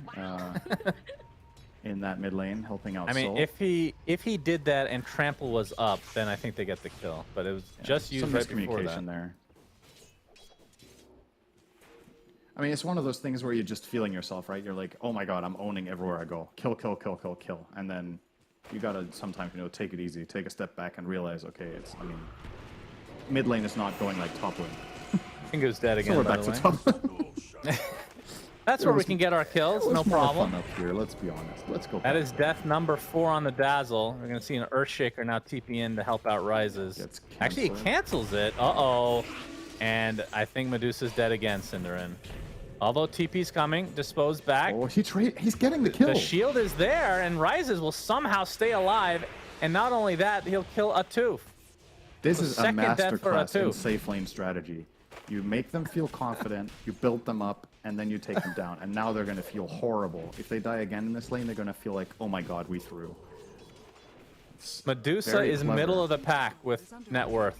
I cannot believe I'm saying that. It's actually unbelievable that they recovered this from that position. I think if Marcy hadn't gone mid, they would never have stood a chance up here. He just wanted to expand the lead to other lanes, but in reality, they could have just kept running at them in this top lane, killing again and again. Yeah, But now I was Rises is level gonna 4. He can. I was gonna give an early MVP to Atuf, but now I'm gonna have to retract that emphatically, Cinderin, because he's brought this game back to even almost single-handedly. Gracious. know in the your mid lane. limits. Yeah, the Soul is winning the mid lane by a slight margin in terms of XP. He hit 6 before Mark, Yeah. but top 3 net worth still on the side of C-Dub. As Sexy Fat now, not level. I mean, I feel like it's only 5.5 minutes now. I was saying not quite level 6 yet, but obviously Dire's top tower. not able to use Exorcism on this tower. But they're still pressuring it pretty nicely. Yep. And Rises is very scared. He's just standing in the tree line, not even trying to see us the siege creep. That's quite a lot of gold that he could have just went out and fired a single arrow to claim, but just very, very cautious here. Got PTSD. Can't blame him. I think at this point you also need to be not to be overly careful. You're level 5. You have a point in mana shield. You're not that free kill that you were a few minutes ago. It's not as terrible anymore. He needs to build his confidence first before he can Yeah. go out into the real world. Just one of those things. Well, he's going to build his confidence in the jungle. This is where he can feel like best. Yeah, I am so strong. I'm winning 1v5 in the jungle. Alright, he still needs to have his hand held by Pingu, so baby steps here. Well, Pingu just really needs XP. He's level 2, for God's sake. So treads will be finished here for Rises, so that is something to be very proud about at the 7-minute mark. But this is a hero that can bounce back if given enough space, so Yep. definitely not out of the woods. And it is a good Medusa game later, so it's not like it's irreparable, but definitely an uphill climb ahead of him for a while. And a lot of it's going to come down to what Soul can accomplish on this Storm Spirit. If he can kind of just make some... Uh-oh. Rises. He's going to get disposed here in just a moment. This is with the help of the Exorcism and Spirit Siphon. Soul jumps in, but a nice grave from Pingu, keeping them at bay. Atuf is going to die again. They do lose the Medusa. That's going to be a double kill for Sexy Fat, but Soul, he is doing quite well. Almost done with the Soul Ring now. Gets a double kill. Obviously, not great that your position 1 dies for the 3rd time already. I think Soul should have prioritized the DP. I actually think they could have kept Medusa alive. Yeah, for sure. He went and vortexed the Marcy because it looks like the easy kill, but when that shallow grave comes out, your Medusa will live, and you can kill that DP, and all 3 of you stay alive. That's a massive win. In the end, yeah, you do get the kill, but now it came at the cost of your 2 allies that could have both survived if you had chosen differently. So, not ideal. 2K lead for C-Dub. Yeah, Double yet to King see is a having a full great time as well. rotation. We haven't talked about that too much. True. The Troll Warlord. Top 4 net worth, but still, 3 of the 4 are still on the side of C-Dub, so they're sitting pretty at the moment. He's going for the Battle Fury. And has the Ring of Health to be able to sustain this farm in the jungle. And on the side of the Mark Primal Beast, we have yet to see his rotation, but starting to move out now. Alright, Double King getting jumped by Storm. They have the Shaker follow up. He will not get ulti off. Nice. Looks like Troll is going to die. Rises actually dodges the gank in the top lane, so a very good turn of events from Alpha. Nice job playing it safe for Rises. Obviously playing scared this whole game. It's minute 0, it feels like. And now a tier 1 tower. Yeah. Going to be pressured. Salacious Sea Lion. He's in the area. He's going to be spotted, and he's only level 3, so... Oh, is that another The missed Fissure trigger? missed again, yes. Oh, Just making sure nobody's on the other side of the terrain, inside the imagine if outskirts you of the could border. fissure. Imagine if the map was round, and when you fissured out of bottom, it came out top as well. That's true. This actually proves that the Dota map is flat, Cinder. Yes. Oh my god. I feel like they should add that just for sanity's sake. And you know? we've had Dota for a really long time, and there's been no climate change as well. I think there's a lot to be learned from this game. Wow. Oh, here comes Primal Beast. Rises, yep, with the help. Oh boy, he's in a lot of Ulti. trouble. Pulverize with the Exorcism here. Soul comes in to try to get some collateral as Monster gets a black hole. It's going to connect onto 2 with the Enchant Totem coming out. They're only going to get the support for now, though. And Sexy Fat keeping very alive thanks to the Spirit That Siphon, is but he's not going to be able to find a kill impressive. quite yet. Electric Vortex, nice grave, keeping Soul alive. They're not going to be able to kill off anybody else. And Sexy Fat likely will heal to a high degree. Another missed fissure. Gracious. Can you check what Flea's ping is by any chance? He's warming up. He'll hit the good ones later. Can you check his ping, Is please? he I just need maxing to know. Aftershock? If he goes 1-1-3, I feel like this is very outdated. Basically, every Pro Shaker right now goes 3-1-1 and then goes for a shard into Dagger. If he's going to max Aftershock and then rush Blink, that is very uncharacteristic for this hero. But he might choose it this game because he's worried about pacing. Like if he's playing it the slow and usual way, that it's just going to be too late. This is... Oh, he's holding the skill point for now. Okay. We'll also see if these jungle camps get taken out. They do to a pretty high degree. Double King. It's a neutral item for his efforts, and Rises has to just deal with the scraps. The thing is, though, the Radiant lead hasn't really grown in the last 6 minutes. It's about the same. Okay, slightly higher, like a few hundred gold higher. So Bottom lane, Mark getting initiated on. Flea is there with the enchant totem. Fissure this time connects onto 2. You're right, Cinderin. it's warming up. Just saving it. Wants to make that epic comeback. This is But the rest, outside of that top lane, I feel like the rest of the heroes from Alpha are actually doing pretty respectable. absolutely. This was going to be a game where Storm needs to take over, and he's on that path right now. 5-0-2. He's going to get a bounty rune to refill his bottle, so he could make his next move. Unfortunately for him, the power rune is not going to be his. That will be an invis grabbed up by a tooth. And that was outside of dire vision, so this could lead to a Medusa kill once again. Rises and Double King actually just looking at each other farm in the same area. Kind Yeah, of funny very awkward here. situation. This is very dangerous for Rises. Look at the map. He There's does have no- Stone Gaze, though. Yeah, if he gets that off, that is. Here They're comes gonna lose Pingu. the onslaught, and Pingu's going to be able to grave himself, dispose. Oh, he gets to the high ground. Rises, forced to use Stone Gaze, attempting to TP out, should be successful.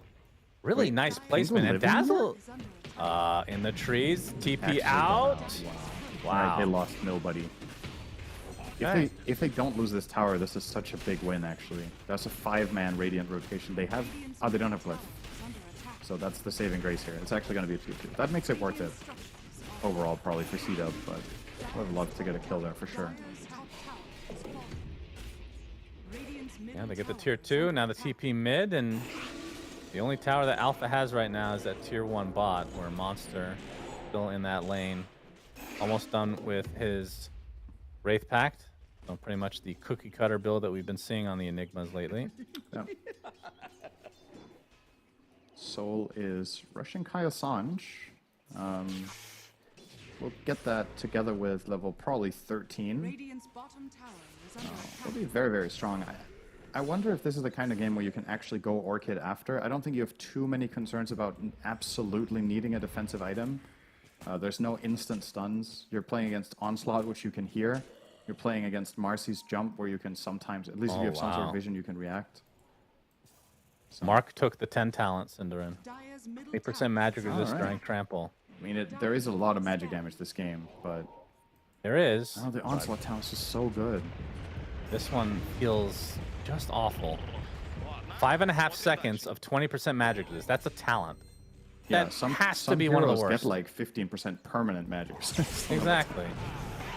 Well, Good catch. pulverize, but it's just an Omni Knight in the area, so yeah, nothing to follow it up with. He has a regen rune as well. Смотрим дальше. If DP was a part of that play, I think that would have been a kill, but she was already headed back top to farm. DP. I mean, Alpha on the top side of the map, they have just played ultra passive, but on the bottom side, it's like night and day difference. Okay, Oh, Fleet. we have an Echo Slam in that bot lane. A Tooth is dead. That's a That dagger. is his If he 5th wants to death of buy the it. game. Radiant's bottom tower is Brown under Boots attack. Blink. I feel like I have not seen this in so long on Shaker. Yeah, these- Support, this that old is. school. Old school stuff. Yeah. He's still thinking about it, apparently. Yeah. There we go. Maybe he's really old school, so he was trying to find the old Dota 1 shop with the dagger and pick the correct shop out of the 4 different options he had. Yeah, those are always tough to find. The Or he Radiant went and to a Dire. shop and he wrote Kellen's, and there were 0 results. Was that what the name was? Kellen's Dagger of Escape. Really? I don't remember that. Now, Roche is going to be taken out. Looks like a freebie. The Double King going to get a nice Aegis for himself. Does require the Exorcism, but well worth it. Well worth it for sure. Get that Aegis on Troll with Battle Fury. You're probably not going to put this Aegis to too much use. I think you still need to build up your Troll. You already got the top tier 2 tower, which this Aegis would usually be used for, so you have that outpost advantage already going your way. But if you do want to make a move on mid tier 2, I wouldn't be opposed to it with the next EXO, especially if DP finds level 12. But for now, just farming Aegis, I think.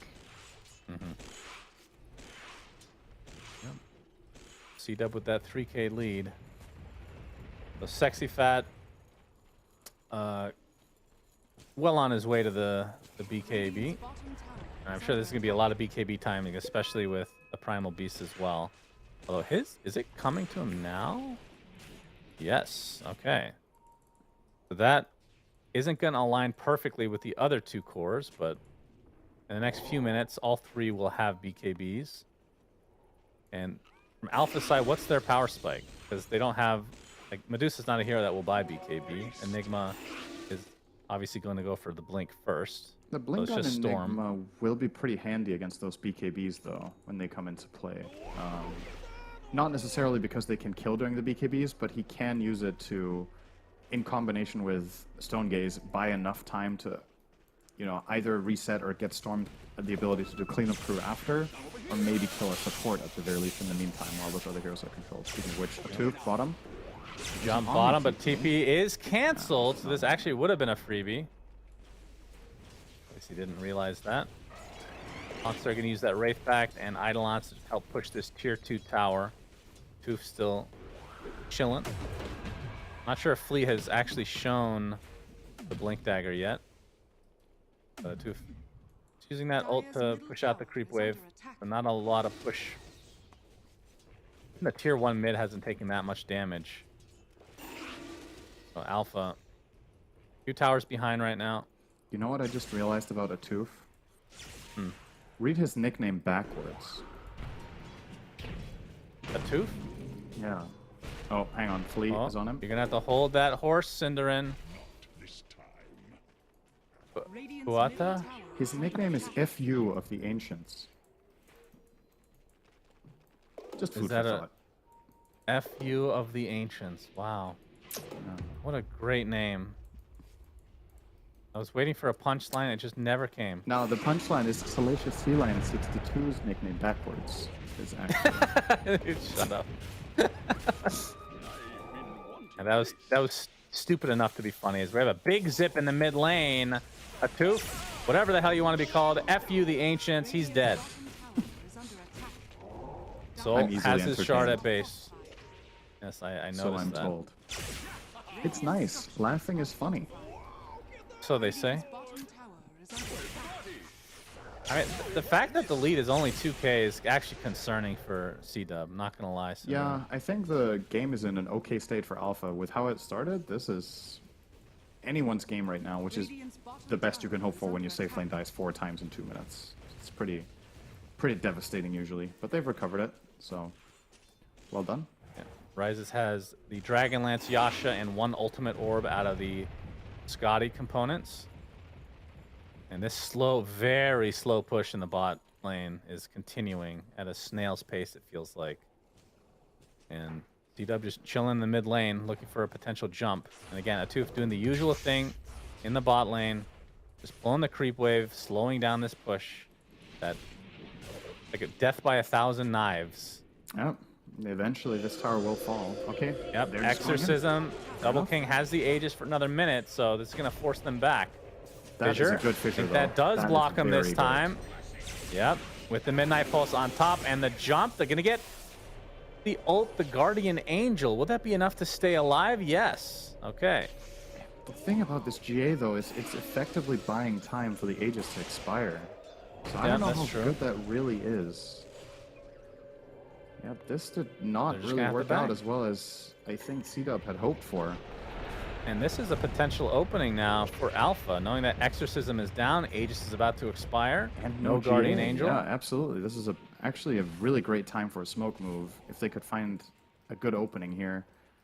Don't even necessarily have to prioritize Omni. They might be able to burst one of the cores if they're I mean- fast enough. They could also just be happy with farm.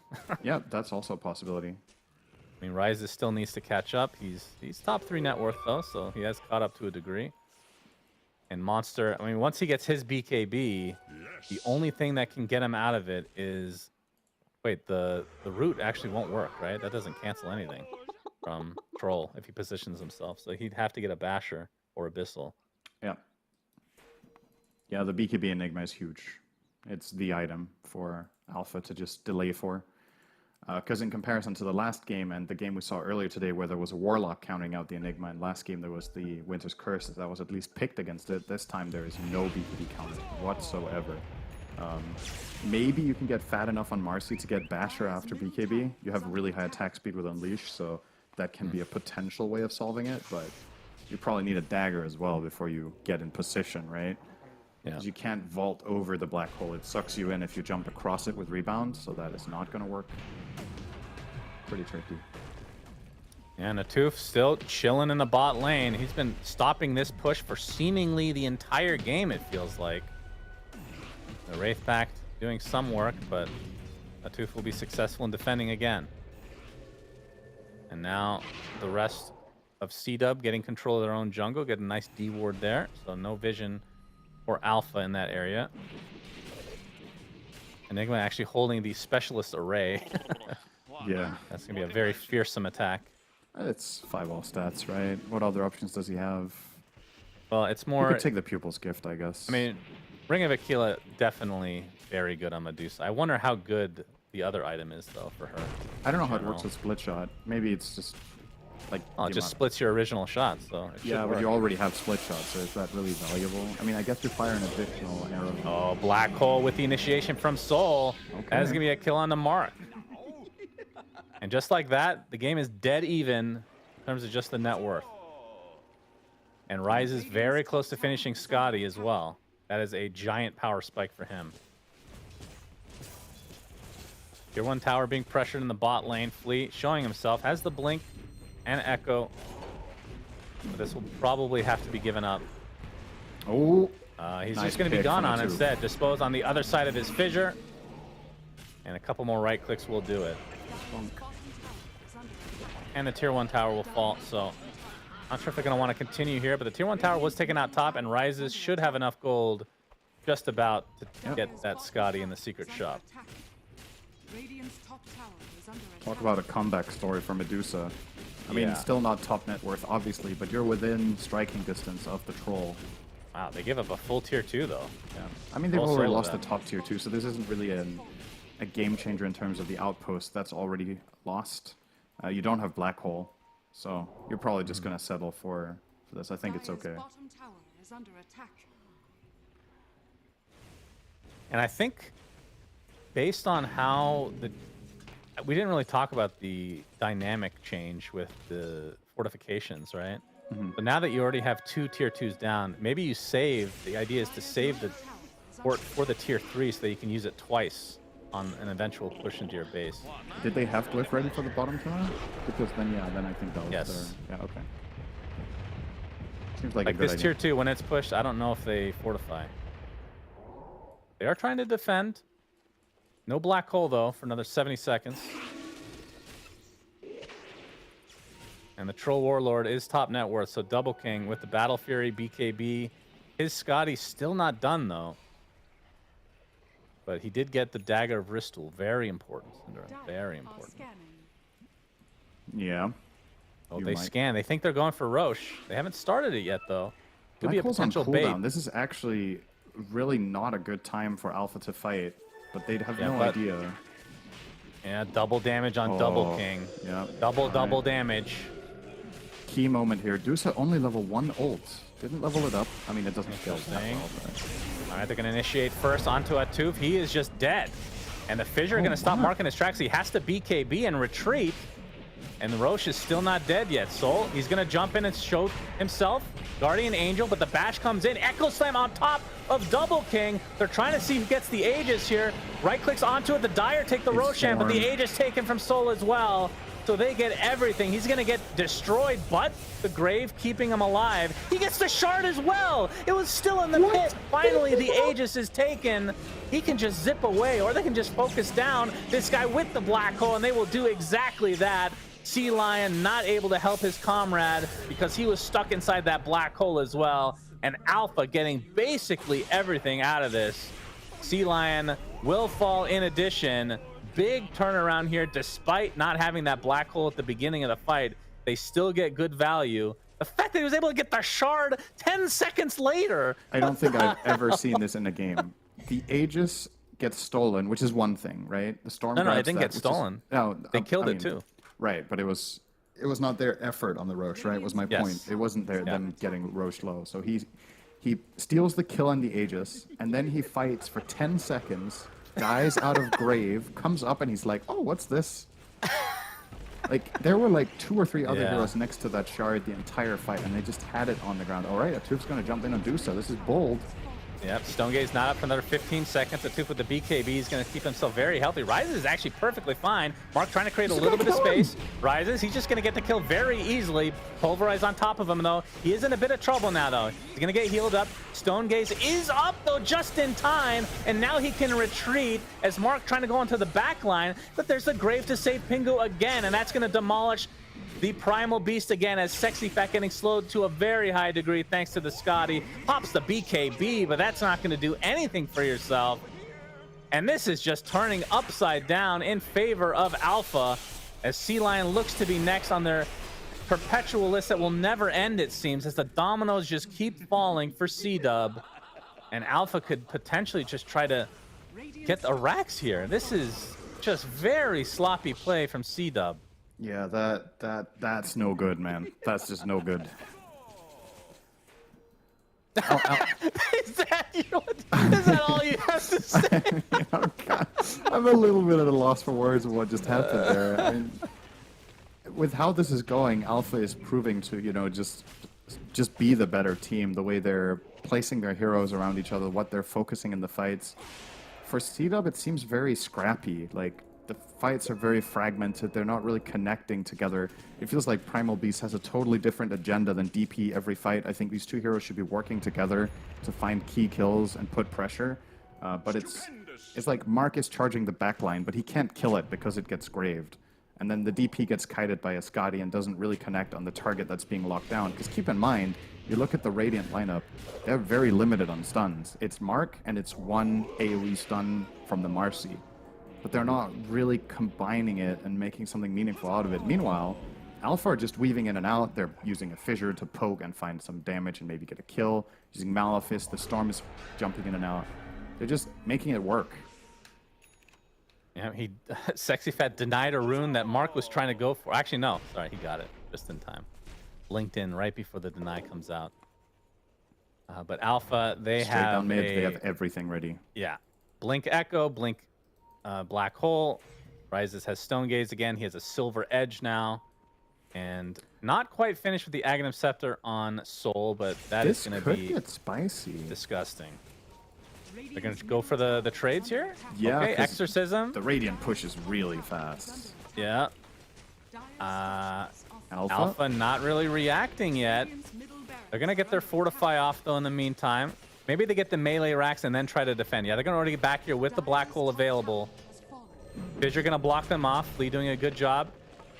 Blink getting continually canceled, so they get the melee racks, and here comes Monster. He gets the Black Hole, but it's only on one, but it is the Troll Warlord. Guardian Angel not going to prevent any of the magic damage coming out. He's taking so much, but does have his ult, does have BKB, but there's a huge Echo Slam. Finally, Double King able to get off that ult, but Rises with the Stone Gaze, keeping the Troll in place. This should be a casual right-click battle for him to win, and he will do so easily. 2 for 1 in favor of Alpha, as now the bodies continue to crumble here.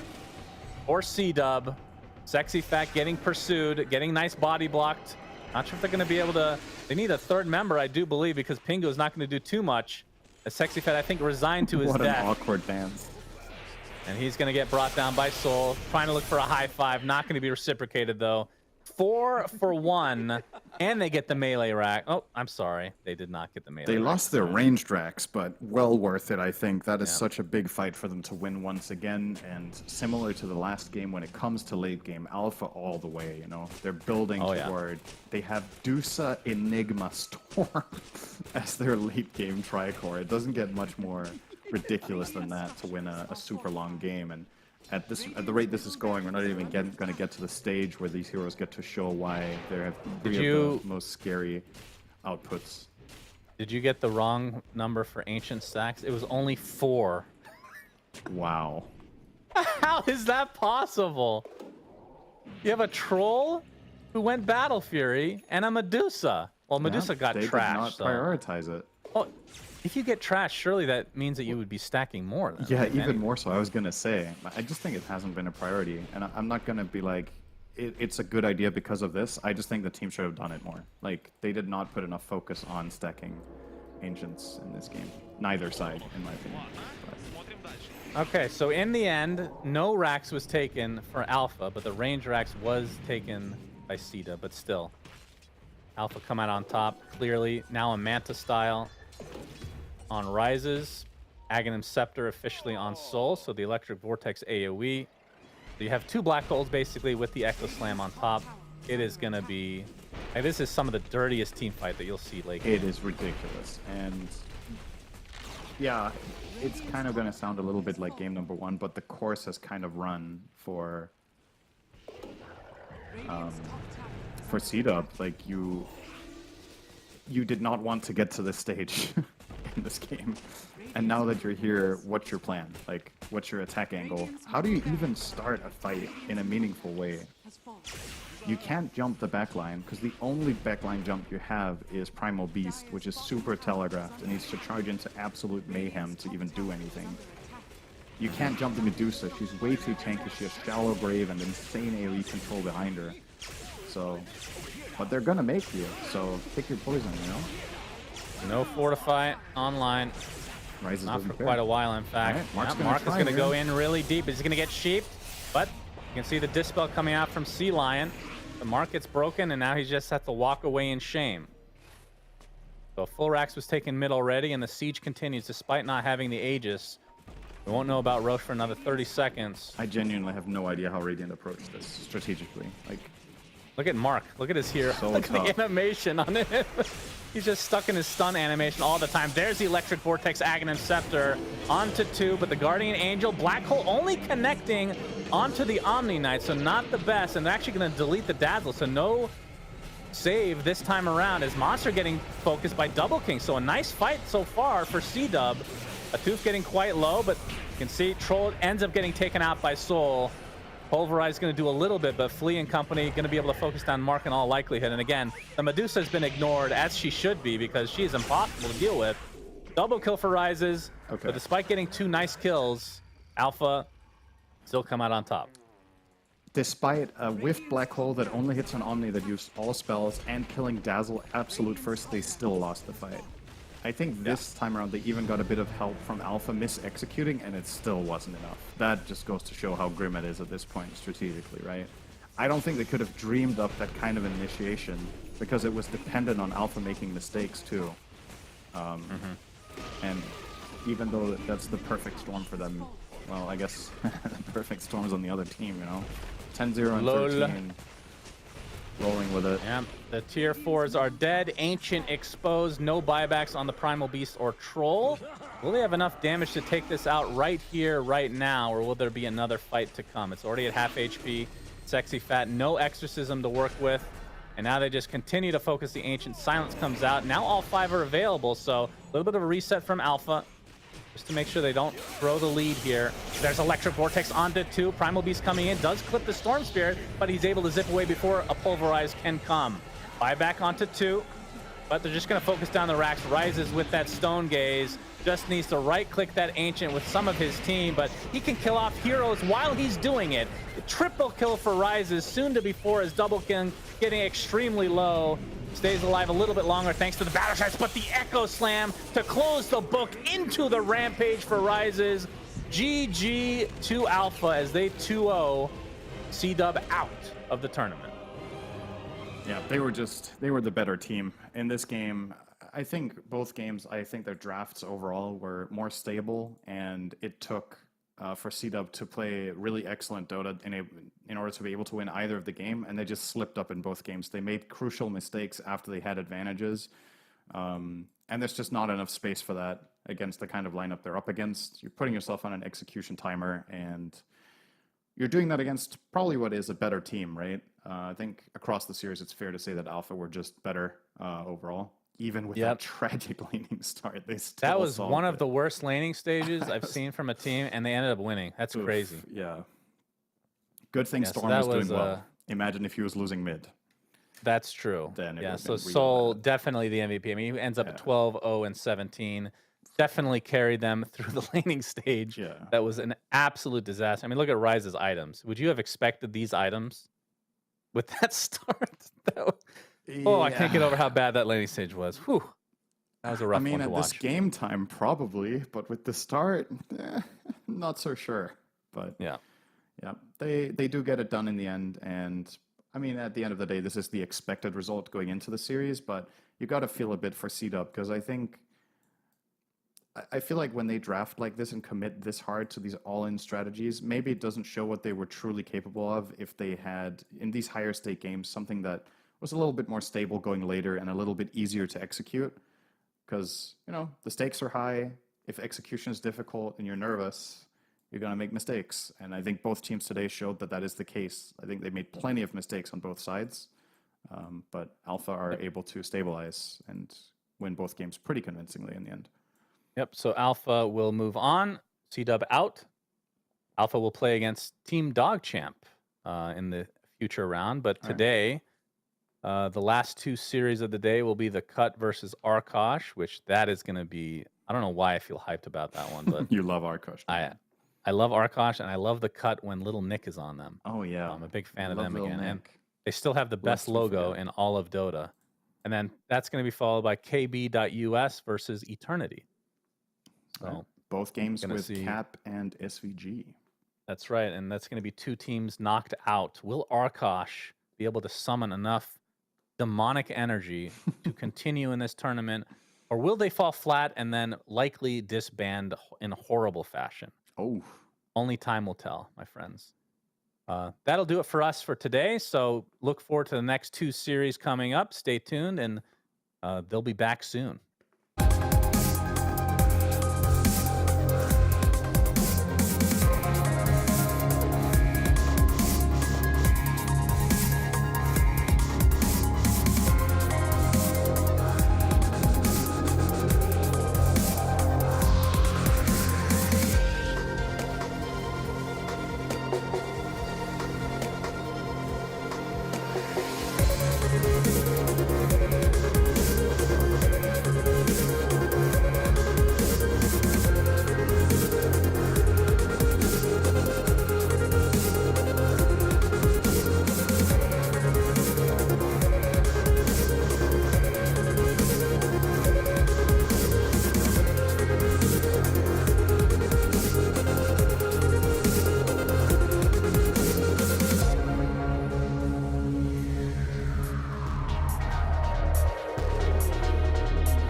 what we live and breathe.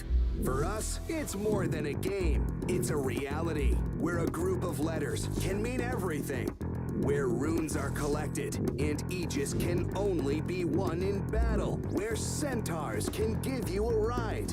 Where the true heroes are those in front of the screen. GG Bet. This is real.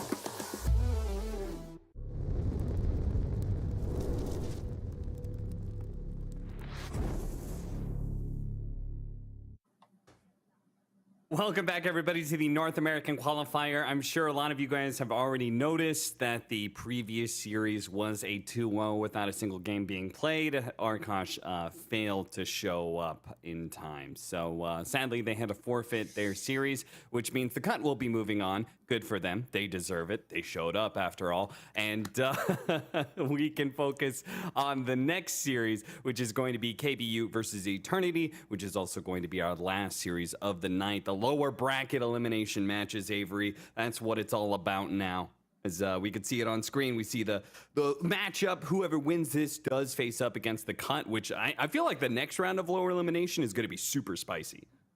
I hope so, because this one falling a little bit below the standards, man. I mean, I've never seen so many players and teams get eliminated by extenuating circumstances. You know, it's unfortunate, but yeah. I guess that's NA, man. It's hard just to get in there. You know, before the even match starts. That's how difficult this region is, right? It really speaks to the essence of. You got to be tough. You got to be robust. You got to be in there and duking it out every day, or you're going to get cut, quite literally. So. Yeah, that's Arkosh, right. The region see you later. The region is tough to get through, you know, just to get through the very first round. You have to show up to your match. Who knew? It's rough, man. Functioning power grid. You need a functioning team. I mean, at the end of the day, Cap, you know, I was looking through the Liquipedia, and I feel like if a team fails to play, it kind of falls to the manager a little bit. Do you know who is the Arkosh manager? I'll be sure to let Slacks know your feedback on the subject. Right. Okay, I'm just saying, you know, the buck stops with somebody, right? And, yeah, true. We all know who that is, so. I mean, to be fair, what good is a manager if they say, hey, your match is at this time, and then, you know, somebody just doesn't show up? Yeah, you can't exactly drag that person in, you know? You can't force them to be there. I think you can. That's what a good manager does. He makes sure these teams are here on time. And you know what? Screw Arkosh. We have two teams right here that are all here, ready to play, trying to go to TI right now. Eternity, KBU. Who do you favor in this? I probably favor KBU, I think. I think so too, though I almost feel like this Eternity's second pick Visage. I don't know. What do you think about this hero right now in the patch? Because I felt like the previous patch, it was a hero with a lot of potential, could be really strong.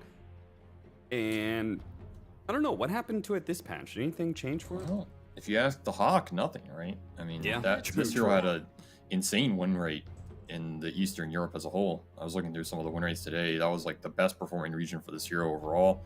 I think this hero could still do a lot of the great stuff that he did, like the Wraith Pact abuse, the drum abuse, just balling up auras, helping your other two cores scale, regardless of what role he's on. It's an annoying hero almost all the time, unless he gets demolished on lane, right? It's always like the one weakness of this hero is either just overwhelming teamfight and passive break, or just the lane demolish, which I think is harder to do nowadays. Like, I think people figured out how to lane better with this hero. So for me, it's just, does he run into a bigger brick wall than he is? Right. Which Mars does get there at a certain point. If we're talking about, you know, 4 or 5 slotted Mars with Ags and this Bulwark going ham, gets pretty obnoxious for Visage at a certain point. So KBU has that going for him. And I think this Dark Willow hero is super strong right now. But I like both openers here, honestly. They both look very powerful. All right, well, looking through some of the changes, looks like it was a mix of buffs and nerfs, though more nerfs than buffs. Soul Assumption costing 10 more mana. The attack range on the familiars increased by 20, which is kind of nice, but they nerfed all the talents for the familiars. So the damage is a little less for the 10 talent. The armor corruption, which I thought was a really broken talent. The level 15 decreases armor like the armor corruption, 1.5. It went down to 1 now. I mean, that was a pretty absurd talent. When you hit that power spike, the Visage Familiars just diced anybody up. Yeah, and then the 20 talent was also movement speed went down. And they nerfed the Aghanim Scepter by 5% damage. So some pretty big damage nerfs all around to the Visage. Though the utility, I don't know, the stun radius went up by 25. I'm sure that hardly ever matters. 10 seconds remaining. Yeah, we'll see. We'll see what this hero develops into. I still feel like it's a hero that you need a Visage player and you kind of need to scrim with it or practice it a bunch to understand how to fully utilize it. I don't think it's a hero you just randomly pick. I mean, I think there's a reason we basically see, like, I can only think of 2 really big Visage teams, and it's the Hawk for Betboom and 33 for Tundra. Like, those are the 2 that come to mind that are like, yeah, all right, these guys will just first pick it and not care. And there's a lot of other Visage players, but those are the 2 teams. I guess Entity have played it a bit too. Stormstormer on mid, like one of his clutch heroes, so that's like the 3rd one that comes to mind. So if you're one of those teams, this hero is something you have to think about, and it's pretty spooky. We'll is that see going to what, be Eternity? That's a good question. I don't know. Yeah, that's the thing, is I don't know who on Eternity plays it. It looks like their offlaner actually plays it. All right. So it's going to be a 33 style Visage. We'll see what happens with that. We got our bands coming out: Winter Wyvern, Terrorblade, and Templar Assassin, which I assume those last 2, Terrorblade and TA, those sound like heroes that Visage would not find fun to be able to pick on. Yeah, high armor, agi heroes, illusion heroes are always notoriously bad for Visage. He just doesn't have the AoE clear. So I'm not surprised to see those go. Faceless Void can backtrack the soul assumptions, though. It's pretty nice. Dilation's annoying for the hero. Of course, you can just kill him in Chrono later. I think this matchup is also good for Void in most of the parts where Void wants to be good, but obviously you can get tempoed out and, you know, the map just gets run over with the ball. That's the downside for this matchup.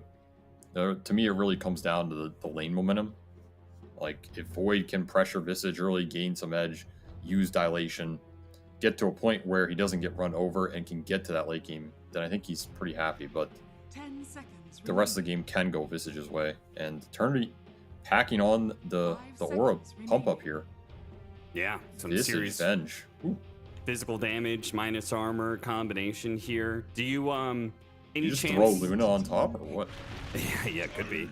I mean, the new Luna nighttime aura, that is kind of sick, honestly. I thought it was a little bit broken when I saw it initially. I was just like, wow, you make some nighttime moves, like 3 or 4 man smoke or something, your Luna's just farming away, but she is giving you like 28 damage. That's kind of insane. Yeah, it's nice. It's an interesting idea about the hero.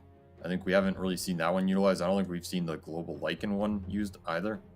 So maybe further development required in this field. But I mean, I just think Luna looks pretty nice with the Visage Venge. I mean, this Luna Visage was a combo at the last TI. It's still pretty good. Might just like be able to run the game over. And KBU trying to prevent the run over, right? Jakiro, Willow, Mars, pretty good heroes to just play around your towers and take the defensive fights, the enemy going into you. Yeah. It's a nice way to be able to burn through Visage's armor. You got a nice combo with the Faceless Void and the Mars, actually. This is one of the rare times where I'm actually really down with this Jakiro pick. Normally I see it and I'm just like, okay, maybe it's like got like one synergy or something, or maybe it could be good, but it never really pulls through. But this looks like it checks all the boxes for a great Jakiro game. Yeah, it looks very solid. I think it's even good versus Dawnbreaker. Like, you get attack speed slows, you have the AoE, you have the Ice Path, which lingers longer now. So you can chuck it down when he goes in. You're like almost guaranteed a 2-man Ice Path or something, right? Yeah. It's pretty nice here all around. Like, I actually like it. I also think this hero is... like, he's a pretty underwhelming hero a lot of times, but in the right game, he's very annoying. And I think one of the things that makes him annoying is if you don't have a lot of, like, easy ways to just jump backline supports or get through the front line. And they have a pretty strong front line between Mars, Void. I mean, Void's a weird frontliner, but at some point he does it. I think Mars is good enough here, and then it's going to force Eternity to try and jump this Willow Jakiro. And there are 2 supports that are pretty tanky to do. They don't have a lot of ways to do it. It's pretty much just Tiny. as like kind of good luck, you know. You buy like a couple of fluffy hats on this Jakiro, suddenly he becomes too annoying to jump and too annoying with all of his spells going out here for the attack speed slow. So I actually really like the pick. His laning is also better than people give it credit for. Like, you might be able to destroy this Visage with like a level 2 or 3 time dilation go. I could see it happening. It depends who's up there. I mean, if it's Dawn Visage, I don't know if you're destroying that lane, but you know, the laning is underrated on this hero.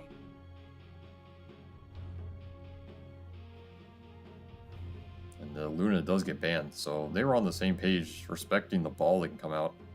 I don't know if there's anything else in that category. I mean, there's like lone druids and stuff, but kind of need a lone druid player. What about a drow?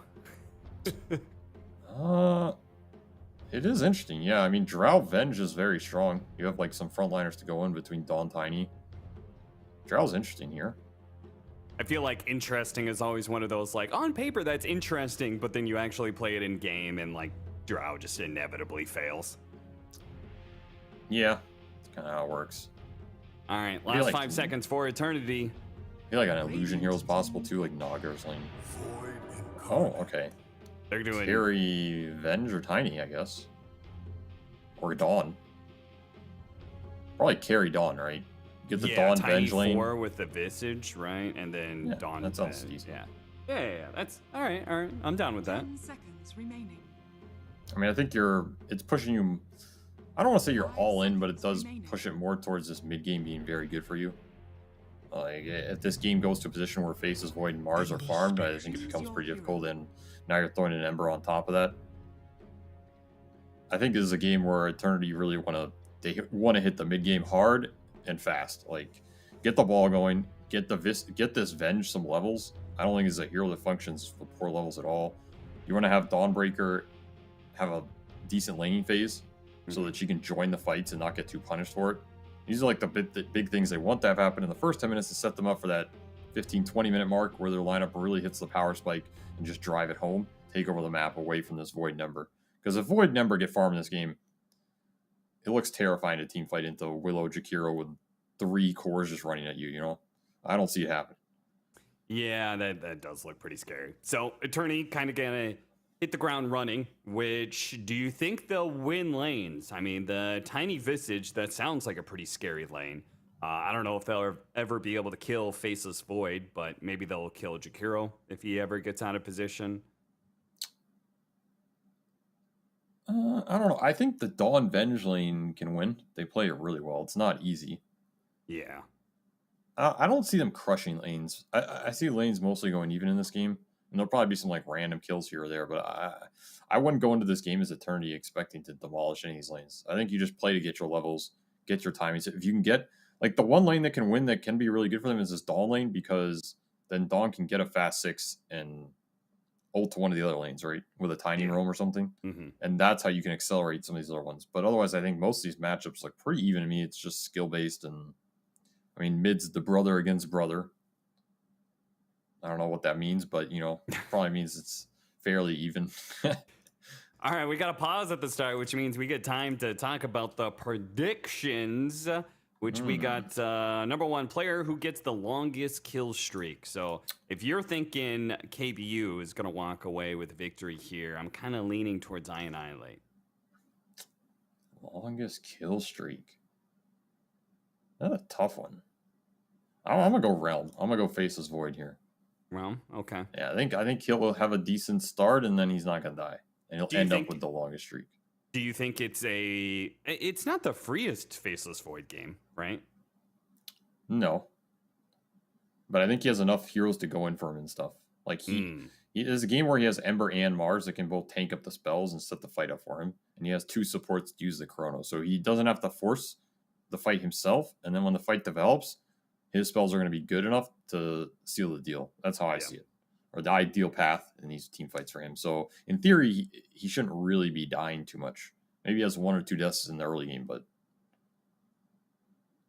All right, we got a number of trees destroyed, which I was watching Sunsfan and Cinder, and they also underestimated how many trees get killed in a game. So I feel like I'm just going to go 301 plus anytime there is an ability that kills multiple trees, which in this game, there's Arena. That is true. I'm gonna go 170 to 300. I don't think it's gonna be that much. Okay. All right. Player with the most last hits by 7 minutes. Most last hits by 7 minutes.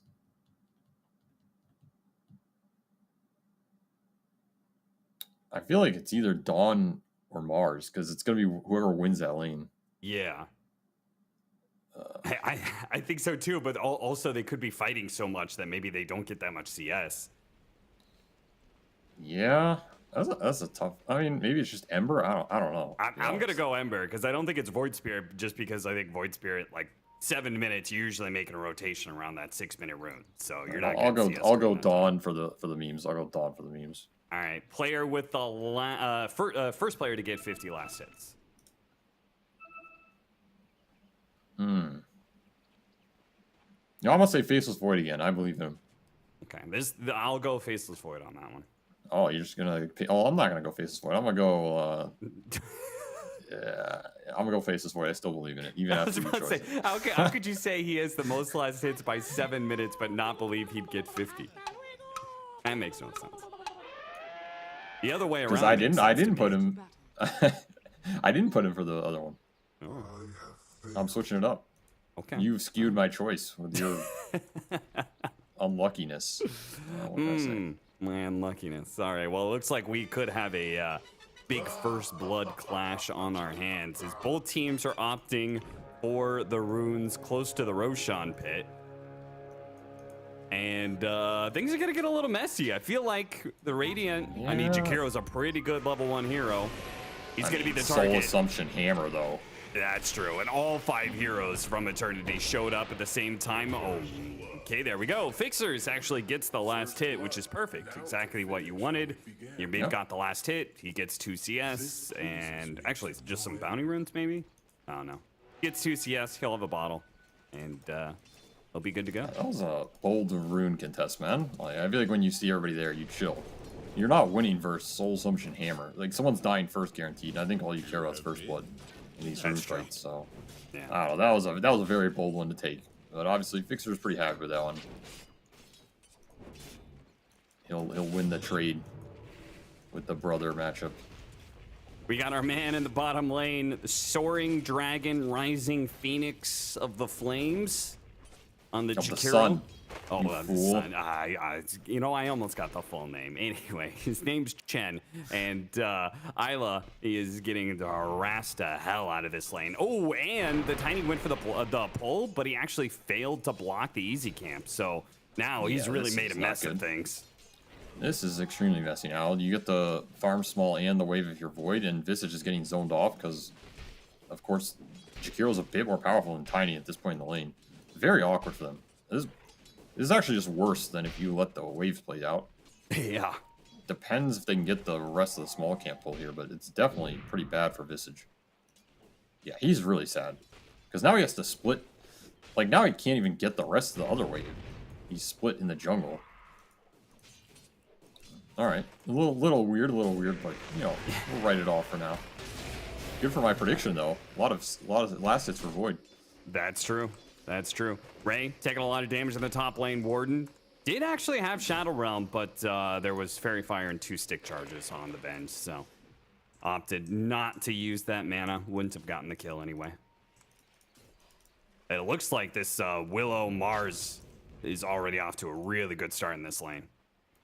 Yeah, they're dominating it. I mean, Venge just has to suicide here.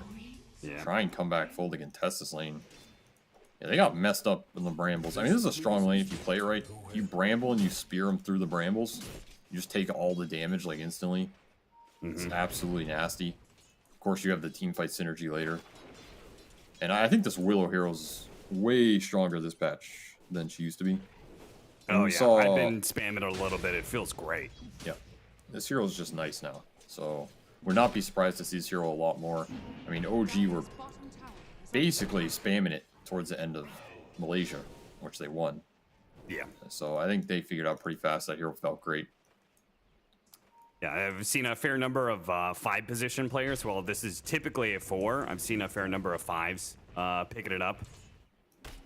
So Yeah, I mean, it's versatile now. Her laning's fine. The shard's good later. She doesn't need many items. the brambles plus the shard plus the talents are just always annoying. Super long ranged ult that's disrupting, hard to jump her because she has Shadow Realm. Got a lot going for her. The biggest problem with this hero was like the BKB timings, which got nerfed a little bit, which helps. So I like this hero. It's cool to see it come back in the meta. Meanwhile, middle lane is being pressured hardcore.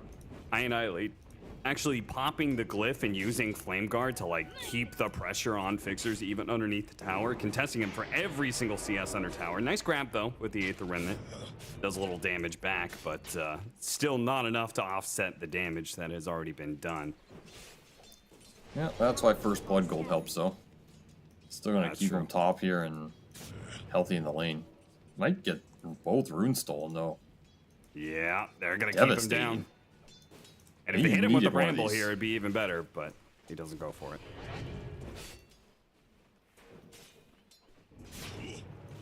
It's a good rotation for these runes. It's like these little small things, if you have the time to do it, they definitely pay off. And Mars isn't even really losing anything for it. I mean, his wave gets pulled, but I think you're happy to make this trade with how much it changes this mid matchup. Yeah. That's the biggest thing going on right now is this Visage. He just got destroyed.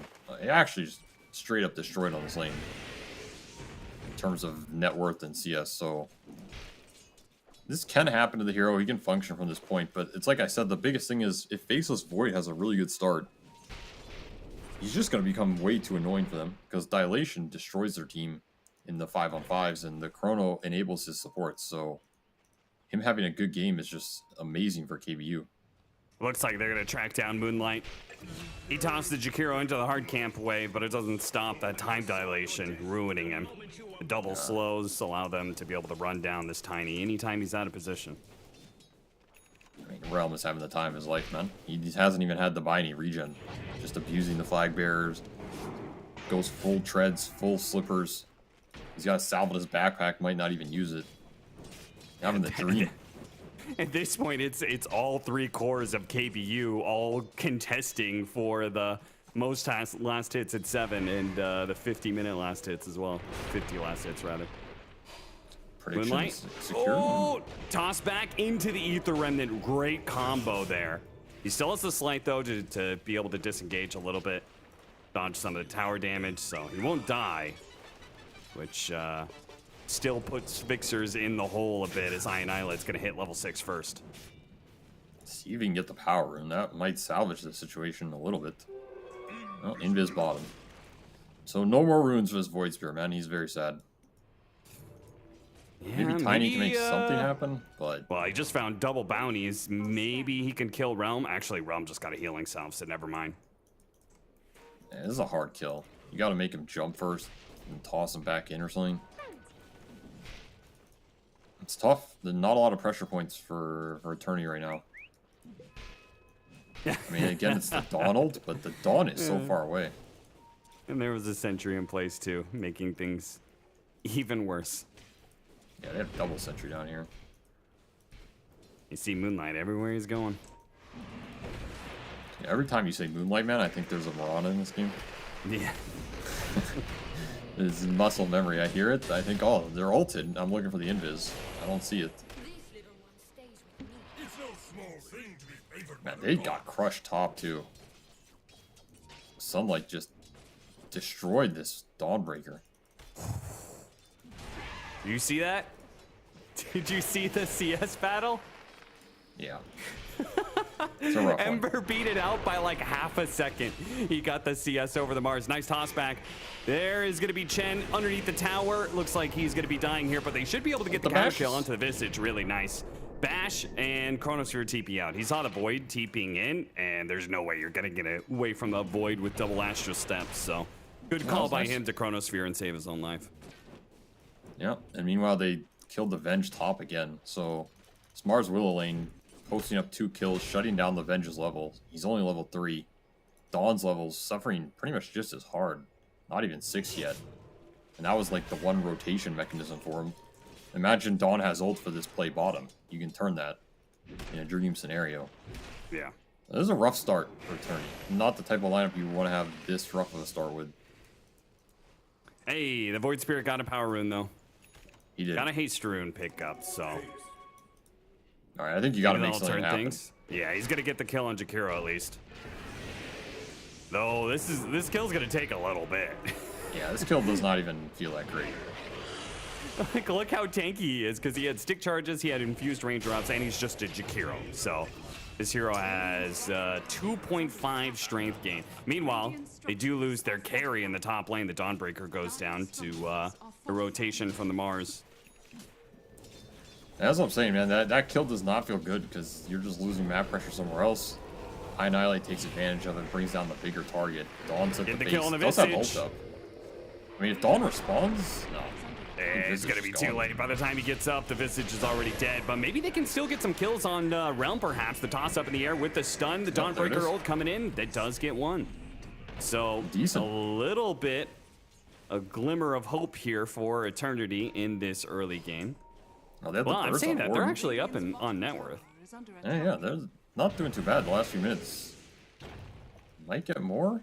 No, no damage. My path leads to riches. I mean, I just think it's their lineup wanted to have a very good start. And I think that was like very possible. So they're not doing too bad, but I think they would have wanted to be a little more ahead. Yeah. The kill on Void is really big though. You're shutting down the hero that was getting away with the most. I mean, they might kill him again. He's got Time Walk coming up in a second, but the He's just Magic gone. Missile's gonna hit first. He's dead. Eternity just feeding off of these KBU heroes now. Annihilate's gonna show up and force them back. Nice double chains, but it doesn't undo, like Realm, he was contesting for like top net worth in the game, and now he's at quite the precipitous little fall here. 3,500 net worth now, tied up with the Dawnbreaker. Yeah, my CS prediction in shambles. Yeah, it really Even is. more KBU heroes also in shambles. They're just chain feeding down here, man. Yeah, what is going on? Eternity just showed up in force, and KBU just fed hero after hero after hero into them. Yeah, we'll take that one, and that one, and that one, thank you. Meanwhile, Visage gets to chill mid and farm all his levels and net worth back. He's ahead of Void. Absolute disaster the last 3 minutes here for KBU. They're going to lose bottom tower for free now. Right, now they're going to try and get the turnaround mid. Should be guaranteed here. Oh yeah, they've got plenty. That is the one thing. They do have tons and tons of damage over time spells. So Visage isn't going to be super happy about that. No, he's an aura bot this game. Can't really frontline too easily. Yeah. Which does beg the question as we go later. Is it going to fall to this Void to just go in and be tanky enough to make the team fight happen? I mean, he's in a decent position to do it. He is the most farmed hero in the game. He had a very good start, 5-0 on top of that first blood. Might fall down to him this game to make the magic happen, because I don't think Visage can just waddle in the fight. Nice kill on the Visage birds. He missed the last hit on the tower though. He's stuck up here. Yeah. I don't know if he wanted to be stuck up here, but he is stuck up here. Not even I resummoning. guess Oh, there He resummons. thought they were going to be able to contest that tower better, but I mean, what was the point of trying to contest that tower? You already got the enemy safe lane tower, so it's not like you really needed to make that move. I mean, if your lineup wants to get the fight out of it, I think that's what's valuable. I think there is a world where they can fight that tower with Donald, abusing an overextension. It just depends if they had the TPs, but they didn't, so it's gonna bite him.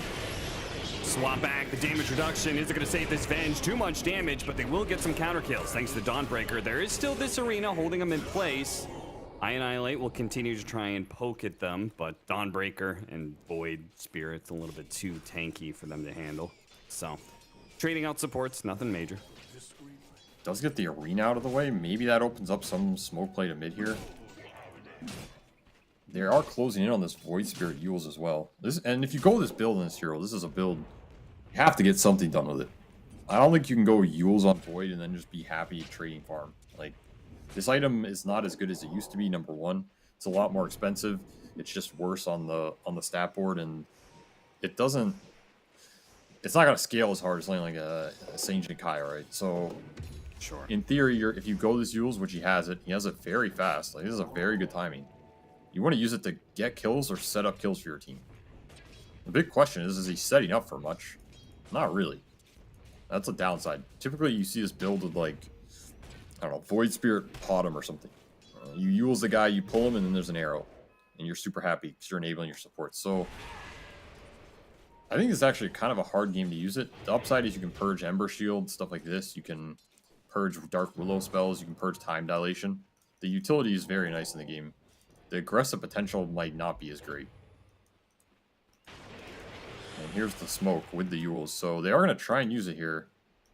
Got to be careful how many heroes from KBU are here in the tankiness.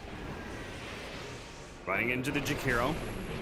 Sunlight is sitting on the side here. Might be able to get a good arena situation. Gets both the supports inside. Really nice setup with the spear through. Easily gets those 2 kills. Fixers. He's going to jump away. Doesn't have another astral step with the time dilation slowing him down. Think he might be dead. Good timing on the Yules. That was nice, but I don't think it changes anything. Dissimulate was coming up, but no astral steps. And time dilation is just a killer, man. That's what I felt bad about, man. I feel like this aggressive move is like, looks good on paper, but then you do it and you don't really have the damage. You have to use your whole kit on 3 heroes to kill a Jakiro. The turnaround's going to be there, and if it is, it's going to destroy you. Kind of the downside of this itemization in this game. I mean, now they're in an awkward spot. I think they need Donald to make these plays. That's the biggest thing about their lineup. Like, Visage can farm it up until he has Wraith Pack or something, but if they want to make these aggressive moves, it has to be with the backing of Donald, because otherwise they can't take the sustained gank or skirmish. Yeah. And every one of these that fails, it's not like you're on a clock, but again, I mean, this KBU lineup is just super happy to keep scaling this game. They have a ridiculous tricore. They got to go again. You could feel like Fixer's just like, he's just kind of diving around. He just used Astral Step to try and close the distance on the Mars. They do get him anyway underneath his tower. Will be able to burst him down. They've got the Wraith Pack, so they really want to keep these fights going if possible. But the Venge is going to get picked off here. No, Dawnbreaker ultimate actually comes through, saves him a little bit. Realm goes for the last hit and does manage to get it. Meanwhile, CDR barely off of the range there of the Starbreaker hits, and now in danger as they do have the Terrorize coming out. They're going to try and save Chen. Chen goes down to Moonlight. They scare back Isla as he's going to try and battle it out with Realm. Nice shot. Long range. Warden barely gets the vision to be able to get that Shadow Realm hit in. Stunned underneath the tower. Annihilate is here. Realm in too deep, though. Overextends himself and gets bursted underneath the tower. Now with a toss back onto Annihilate. Low on mana. Enough to be able to jump away. Back in. Sunlight. Arena onto 3. A spear that pins out Moonlight, but he can't quite finish off any of these heroes. Maybe Warden can. He gets get the tiny, but the stun comes out from CDR, but the Starbreaker finishes off the Mars. Now the swap back onto Warden underneath this tower again and again and again. KBU fall through the trap of getting too close to that tower and suffer a nasty turnaround. Damn, the ball coming alive here in the early game. No cooldowns for this Eternity lineup either. They are happy to keep going and claim potentially Ember here, yeah. Well, we could see a very clear weakness in KBU, man. It is them just failing to get on the same page or what have you. They just seem to get picked off time and time again. Yeah, 100%. I mean, I still have Chrono here. It's like, do you want to fight? Do you not want to fight? I don't know. You know, you have Chrono Macro, but they're hesitating. That Arena looks great, but of course there's no Terrorize to complement the damage. Just not on the same page throughout that fight, and Eternity get away with the crime, so to say. Now they're in a decent spot. That's the exact type of fighting they want too, where they don't just get caught in big ults, gets drawn out. Sure, Void Spirit dies in the first half of that. He's able to come back in though, and I mean, yeah, Ember kill on top, tier 1 tower mid. Donald's up again in 10. CER was the real beneficiary of all of that. He got probably the most out of that fight. Now he has a full Deso going into Shard. Highest numbers in the game. Level 12. Yeah. He's a monster. Hold back up. Again, low cooldowns for this Eternity lineup. Keep running at him. It's the dream. They're taking a beat here. Seeing if they can get the pick off onto the Dark Willow. The Shadow Realm does go off. Oh, they thought they were going to get the toss back. That's awkward. Looks like the Shadow Realm may have gone off just in time. That fade time is a little weird. They still have the spear back.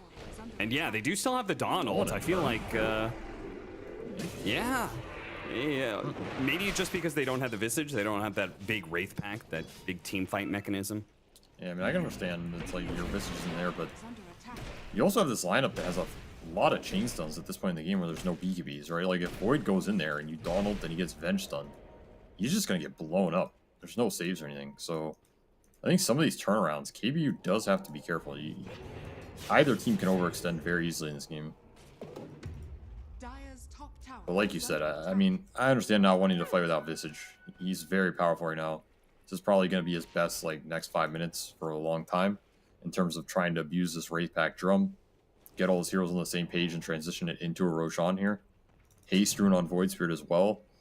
Again, time to make something happen. Like, these ults are going to be up and KBU's happy to sit on them, so you kind of got to poke and force them out. Get the momentum going. Use your displacement spells if you can. We have Blink Toss back, we have Swap. See where the openings are. Annihilate is defending by that bottom tier 2. I presume he has a Remnant up somewhere, so he's a hard kill to get. Eternity is kind of setting up for it. I mean, I do like the fact that Eternity is kind of keeping 2 lanes pushed in right now and just kind of waiting for an opportunity to present itself. But KBU is, as you said, just content to just kind of sit on these ultimates and keep farming. No need to stretch out too far. I mean, they're working towards Ember BKB. They're 100 off. It's a huge item for him. Allows him to just go in and be super tanky. Pretty much no BKB pierce this game. Oh, they do catch Mars top. Fuel's going to work. Dawnbreaker ult, allowing them to follow up. They Chronosphere, that is awkward. He's going to need a lot of bashes to be able to kill CDR, but it looks like they've got the damage anyway. Wow, that was it really was. That was a lot of Maelstrom procs and a fair number of bashes. Meanwhile, the fight is actually happening in the mid lane at the same time. Looks like they got a swap back. They killed the Ember Spirit. They catch the Jakiro too. So that top fight may not have gone their way, but the middle fight certainly does. Yeah, they're still looking with this toss. Gotta be careful about this displacement here. You get chucked into the birds, you're not gonna have a good time. Warden? There it is. Oh no, he had a moment there where he definitely could have gotten off the toss. Now, Moonlight, he's gonna be in some trouble. Oh, Realm actually jumping into that one. That's a shard pickup on the Venge there's a too. resummon too. Over. They're gonna be able to get the resummon. Stuns out, not quite enough. Isla didn't have the Soul Assumption back up again. That was just close, man. Yeah, it really was. Realm's got to be a little bit more careful. That's twice now that he's jumped into almost certain death. He's living life on the edge. Kinda is. Barely catching Ray with that arena. I think he was actually stuck there on the creeps. Either way, he wasn't gonna live for long. All right, so some kills strike back here for KBU. Trying to get to this triple BKB timing. That's their big goal this game. Allows their course to commit. They have the Ember one. Mars is about 1,000 off. Void is 1,000 off. So still some work to be done, which means the window is still open for Eternity to try and abuse this. Put the Desolator to use. I still believe their biggest priority should be getting something that transitions into Roche here. They have the minus armor to kill it very fast. They have the ults are down. I mean, you could even just do it now with Chrono Arena gone. Like, it's something to think about. It really does die very fast. They have Venge minus armor, Vlad's aura, Drum, Deso. Like, it'll get shredded. There's no way KBU can test without Chrono and Arena, for example, so I can't help but feel like they're missing a little bit of the objective window here. I mean, they got baited into thinking that they could catch the Faceless Void, but for some reason, there is this high ground ward that really should not be up. It spotted the 2-man smoke. They also had a scan to ensure they knew exactly where they were going. So they got baited into chasing around the Faceless Void and not catching them. Now they've wasted a lot of time, and Roshan just seems to be off the menu for them entirely. Well, I guess they heard you. They got the ward. But yeah, now the ults are back up. And some of the Boss back on the Dark Willow. Oh no, he jumps what into a the nice path. though with the macro fire on top. The Faceless Void Got down them the all. Chronosphere. The Dawnbreaker ultimate's gonna come in and help bail them out. Let's help with the swamp as well. And the Visage doesn't go down Another so ice easily. The Venge path. certainly does. Another nice ice path, but CDR, big swings, big heals, a toss up in the air, catches the Faceless Void. Now he's dead. What a save out from the Dawnbreaker and the Venge, but the fight still goes as Moonlight, next support, is gonna go down, but these cores are hard to be able to bring down. As you can see, CDR back back up to full health and still swinging. That hammer goes to town, now onto Sunlight, as he has one spear to be able to help him. Doesn't go for the spear. God's Rebuke certainly doesn't get the distance. CDR picks up the double in that fight. What a save from the support, though. That Venge save was so crucial. Yeah, that swap was absolutely nasty. I mean, how does KBU not win this fight, though? Like, if you're not winning that fight, I don't know, man. Are you winning any fight? You have like 3-man chrono into the, like, okay, you swap someone out, but you're still 3-man clumped. You had a 2-man ice path into a 3-man ice path with macro burning. I don't know. That's Jakiro sometimes, man. This hero looks like he's doing a lot, and then you just lose the fight. It's going to be a dieback for him. Pretty sad. And of course, the Visage and the Dawnbreaker getting a huge amount of gold out of that. And the biggest thing is the ults are down, so now you just get the Force Roshan.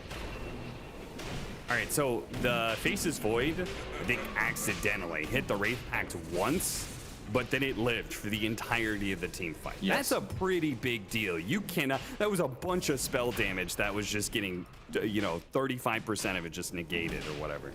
Wraith Pact absolutely destroyed them in that fight.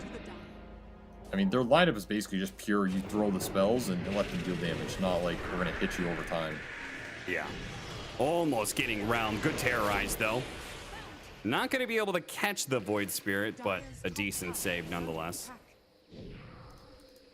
I mean, now you're in a weird spot because you hit this triple BKB timing, but you lost the fight for Roche.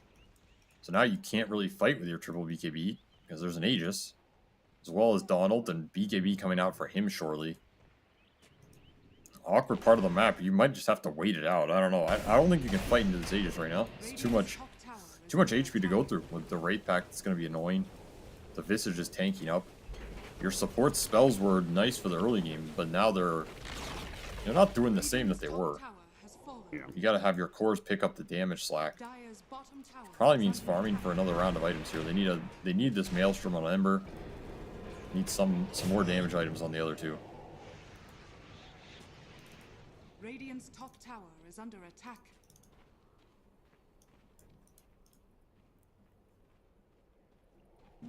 See, I Annihilate is going to go for an Aghanim Scepter next after the Maelstrom that's flying out to him completes. Any other items that can change the game for KBU? Radiant's top tower is I don't think there is. Radiant's top I think it's Mars going to be a while. Ags, that's a long way off.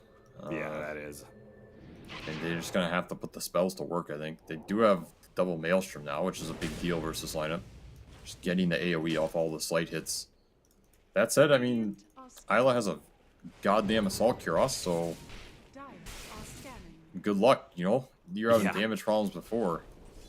The one saving grace is maybe they have a lot of magic damage here. In terms of the double Maelstrom on their cores, and then Mars, Willow, Jakiro. Not a lot of them care about AC too much. You have that going for you. The downside is the aggressive potential with the armor reduction is severe. Like, there is not a lot of natural armor for the Radiant heroes here. Yeah. Yeah, So, that was kind of my you're gonna point. get shredded. KBU, they're getting no items to change the game. Meanwhile, everybody on Eternity has big Good items chrono. coming in. It's all about the Nice execution. swap. Nice swap coming out. The Void Spirit's going to be saved. Now the Dawnbreaker ultimate's coming in. It will land, hitting the Dark Willow. They'll get the follow-up chain stun off of Ray, but he's going to die. The two supports are dead once again, first thing for Eternity. And it looks like this time around, Isla is going to have a hard time living through this. He does have the shard, though. Turn into stone form. He's going to come back up. He has another round of his familiars as well. They got to be careful. Oh, the realm! He actually gets bursted down despite the Aether Remnant not landing on him. It hit I Annihilate, and they got two out of that instead of the one. Betrayed his brother in the end. What can you do? I mean, this Visage is just too tanky. Just lives for way too long. Outlives the supports being able to sustain the fight. And of course, Dawnbreaker just never got touched. What really won that fight, though, was that swap, man. Absolutely beautiful. Just removes Void Spirit from all of the gunk, resets the fight. Now you're hitting a useless Venge. Very nicely done. Putting the hero to good use. All right, spear back Oh, here. that's awkward. That's going to be an Aegis down. Now, on his second life, he just picked up a BKB. So they're still plenty strong. And he's going to be able to link up before the Ice Path lands. Sunlight doesn't want to let them go. MMR Tour is trying to chase after them, keep it turning the inside of the base while heroes respond. But Eternity, you just walk away. No need to give into this fight. I mean, they got a very early tier 3. No reason to push this further. They got the tier 3, they got the Dark Willow buyback, and probably around 10k out of that over the last 5 minutes. Time to spend the money. Yeah, I mean, they just picked up their next round of items, the BKB, the AC, and now the Aghanim Scepter is coming in for fixers, and at least for the Dawnbreaker, he can look at the next round of items already. He's got 2,300 gold in the bank after he just picked up a BKB. Yeah, I mean, you can just go Satanic here. You can go, I don't know, Satanic. We'll go whatever you want because you already have AC. The damage, like the armor reduction here is just gonna continue to destroy them. I don't know what they can do to itemize against it. I guess it's Mars Ags and you try and bulwark it all. They don't really have a natural AC buyer. They don't have 2 natural Shiva's buyers, for example. I mean, Ember gets it eventually, but you just have this Venge wave going off. You have the Deso, you have the Visage reduction, you have the Vlads, like, or the Assault Kuros. You're just getting blown up, man. And in a single stun, you're getting blown up, and they don't have a save like this Venge swap. So it's all about the jump and hitting the right targets. This is a good find. Oh no, the Terrorize was barely off the mark. He's going to get away off of that one. Now the stun onto Realm, chaining it up. Realm is going to be able to time walk off some of that damage. But that was a Terrorize and a whole bunch of setup there. They thought they were going to kill the Void Spirit, but Warden, I mean, it's a long animation for Terrorize. I get it. He didn't want to, like, reset it. He just hoped it would land. But it was barely off the mark. I mean, they're also kind of not sure if they want to chrono him there, if they want to Terrorize him first. It's kind of awkward. You don't know where the Venge is necessarily. This Donald can come on top. It's very, very awkward for them to jump people right now. This Venge is actually just causing them a lot of problems. Sure he is. He's going to cause even more problems if he actually gets to an Aghanim Scepter on a 5 position, which he's not that far away. 1350 gold is all he needs. I mean, if you get the Ag Shard on support Venge, I feel like the win probability has to be insane. Because you're never supposed to get there. It's like, it means a lot's going right for you, and you just become an absolute monster. And plus, when you get the Ags, it also means you get a lot more experience in fights, and the talents are really what makes the Shard so powerful for the Venge. So he's level 14 for right now. If he gets to level 15, then you get the cooldown, level 20, the big damage increase. I mean, it just starts exponentially. That power of that magic missile kind of skyrockets exponentially. The true trajectory of a rocket. Well put.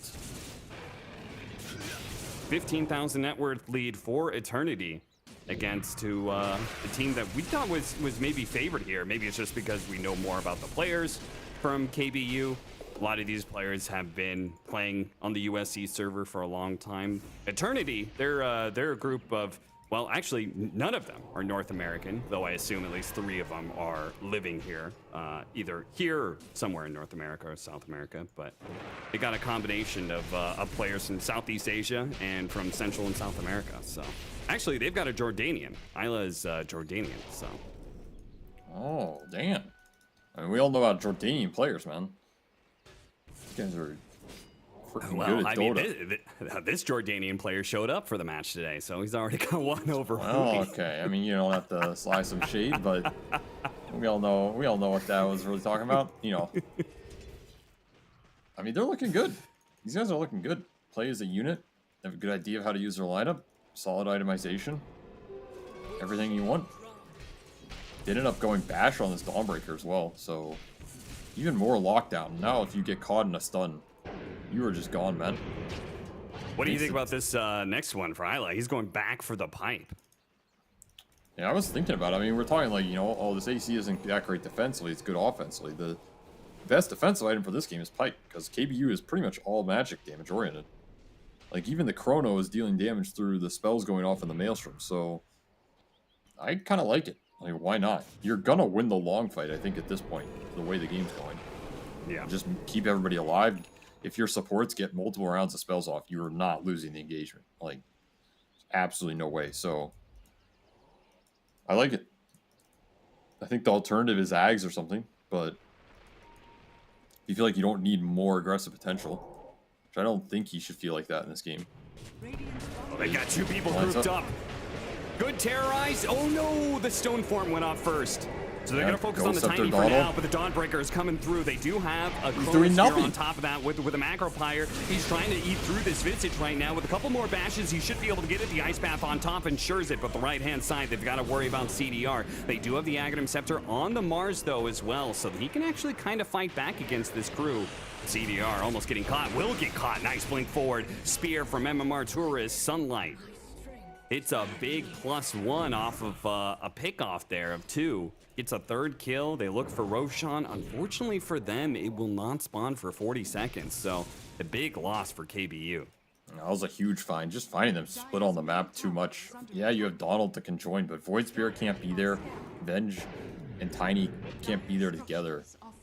Very awkward map placement. And yeah, I mean, Mars Ags and Mjolnir done on Void. There's the damage that you kind of been needing in this game. Huge amount coming in. I mean, over 4k damage done by this Faceless Void all of a sudden. It felt like he wasn't doing much to that Visage, but he just gets to sit there and hit him for 10 seconds. Yeah, Sure. It took a little bit to be able to get through the Gravekeeper's cloak, but once he did, and then they had the follow-up Ice Path, I mean, combination after combination. Nice pick off there on Chen. He was trying to get some aggressive vision down for KBU and find an opportunity. So now in 15 seconds, Eternity will have the 5-man up, and they can try and reassert control over the map. We'll see what KBU does in response. I mean, KBU got to this next round of items. It was super pivotal for them.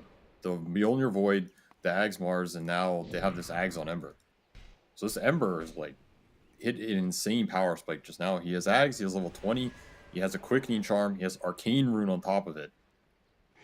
This next fight is going to be insane for him because he basically has, what, 3 seconds slight or something when he pops the rune.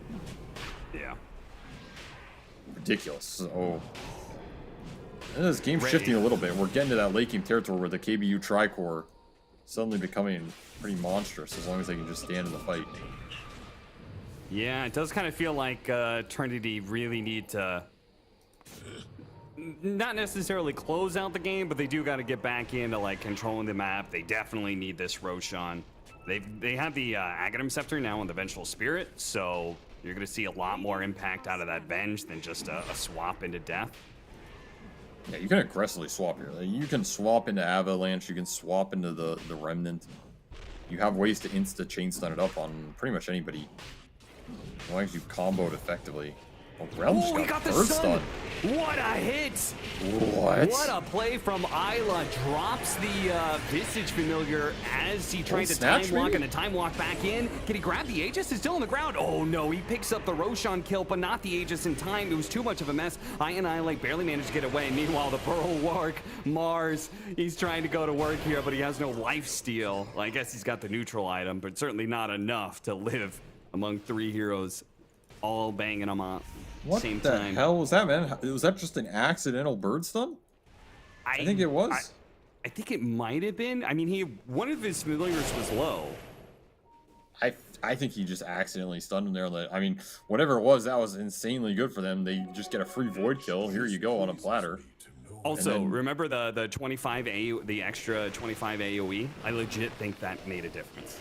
Because that stun was pretty far off, and it still if that was the deal breaker, then I mean, your comment at the start of the game looks pretty foolish now. That's all I'm saying. The buff's paying off here. I mean, nice attempt to snatch the Aegis here from Annihilate. He only got the shard, but he still got something. Yeah, well, you got the last hit on the Roshan too, so. Yep. But that was very fortunate, because I don't think that stun was reactionary. I just don't feel it was. So either way, it puts them in a decent position now, because they needed this Roshan, they needed the Aegis to fight the damage that was starting to come out. They're going to try and poke the Visage here. Of course, he has Cloak of the Flames on top of Pipe and all this other Aura Madness. He is extremely tanky now. They're gonna Trying go to for it, burst try and pin him. Oh no, he jumps into the ice path. The Terrorize almost hit him, but he dissimulates away in time. They have the Chronosphere Decent on top of chrono. all this when he's in stone form, but the CDR, oh, he gets swapped out. He's still low enough that he may not want to go in, but he has the Aegis, so he's gonna go for it, but he got brambled first, loses his life. Realm finishes up the supports. They've got the Venge Spirit out now as Cyanide Light tries to jump back to the fountain. They dissimulate away. Void Spirit trying to get out of this base. Isla positioning himself in the front lines, and CDR's gonna go in for it. Two-man stun, pretty nice. Realm is able to time walk off the damage, but MMR Tourist, he has to stand and fight. He doesn't have an option otherwise, and he's being beaten to a pulp bit by bit from all this damage. Realm goes back in. Ice Path, stun after stun onto this Dawnbreaker, but they get the swap away. Annihilate really wants to finish him off. He's gonna jump for it. The bench is gonna slow him down, while at the same time, Isla charges forward and gets the support kills. The Jakiro goes down. Annihilate comes back in to deal with this Visage, and they should be able to do it. Too many heroes surrounding the Vistage. She ends up going down in the end. Now chasing after Fixers as well. Realm and Annihilate. Can they get him? He's got no. Astral step up, hides away in the trees. Good TP out. Unless MMR Taurus has his spidey senses going, that Void Spirit will get away. Damn, what it takes to slay a god, I guess, man. This Visage just takes the world to bring this hero down. Like, he must have tanked an insane amount of damage there. I wish we could see that number, but I feel like at least 75% of this was just on him. He healed like up twice, just sitting there with Keepers destroying them. Decent spellcaster in KBU. I mean, high ground defense scenario is probably the best for them. They just have massive AoE on the choke point of the stairs. They just get to throw it all and sit there with Bulwark. Pretty much the dream scenario. Yeah, we took 4,100 damage in that fight. And I don't know, is that number before or after reduction? That doesn't even sound like a lot, but maybe they just weren't even hitting him. I don't know. It seemed like he was just sitting there and living forever. Either way, pretty good target prioritization, I guess. Like, they're trying to focus the damage in the fight, which is pretty much Dawn and Void Spirit. Yeah, Dawn has Aegis, but he still ended up dying trying to ult back in, which was pretty nice because you just removed the spell from the fight. CDR has to be able to get these Starbreakers off, which is another reason why I think his 25 is perhaps the most important thing in this game. Like, he's half a level off it. You get the second Starbreaker charge, and suddenly a lot of those heroes we were seeing living in those circumstances don't live, because you get to just chain stun them up forever. Yeah, he knows it too. He bought they the gave tome. him the tome. Yeah. Oh, this is good. This is huge timing. That two-man stun that he had earlier, if he has a second Starbreaker, and then he probably just chain stuns the Faceless Void and they get him killed. Top lane, Annihilate uses his Illusion Rune to get out of the various stuns coming his way, and does manage to jump out. So Dawnbreaker ultimate now on cooldown. That's only 80 seconds. You'll take it. Did get to level 20 on that. Woke up, Void Spirit trying for this kill, but did he know that all of KBU was sitting behind that Faceless Void? I'm gonna say no, he didn't know that. Yeah, well, now he knows. And he found out real fast and hard. Now KBU in a routing scenario, trying to get more. Yeah, the Venge is probably gonna die twice here. And Warden, you can see he's blinking forward looking for more kills. It's only gonna be the Venge that dies here. Roshan can't even be up for 2.5 minutes, so it's not like Eternity is going to lose a whole lot here unless somebody else gets caught. Isla gets spotted. He has one TP for 2. It's only just now coming up, but it's a bit too late for that. Goes into stone form. When he comes back up, he's going to get speared. And that'll probably be it. Oh, okay, missed the spear. Probably doesn't matter. There's a Realmless here as well. Might be able to get the kill on Warden. He is really tanky, but eventually will die. The full 5-man of KBU is here. Jeez. This hero. They're losing bottom barracks. They actually might have lost. Who cares? Who cares about bottom barracks, man? It's a ranged barracks. It's only one creep. Yeah, it might go down here. It is. He denied it. Annihilate knew he couldn't stop the siege creeps in time, so might as well deny it. And the biggest thing about these lanes is it's going to force them away from Roche, which Eternity can abuse. Yeah. If they play it smart, they abuse their outposts, they force KBU to aggressively fight into them while the lanes go in. It's going to be pretty annoying on the map. They do have this 25 on Dawnbreaker now, which I think was the biggest timing to try and get to. Just try and not get picked off right now. Oh, doing the reverse pick, potentially. Double Starbreaker doing so much damage. Annihilate is able to jump away. Now CDR is running out. Oh, the Fatal Void. Oh, the Chronosphere comes through. They're going to be able to kill CDR. If he gets the bashes, Annihilate should be fine too. He does. He got so many bashes. Oh, yeah. He has the attack speed now. Yeah. This is not the Faceless Void of old. No. I mean, this is the Tricore coming to life, right? Like, the items on these heroes are just insane. You have Scotty on Faceless Void. You have this Ember living through double Starbreaker there. He's insane. He has 3,000 HP and Shivas. Now you have the armor to make up for it. I can't help but feel like Eternity, they missed that, like, mid-game window where now the armor differential's made up for. You have an AC on this Mars as well. This game is very difficult now. Yeah, I think this game is... I mean, I don't think the win percentage is updated yet, because I feel like it's actually, like, decently favored to KBU now. Yeah, they're for sure favored. Unless this Mars goes down, they can still swap them in if they want to. Actually, Dark Willow is the one who jumps in, rather. And the problem is a lot of your strength is also in, like, your supports between Venge and Tiny getting multiple spells off. But the problem is, if they get dilated in the fight, it removes so much of their impact, because all of their utility and damage is based around the spells, right? They have all these items. The items look great, but in reality, the items are designed to help them get more spells off. So if they're dilated, you're just removing so much network from the KBU side, or from the Eternity side. It's crazy. And that's the power of this spell, man. This spell's it's insane. I mean, we like to think about Chrono, but everybody who's been hit by time dilation in a team fight where your spells were crucial, they know the feeling.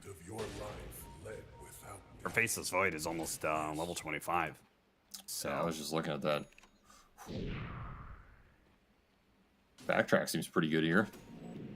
Yeah, I was going to say that too. He did go Refresher, so he's got double Chrono, so I do wonder if that skews his idea at all for the other talent. I feel like a lot of times you just don't need it. I mean, maybe it's nice. It might make, like, Venge swaps slightly harder, but he has Aetherags. I don't know how hard it's going to be. Yeah, it's something to consider. But I feel like Backtrack's just too good in this type of game where they're like, their whole game plan is they have to burst you or you're going to chrono them and probably win the fight in that chrono.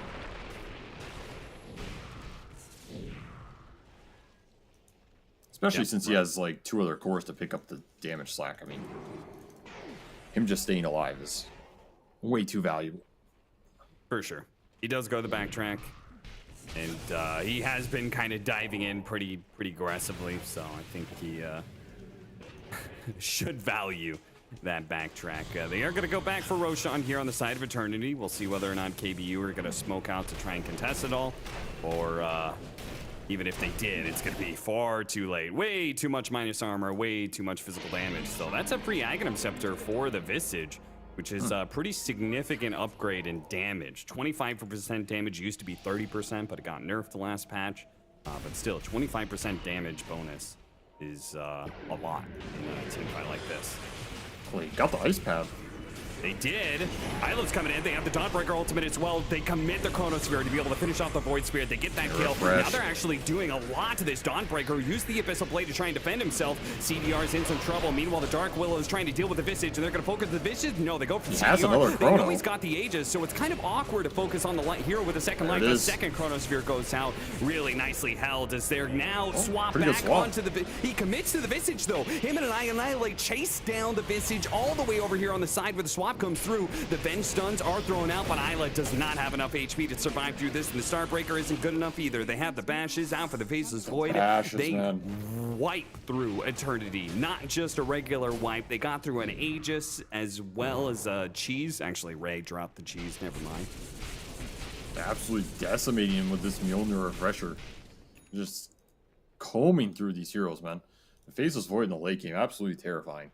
I was about to mention, do you actually want to give the Ags to the Visage here? Because I can see a world where you give it to the Dawn, and all of a sudden, when we're like watching this fight, this Dawn might do a lot more, right? You might save your Void Spirit here.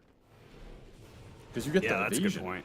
You get the 60% evasion. Also, the Dawn can just sit in it for longer, so you don't have to come in and then get stuck in Chrono yourself. I think it really would have been better, but Also, you can move it now that you've got the Aghanim Scepter, so he could technically like move it out of where he lands out of the Chronosphere, but still keep the AoE on top of the whoever's stuck inside the Chrono. I think I would have given it to Dawn here. The thing is, you know, like, should Void Spirit just be getting Ice Path there into all the chains? Probably not, but yeah. The game is becoming harder for him because he doesn't have a Linken's, he doesn't have an Aeon Disc. There's a Hex Blink on this Willow, there's, you know, Blink Spear, there's Chains, there's a lot of stuff that can just insta-catch him. And sure, if the swap is there, then that play is fine. So maybe a lot of the fight just goes back to Fixers was too far out from his save. Imagine he gets swapped in that Chrono, the fight might look very different. Then you don't have to commit this Donald. And then giving Visage Ags makes sense. That's where this coordination stuff matters a lot, kids, you know? You gotta make sure you're all in the same game plan. One little spell can cost you the game. Well, for the first time in about 25 minutes, KBU is actually ahead in net worth and favored when it comes to the win percentage. Radiant structures are fortified. I mean, they have a Refresher Orb in Ember's backpack, so... And he's got another Arcane Rune on top of Spell Prism. I mean, how many spells do you need, man? What is this? It's like WTF mode, you know? Yeah, but all of those spells may not mean anything if Eternity can get the lockdown, and they're actually going for double Scythe of Ices. One on the Tiny, one on the Visage, so... Good luck getting there when this guy's in your face. No, that's true. He's just able to dive after Chrono on the Void. Good catch, Dawnbreaker ultimate. Not going to save him. As you said, this ult really doesn't do anything anymore unless it has the evasion. All it does is put the Dawnbreaker in the danger zone. As that's 3 dead with no buyback. That is just, I think, the end of the game. Yeah, it might be. Void's going to go to cleanup town. Visage did cut the wave, so stalling him up a little bit. Yeah, that's actually really important. Yeah, they gotta protect it now, and he has to... I don't know, he has to try and force the cut again, I think. Because I think you still can go throne here. Yeah, I think maybe he's gonna go through top lane and try and go... Like, they're just chilling. Hit the... Oh, wow. I mean... Bought a butterfly and... Mode game's over anyway, I guess, you know? No need to rush it. True. They don't know that Eternity doesn't have buyback. I still would have thought they would have like forced it and had seen what happened, but It will give him time to get to that Hex you were talking about, so Isla does complete it. He has triple Visage birds with the Hex. I mean, maybe you have a window here to just Hex Void and burst him in the duration? yeah, I think that's a real possibility here. The Invis units running past each other. They don't know the Mars is here, and they actually throw out the arena that might protect the Dark Willow. They do have the Avalanche over the top. They can't hit Warden, though. He's inside of the wall. Isla's going to get pinned up with Realm right next to him. He tries to go into Stone Form, but is stunned for too long and is now done for. Ray, he tried to jump in, do what he can, but sadly, that execution was failed from the start. They did not know that Sunlight was right next to him with an Invis rune. Fortuitous rune to seal this game, I believe. And because he committed to the Scythe of Ice, no buyback. Yep. It's gonna be double racks in here, and the throne push gonna have to get some tossbacks or something. Hey, there's a Scythe right there. The Blink Scythe from Warden. He gets quickly knocked out by CDR. He's trying to get away from Realm, but he can't deal with it. Too many bashes, too many roots on the Void Spirit, so he's stuck too. Only one hero with buyback now, so GG is actually called by I Annihilate first? Did I see that right? No, I mean, it was GG. I mean, it wasn't wrong. It was game, but... I don't know, man. Realm, this guy's got to save some bashes for some of the other games, you know? Yeah, I think he might have used all his bashes for the entire year in this one. It was absolutely... I think he bashed CDR in the middle of a Starbreaker every single fight. Just every time, like right before the last hit. Which is just absolutely debilitating. But that said, I mean, KBU did play eventually their lineup strengths, which in my opinion is the Tricore in the late game. I don't think they got there in a pretty fashion, but once they got there, we saw the power of their lineup. That said, I do like Eternity's game plan. I think they had a very decent window to close this game out, close the map out. Maybe just some slight mispositioning, you know? Like this Void Spirit gets caught out without the swap there once or twice. Suddenly your big game plan on the Venge who's winning you these fights and debilitating the Chrono gets turned against you. Your Dawn has to try and save these attempts, which is not what she wants to be doing. She wants to aggressively be coming in and then chain stunning people with Abyssal Blade. Got very awkward very fast. Can't throw too many fights versus these like super tri-core lineups. At some point you just fall out of the race. Too little damage for too much HP. That's a lot of great analysis coming from you, Avery, but I did get Thank 3 you. out of 4 predictions correct. How many did you get right? I don't know. I exited the game actually. I didn't get a chance to see. So I think I was 4 for 4 though. Yeah, I'll just say 4. Sure. I think I got 0 for 4, man. I'm not good. I'm gonna stop doing these. They're making me look bad. That's all I know. All right, guys, that was a pretty fun game 1, a very back and forth. Eternity showing that they did have what it takes to at least take on KBU. Couldn't quite finish them out though, and they are down a game now and facing elimination. See if they're able to bounce back right after the break.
what we live and breathe.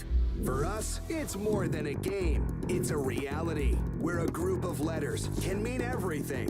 Where runes are collected and Aegis can only be won in battle. Where centaurs can give you a ride. Where the true heroes are those in front of the screen. GG Bet. This is real.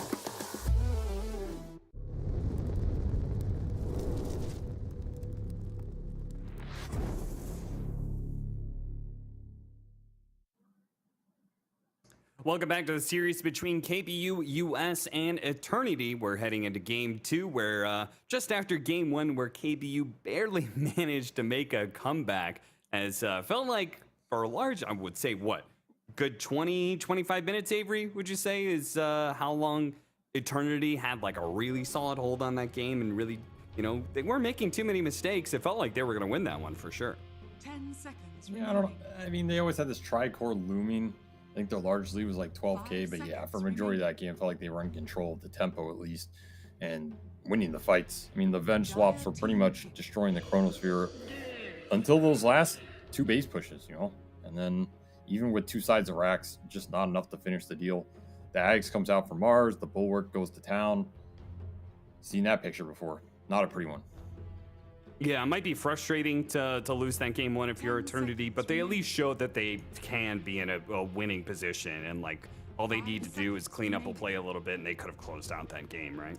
Yeah, well, let me tell you something, Cap, okay? Showing you're in a winning position doesn't mean anything when you're in the lower bracket of TI quals, okay? True. You should have shown that 2 months ago, or whenever you wanted to show it, right? This is where you actually have to win the games. Otherwise, you go home for the year and cry about what happened, and you go next year.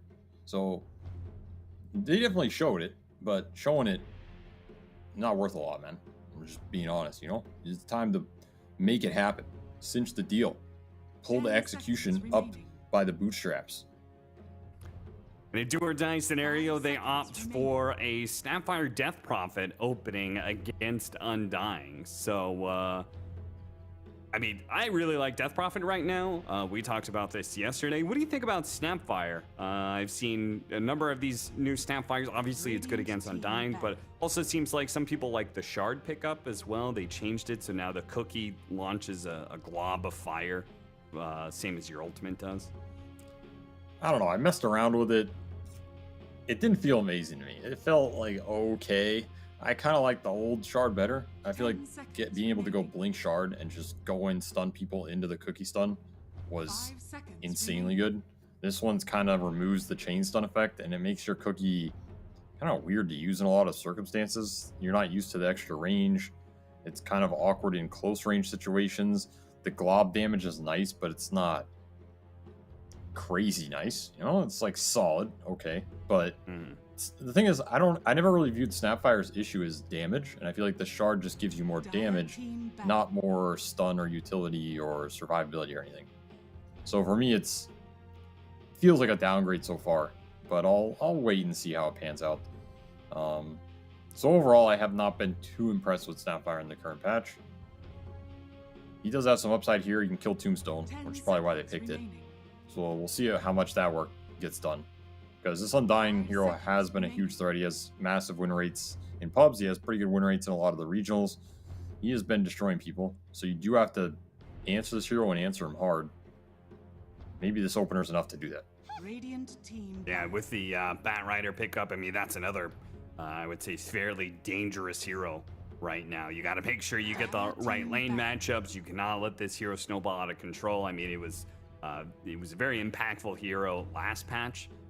And I feel like it's still going to continue this patch as well. He has been very effective. I don't feel like he's broken, though. I don't know. It's weird. I feel like he looks solid in all the games I see him. He never looks bad, but at the same time, he doesn't feel like he's just destroying games, you know, more than other heroes necessarily. So I still think this hero is answerable. Like, I feel like Death Prophet has looked more busted to me. From a straight, just like, all right, this hero's doing some crazy things. Yeah, the hero has some downsides like all heroes, but I have more faith in DP than Bat right now overall. But that said, I do think this matchup can be very good for Bat. It's like why they pick it here. It's also a great hero with Undying. You pull someone into the tombstone, make them fight around it. Pretty obnoxious combination. Can even, you know, flex bat around a bit and still get some good side. Another mid hero that gives you catch. So it's a versatile hero. Does a lot of damage. Can farm the map. Be annoying. Scales. Nothing wrong with it. Yeah, and some more well, swap. the Venge looked very good last game. I think Ray did a really good job. Great swaps all around here, playing against the Bat Rider. I mean, you said it right. Bat Rider pulls you into the Tombstone, also pulls you into the Undying. Like when he pops his ultimate, and he hits you, gets that damage amp. Like those are both very scary aspects. So better just negate the lasso pullback entirely, which Venge is probably one of the better heroes to do that with. Yeah, he was having a pretty good game. I mean, if he saves Lasso, it's a lot better than saving Chrono in the late game. Because you're removing a huge amount of Bat's damage, and then he's kind of just a dead hero. Outside of, like, going to Refresher, right? You know, it's harder in the late game to save the Chronos, because Void gets 2 of them, and he can get multiple people. It gets very awkward. Lasso's a lot more straightforward. The early games may be rougher in terms of level 1 swaps pretty hard to use, but I like the overall game plan. The thing is you need heroes that play around Venge if you pick this hero. You need heroes that abuse the aura, abuse the minus armor. You want these heroes like Visage or Luna or Ember or Weaver. Like, you need some physical, ideally AoE physical, or something that benefits, like Medusa Venge, Drow Venge, right? The ranged cleave heroes are amazing with this. So those heroes are generally weird versus Bat Rider. That's kind of the downside here. Yeah, you list a lot of heroes that are not good against Bat Rider. Yeah. So that should kind of limit the picks, right? I think you said Luna being one of them, right? I feel like Luna's banned. Oh, it is. Luna's banned. They take the Weaver, which I think Weaver would have been the most obvious one, right? Like, if you get Weaver here on 18, you're super happy. You get the back counter. It's good versus Undying. So KBU might just be like stealing that up here. Now it puts you in a weird spot. There's no Faceless Void, which would be great with the dilation. What are you looking at here? Like, 5 seconds remaining. I don't know where it's kind of an awkward carry pick now. I mean, you can just take another core here. You lose your DP flex. It's also kind of sad. I think Ember is a decent option here, though. I think, like, the Ember route, you do get some physical with the minus armor, the aura. All right, Tuskar. Ooh, that's an interesting one. This is it going to be mid Huskar? I feel like Snapfire Core is worth less with the shard change. Yeah, definitely. It hurt the hero, at least like the magic build core snap. I mean, maybe you still go this physical build, doesn't matter too much. 5 seconds remaining. But that's an interesting pick. I don't think the Tusk can lane mid versus Bat. That sounds pretty I think terrible. that's a 3 Tusk and a mid Death Prophet. Yeah, so yeah, you're likely just showing your mid and your off lane here, which is going to give KBU the opportunity to put who they want mid. Because they can put the Bat mid, they can pick another mid. So now they have choice. Interesting Tusk pick. We'll see what they want to do with it.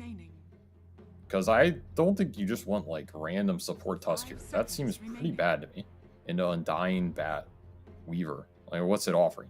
So it has to be core Tusk. You get the items, you start kicking people around, sure. But where are you going to send him, and is he going to have a lane? That's a question here. I'm not sure if he's going to have that great a lane. Because he's looking at Bat on one and Weaver on the other. Weaver Undying. Okay, good luck, sir, you know? Yeah, it doesn't seem... It's not nearly as good of a draft, I feel like, as last game. Where it was very similar, right? Like, once again, they're abusing physical damage minus armor concepts. Yes, but it doesn't feel like they're going to get there as easily.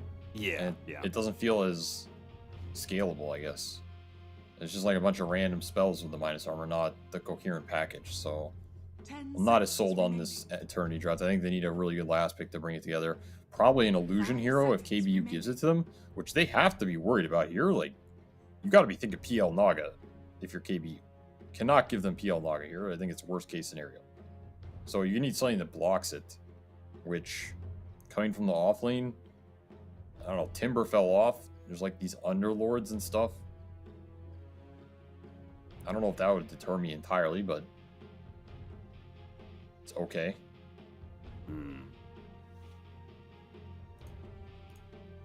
Yeah, that's always kind of like it's a weird position to put yourself in, where you have to like preemptively counter a potential pick.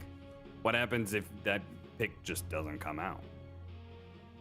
Oh, I think they're going to get destroyed because I think Illusion Carry looks super free here, and it's the type of hero Eternity wants. They have a bunch of random spells. You just throw this last pick carry on that can like 1v5, and then you just take random skirmishes until he's 4 or 5 slotted, and you win the game. It's like the way these types of lineups come together. So you cannot give it for free here, in my opinion. Radiant team. They used all their time. I mean, okay, you're getting Naga repealed, man. I don't know. Unless this guy just doesn't play this.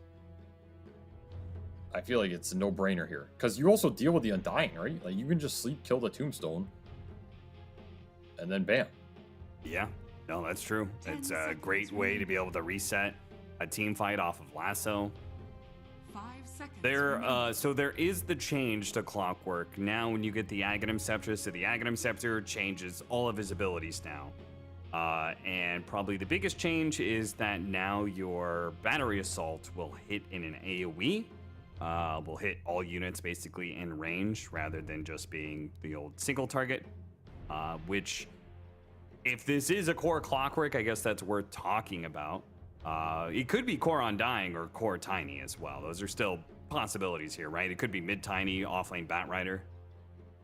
Yeah, I mean, they might flex up. I mean, you can do core Undying, core anything at this point. True. I don't know, man. I just Naga here. I just Naga, and I'm... Alright, guys, we just farm until Naga has 3 items, and then if we win one fight, the game, like, ends. That's how I kind of see it. Yeah. I mean, it's, like, nice because you have the DP to force objectives, too. It just means you can just go in the pit, you can go high ground, and then Venge Naga, just sit there, you send illusions in, you have swap save, you have sleep save. I feel like it just sets up your draft super nicely here. There's not a huge amount of answers to it. It's the type of hero you want. They're going to take the full 2 minutes. I mean, they might not play this stuff, right? It's always possible. Alright, Slark. So no illusion hero. Probably the next best thing, I guess. A hero that's good versus bat and abuses the limited burst stuns, I guess. It's an interesting pick as well. The question is, do they have the versatility that, say, Nouns would do, right? Nouns would put mid Slark against Bat Rider, which I Annihilate is playing the Bat Rider, so they know it should be mid. I wonder if they have that versatility between CDR and Fixers to be able to swap that, because otherwise it's Tusk versus Bat Rider, and I don't think you want that matchup. Well, that's what I was saying. Where are they going to send this Tusk? I mean, maybe Tusk can play versus Bat. I don't know. Yeah. I've seen mid Tusk get out of a lot of weird matchups. The hero has the capability, but it seems rough. Like, the lanes just seem rough here. I don't think you're setting yourself up for too much early success. And you're doing it with a Slark, which kind of a hero that he wants some early stuff going for him so he can go and fight with people. I actually think this is going to be a 2-0 unless they put Slark mid. Because I'm looking at the other matchup. It's a Core Undying. So I think Core Undying will just totally shit on Slark. Yeah, that sounds rough. I mean, I'm trying to think how this lane goes. I think you literally have to just win the level 1 trade with Essence stacks, or the lanes like becomes impossible. Yeah. I guess you got to man up, man, buy some stats and hit the guy and hope you win. I don't really know what happens. It comes down to supports and like who hits who first. One of those weird lanes. Over time, it's probably not even that great for Slark. You're just getting decayed up. I know. Yeah, that's a rough one. I really think I would have liked them to pick the illusion hero. I think Slark is... It makes sense to me why they picked it, but I don't think it has much synergy with the rest of their heroes. Like, who's helping Slark do Slark things in this game? Pretty much nobody. I think this draft's kind of all over the place. Maybe it's some comfort picks or in an elimination game. Always possible. But I'm going to give the hand to KBU here. Core Undying, if it gets out of control, probably takes the game over with the Bat Rider, just causing too much chaos. Yeah. Well, I already feel like Fixers is going to be playing mid, so I'm not feeling great about their chances here. We'll go predictions real quickly. What do you think? Realm highest net worth? Yeah, I'm going Realm highest net worth, and I'm going Realm last to be killed. Okay. Total number of smoke gank kills, 2 or 3 plus? I'm going 1, dude. I don't think they're gonna smoke. Okay. 30 seconds. I'm going 0, actually. I don't think there's gonna be a smoke before 10. I think they're just gonna fight on the lanes. That's what I think's gonna happen.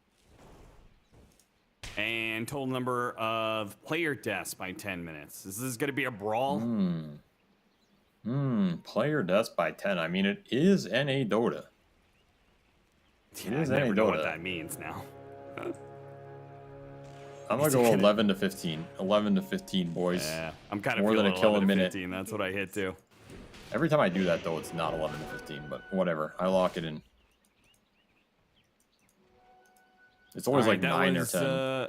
2-2 split. No first blood. So that 11 to 15 may not be looking the best already. Yeah, I already regret that decision. That's okay. I've regretted many things in my life. Absolutely none of them haunt me.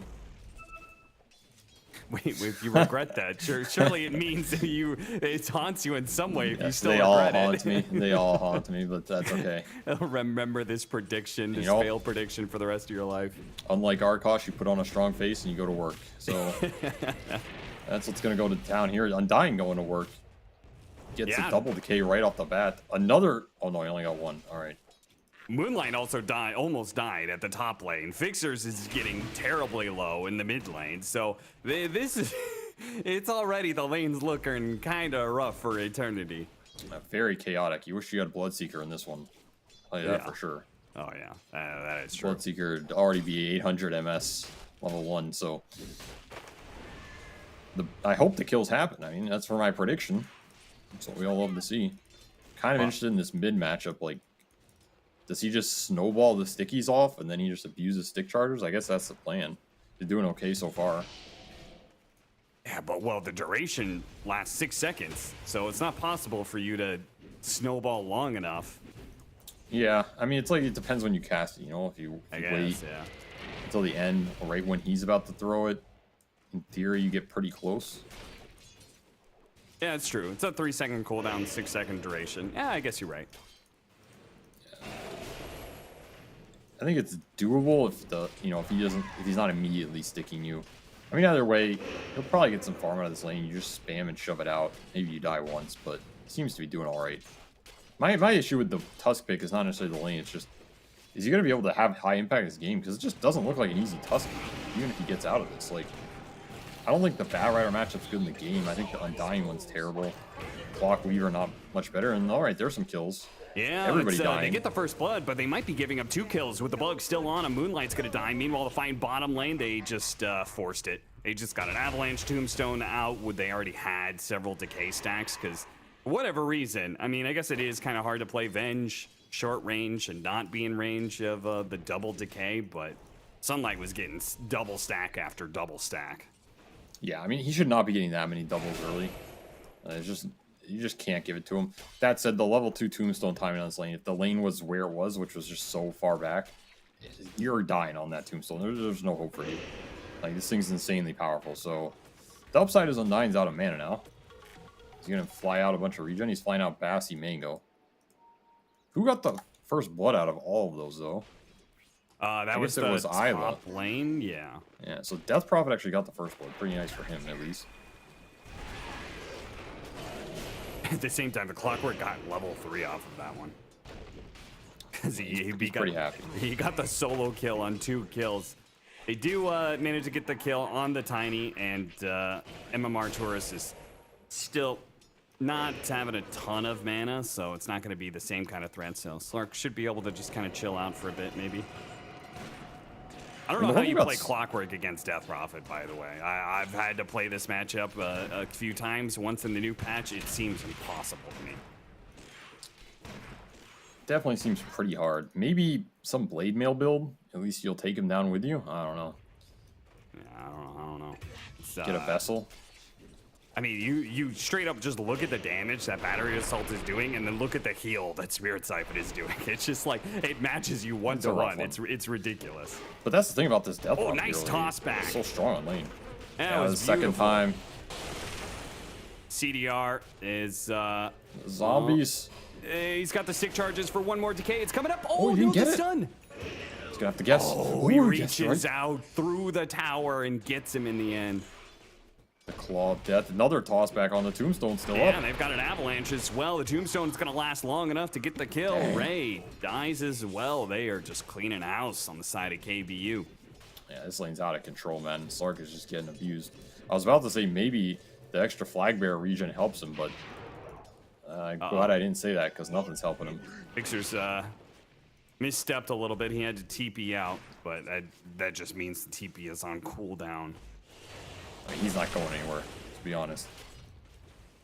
I don't even know if there's anywhere to go to, but he's just got to farm it up. I was gonna say he might be in danger of the next Firefly being a kill. Then. Oh yeah, definitely possible. I mean, he's doing pretty decent. Like he's up in CS. Yeah, he is. And he's almost level 6. He's got a bottle, boots. Like he's pretty happy, to be honest. Probably the best lane going for him by far. Side lanes are not doing well. I guess Death Prophet's okay, but I think generally you want to win the lane a little harder with this hero. Yeah. I mean, Weaver's a hard matchup. I think just auto breaks all your links and you get minus armor bug bursted. Trying to burst him again. The Spirit Siphon, it's too much for him. They thought they were going to be able to burst him down, but Isla actually getting the double Spirit Siphon and out healing all the damage coming his way. Damn. Now, this hero's scary on lane, dude. Every time I watch DP, it seems so annoying on lane. Yeah. He just sits there. If he's farming, if you go on him, he out trades you. Death Prophet, man.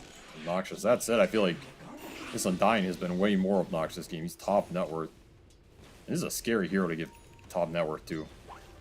Like, he scales like a beast.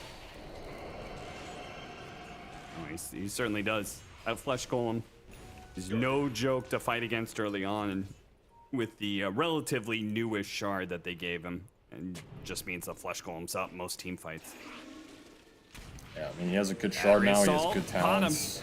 Moonlight gonna be chased down. And Might get the TP. Whoa, what was that? I guess the Tusk was coming in from Gemini. behind, so Isla thought they could go for the fight, but Fixers picks up one, and if he's faster than him, he's 20 movement speed faster. He's got the Cogs, though. The Cogs pushback is there. Snowball up in Might be 5 able to get the seconds. shard. Maybe. Will the shard kill him? Will it block him in? It doesn't hit him, but he's got the snowball. The punch is coming through. Meanwhile, they're fighting out in the bottom lane. CDR is going to die. Looks like he gets run down by the Bat Rider. Fixers is unable to get the kill at top lane. It's actually being chased down by Realm, though he can't continue the chase, not with the Death Prophet returning back to lane. Good kill, though, on bottom lane. The Undying dies. Highest net worth hero. They trade out their carry. I'm not sure if Eternity's happy with that or not, but I would say it's good. I think he's happy. He's level 6 now, and Undying dies, which gives him a huge golden plus as well as the levels. I mean, there's a lot of really high level supports in this game. So it's going to be a question of what do these supports get to do with it relative to each other. Slark trying to join the fight for the stack. Give me your Agi, son. Still blocked in. All right, CDR. I'll just let you free. Only one permanent agility. I guess that kill earlier, he wasn't close enough for it. Oh, looking towards the bat, but he will get the rune. Nice little arcane rune. Don't mind if I do. Yeah, it's a big Now rune to get, opens especially up with top. the Boots of Travel that's coming in. Isla put inside the Cogs. The battery assault's going to work, but so is the Spirit Siphon. Demon trying to help him out, get some distance. Realm trying to burst him down, but These it's not enough. In siphons, fact, man. if anything, Chen might just be the one to fall, or maybe Realm. They're both so low. The cookie comes out, but Ray wasn't ready for it. DP is just invincible. He just sat there and hit the bug until it died, even with like minus 10 armor. It doesn't matter. They're gonna try and go in for round 2. They have a ward. Oh no. Sentry disaster. The pushback isn't quite enough. And now, with Moonlight here, the Bat Rider is going to try and pick up the kill on the Death Prophet. Finally, she goes down, but Chain stunned up. Fixer still has the shard as well to burst down the Bat Rider. Oh, he tosses Chet away. He says, take him, not me. Chet actually gets the kill onto Moonlight before he falls, so he gets a double kill off of that one, though it does awkwardly just increase his killing spree, which just made the kill worth even more when he did die. What the heck is this game, man? Such a weird, brawly game. It's just all up here in the top lane for who knows what. I mean, our prediction was terribly wrong because we're actually way more than 16 kills. It's already been 19. We're pushing the 2 kills a minute mark. The other Tombstone bottom. Trying to get that. Looks like Right, Moonlight Tombstone is going to be free to get the kill. No problem there. Yeah, this is the And bat Ray's dead as Undying well. syncing up. This is the combination that's going to be very annoying in the fights for them. Because bat just makes it hard to mana first the tomb, and then Undying puts you under the fist. Still, I think Eternity did a decent job stemming the bleeding that could have happened. Because I think that early laning phase was pretty rough for them. And they made some decent moves, some number advantage. Like, Realm got destroyed in all of this. We haven't talked about it much, but this Weaver is only level 5.5. I mean, his clock's level 6.5. He's pretty much the lowest level in the game as a carry Weaver. Pretty sad for him. Like, really sad. He is actually the lowest level in the game. So that is extremely rare to see. He got messed up. And he's going to have to claw his way back. I mean, give this man the tome or something. I don't know where it went, but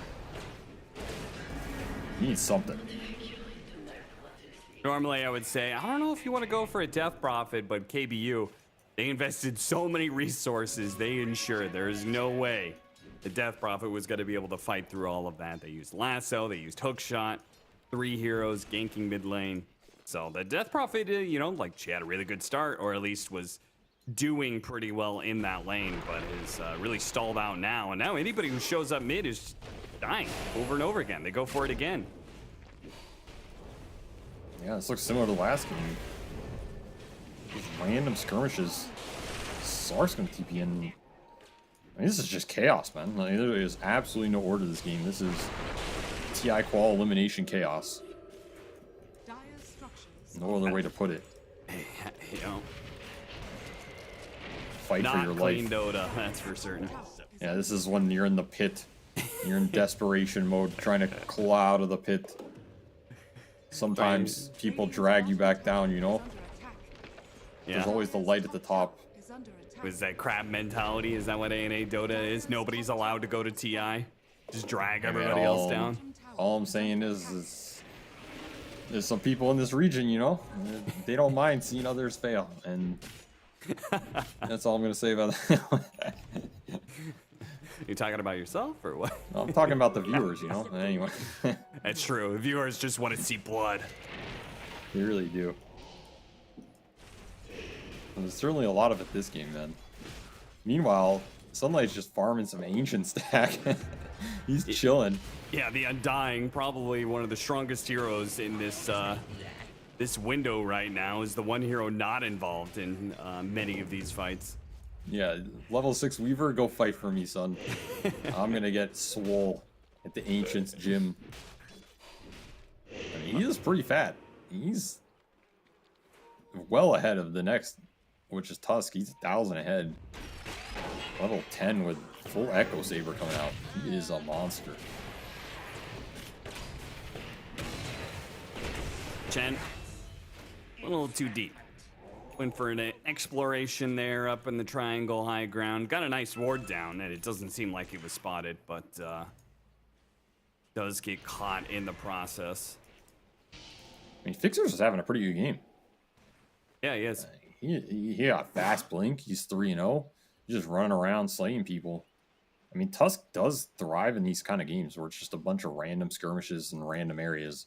His spells are generally pretty strong at this point because they're just so over-leveled from solo XP mid. It'll destroy you. So this is the hero to play around if you're Eternity. Just keep abusing this Tusk. Abuse the fast blink. Here we go again. Punch him up. For the Clockwork. Clockwork does have a decent amount of HP thanks to the stick charges. Survives for a while, but nobody from KBU is here to intercept. KBU just seems to be kind of playing a bit split. Maybe it's mostly because that Undying was so focused on farming. He's got the Echo Saber now. He's got the 404 build complete, so I feel like you're definitely wanting to take any fight around this guy. You definitely want to fight. The issue is how they get the fight. Because the Undying can't just... He's not a hero who forces objectives, so he can't force the fight himself. He needs other people to do it for him. Sure. Which means it comes down to bat or clock until you have Tiny Blink. And they just haven't synced it up. So I guess he's just chilling and farming until they maybe have Tiny Blink or like a Bat Rider or BKB or something. Then they have a reliable way to start the engagement. And then him going to that fight is going to pay off. Whereas right now, it's just weird for him to run somewhere and hope they magically land spells. Warden running for his life. An optimistic move. It was a nice attempt, toss TP back, but Tusk, pretty good hero for getting back on top of you. That is the strength of Slark in this game, I guess. You can run the enemy around the map. Like, he can split push pretty reliably. There's not any strong catch versus the Death Pact or the Dark Pact. You have to, you know, blink combo him, which is a long way away. Nice hook But shot. he can split the map up. Yeah, that's dead Tusk. Oh, just as I was saying, he was having a great game. Feeds away a Just in streak. time. Yeah, it's 500 gold for Annihilate. I think the best windows for Eternity to regain some tempo in this game are to fight around the nighttime with the Slark if he's willing to join the fights. Because he can do a lot of damage in the fight. You have a way to bring the Tombstone down fast, and then he can just start hitting people. Abuse the fact there aren't any hard lockdown spells. Oh kind of no, an Ray, awkward what have swap. you done? You He sentenced swapped yourself. Moonlight, but Moonlight wasn't able to finish out the Tombstone because he got swapped, so they both died. That's What a rough one. disaster. That's a rough one, man. Alrighty. Pressure. The TI pressure. Nice flame break. Pulled him back in, straight into the lasso. Can't blink out. Radiant's middle tower. Well, so much for Tusk's game. Dire's top tower is under It got destroyed in the last minute here. Back-to-back deaths, losing power runes. Radiant's bottom tower is They went into the Undying, and the Undying taught them about how many Ancients he'd been killing. Yeah, he really They did. learned the lesson. This guy's big. And Decay does a ton of damage when you get this talent. Oh yeah. 240 He's got damage, shard plus talent. you're using all that strength. Oh, but the damage? Snapfire has to hit this last glob. Oh, he runs back into the fire. The damage over time Slark finishes him off. dies, too. Meanwhile, the Slark dies underneath his ultimate from the Rocket Flare. Level 3. The high levels of the Clockwork pay out a big carry kill. And now Isla, with the fresh BKB, can use this team fight to start hitting the mid tower.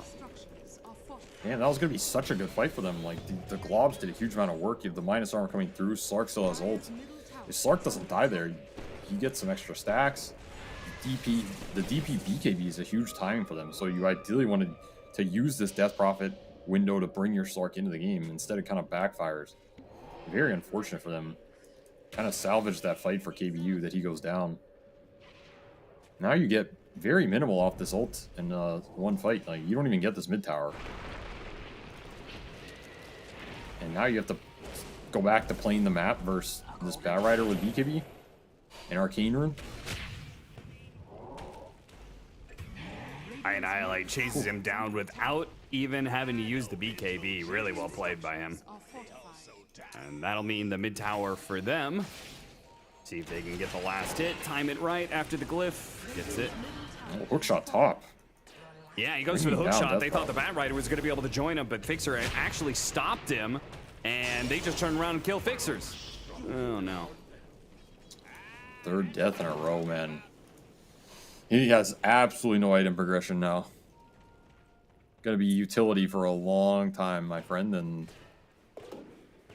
that just means it's gonna be a very uphill battle for Eternity to get back in this game. Like, it has to be on the back of good exorcisms with Slark being able to last in the fight. Lasting in the fight, though, it's tough. That's where I go back to, like, the draft just doesn't have any real tools to help him sit there and hit people. He just kind of has to tank it up on his own. That's a rough one if your other heroes fall behind. Yeah. They did build a Vlad's on this Venge, which is pretty nice. At least something to help him. Yeah, it's a little something. Ray showing that he doesn't go the same item build every game. Feeling like they need a little bit more auras. I just don't know how they fight into this Undying. I mean, MMR Tourist, Sunlight is now working towards an Aghanim Scepter, and he's halfway there, so... I mean, you gotta find him alone, lock him up, and let the Slark hit him. I mean, this is a good go, actually. He's way out on his own. Yeah, nobody else TP'd in, though. He pops the ultimate. It's a Team's decent coming. response. Yeah, I'm surprised he's still running after this Slark. Maybe he Thinks just he's feels a like god, the tombstone but is too strong, not but he's that going to be much of a god. surrounded by heroes. Big overstep there. I don't know what that was. And the tomb. 200 gold off the tomb. Plus another 700 off the kill. Yeah, it was It's basically 1,000 gold for Slark. Yeah. What the fuck? All right. Here, have an ogre club. Don't mind if I do. Thank you, sir. Just way too overconfident. He had the opportunity to get out of there. Now, window on the map. Yeah. Oh. They showed some heroes bottom lane, so they KBU makes a move on mid to get a small pick off. Nothing major. They get a ward too, actually. That's nice.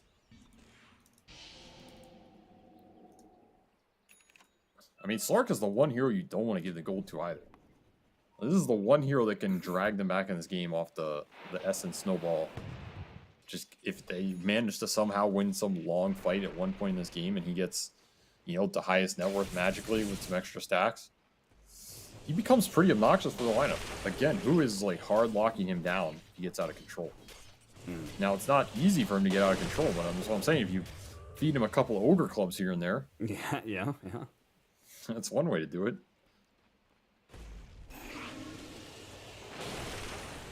Oh, he went the Witchblade build on Annihilate, so Batrider trying to make sure he keeps scaling through the game. If you haven't seen this, basically, Sticky Napalm does interact with Witchblade, so it actually turns into really crazy amount of damage if you have high Sticky Napalm stack.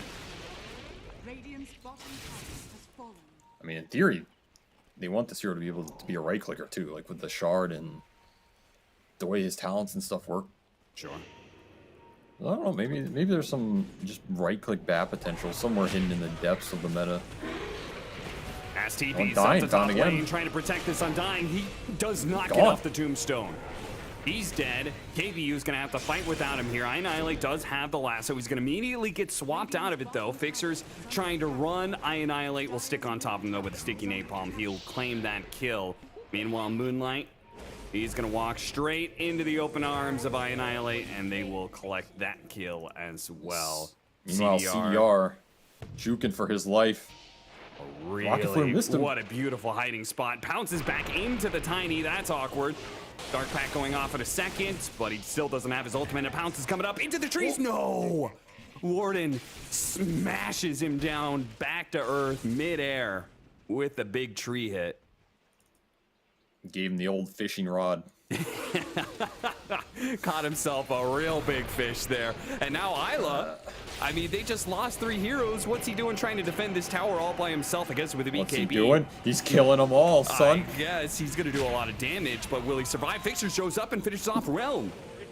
Now the Venge is here as well. They're going to collect 2 kills. Isla, apparently he knew this was going to happen all along. Top tower is under attack. Damn, I'm telling you, man, Death Prophet. You think you're killing Death Prophet, but no, she's killing you. God damn, these ciphers are crazy. And it's chased down the Clockwork, but will be traded out for it. Snowball and a blink. It's coming up. No. Can't get away. No one for you, sir. That's an Ag's Undying, so he's getting the extra strength here. Ray Ooh, TP's he's a big out. boy. Annihilate will stop him with the lasso. Leading out kills, man. Eternity was the one taking advantage of KBU early on and all the pickoffs. Well, that's a little awkward. I have noticed this cookie, the increased range, you know, sometimes it's not good for you. Yeah, that's what I was saying. It's very weird. I almost feel like it's better without the increased range. Exorcism popped. Exorcism, but no BKB. Oh, no. Oh, dear. Well, that's the Witchblade going to work right there from the Batrider. And you're going to see it get another kill now on the Moonlight. Throw some shots in return. But Grandma pays the price. Alright, I mean, now KBU's... They've pretty much solidified their hold on this game. The time has bought Weaver back in. It's almost up to BKB. They have the 3 highest net worth cores. Annihilate's just going to town on this game. 10-1. Full slot and almost level 20 already. Whew. This is pretty cool. MMR Tourist, aka Sunlight. He broke apart his Echo Saber to help him complete the Aghanim Scepter faster. And then if he wants to, he could recomplete the Echo Saber, then go back for BKB, and then he could go back for like Bloodthorn or Mage Slayer or something. Yeah, I like it. I mean, if you're gonna go the Ags, this is the way to do it. All the kisses late to the party. And the Shard doesn't block in the Undying, who is on half health. Annihilate's looking for his opportunity. He's stacking up the sticky napalms. The clock jumps forward, hits the Venge. Stuck inside the cogs, will be dying to that in the flame break. At the same time, they do jump on quickly kill the Undying. Once again, not able to get off any spells. Damage. They get through the Aegis as well onto the Weaver, but they got to get it out now. Annihilate, this Bat Rider is way too scary. He is not just a lasso. His right clicks are tearing poor Eternity apart. Isla cannot run fast enough. Toss back, great play from Warden. Gets him up onto the high ground, gets himself up onto the high ground with the Force Staff, buying back on Eternity. They really want to try and take this. They feel like KBU have overextended themselves, but they didn't actually get the catch. And Isla, he's going to have to use his BKB now defensively. Cooking back into the bug. Oh no, the cookie sets up a two-man avalanche. Oh Isla, no. 1 versus 4 now. Without the Spirit Siphons, he's out of charges. He is out of this game. He's done for.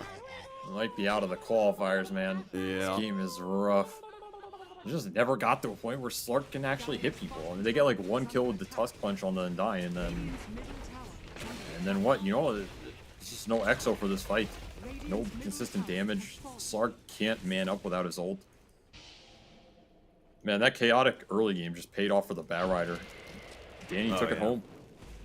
He really just sealed this game out. He is insanely farmed, just destroying them in these fights. Nobody can deal with him.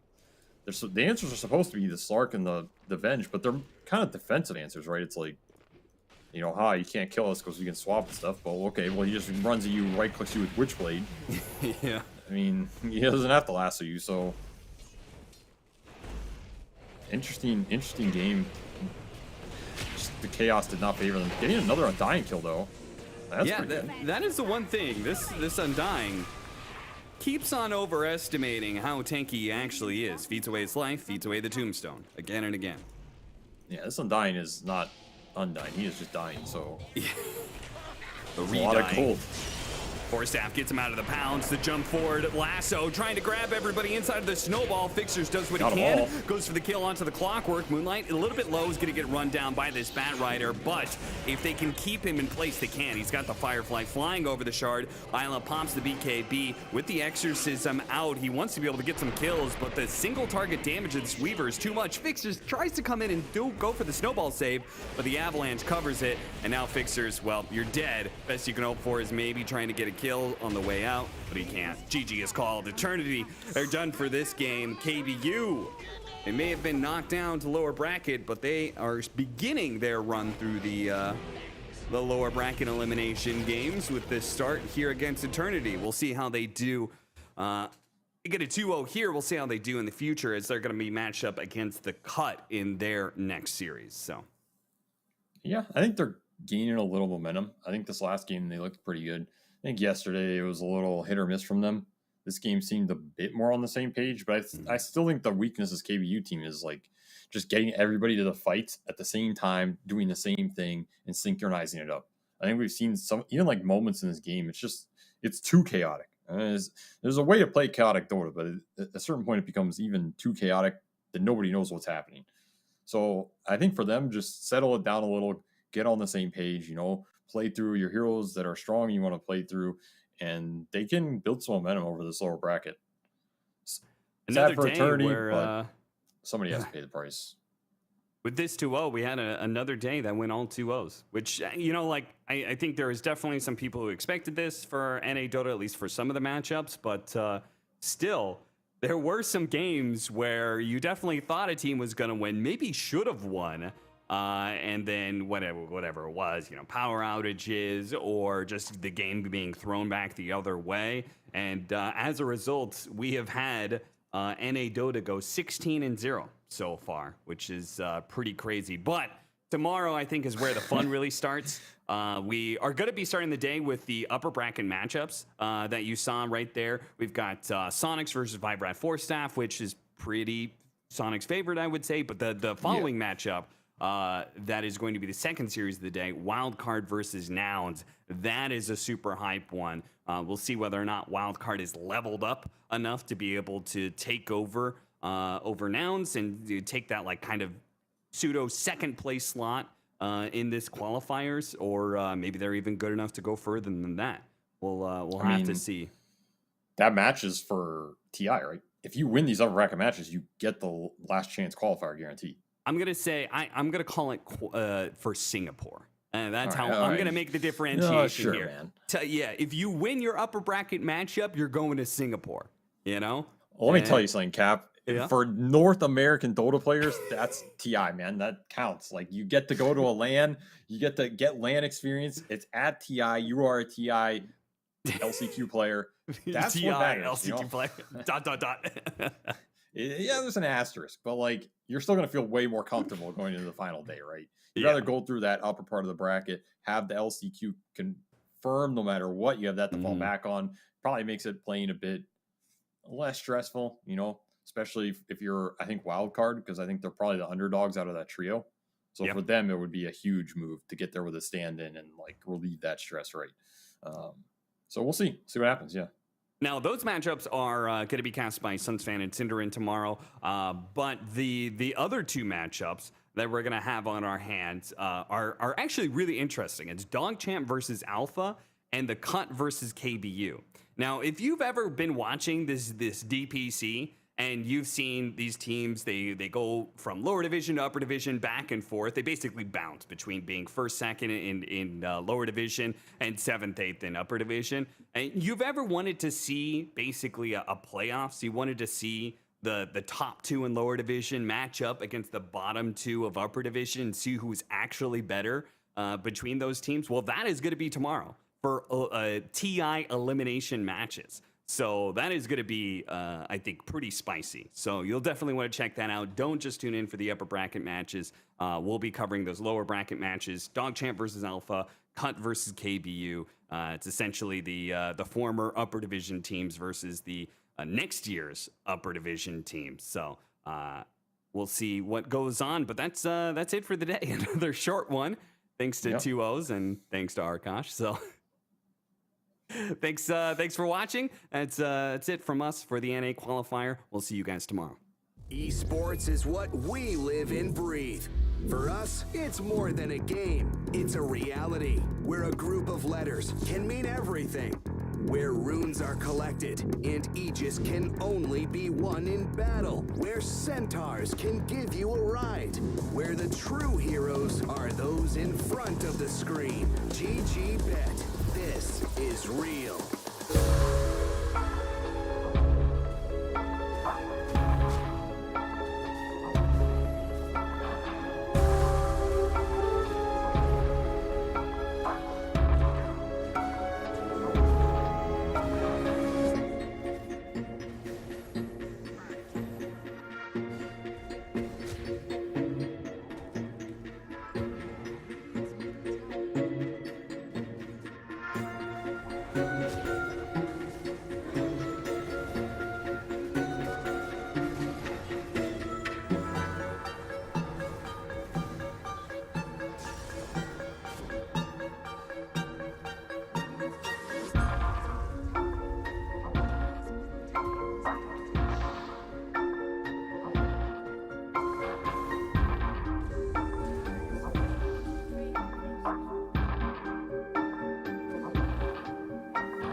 Bye.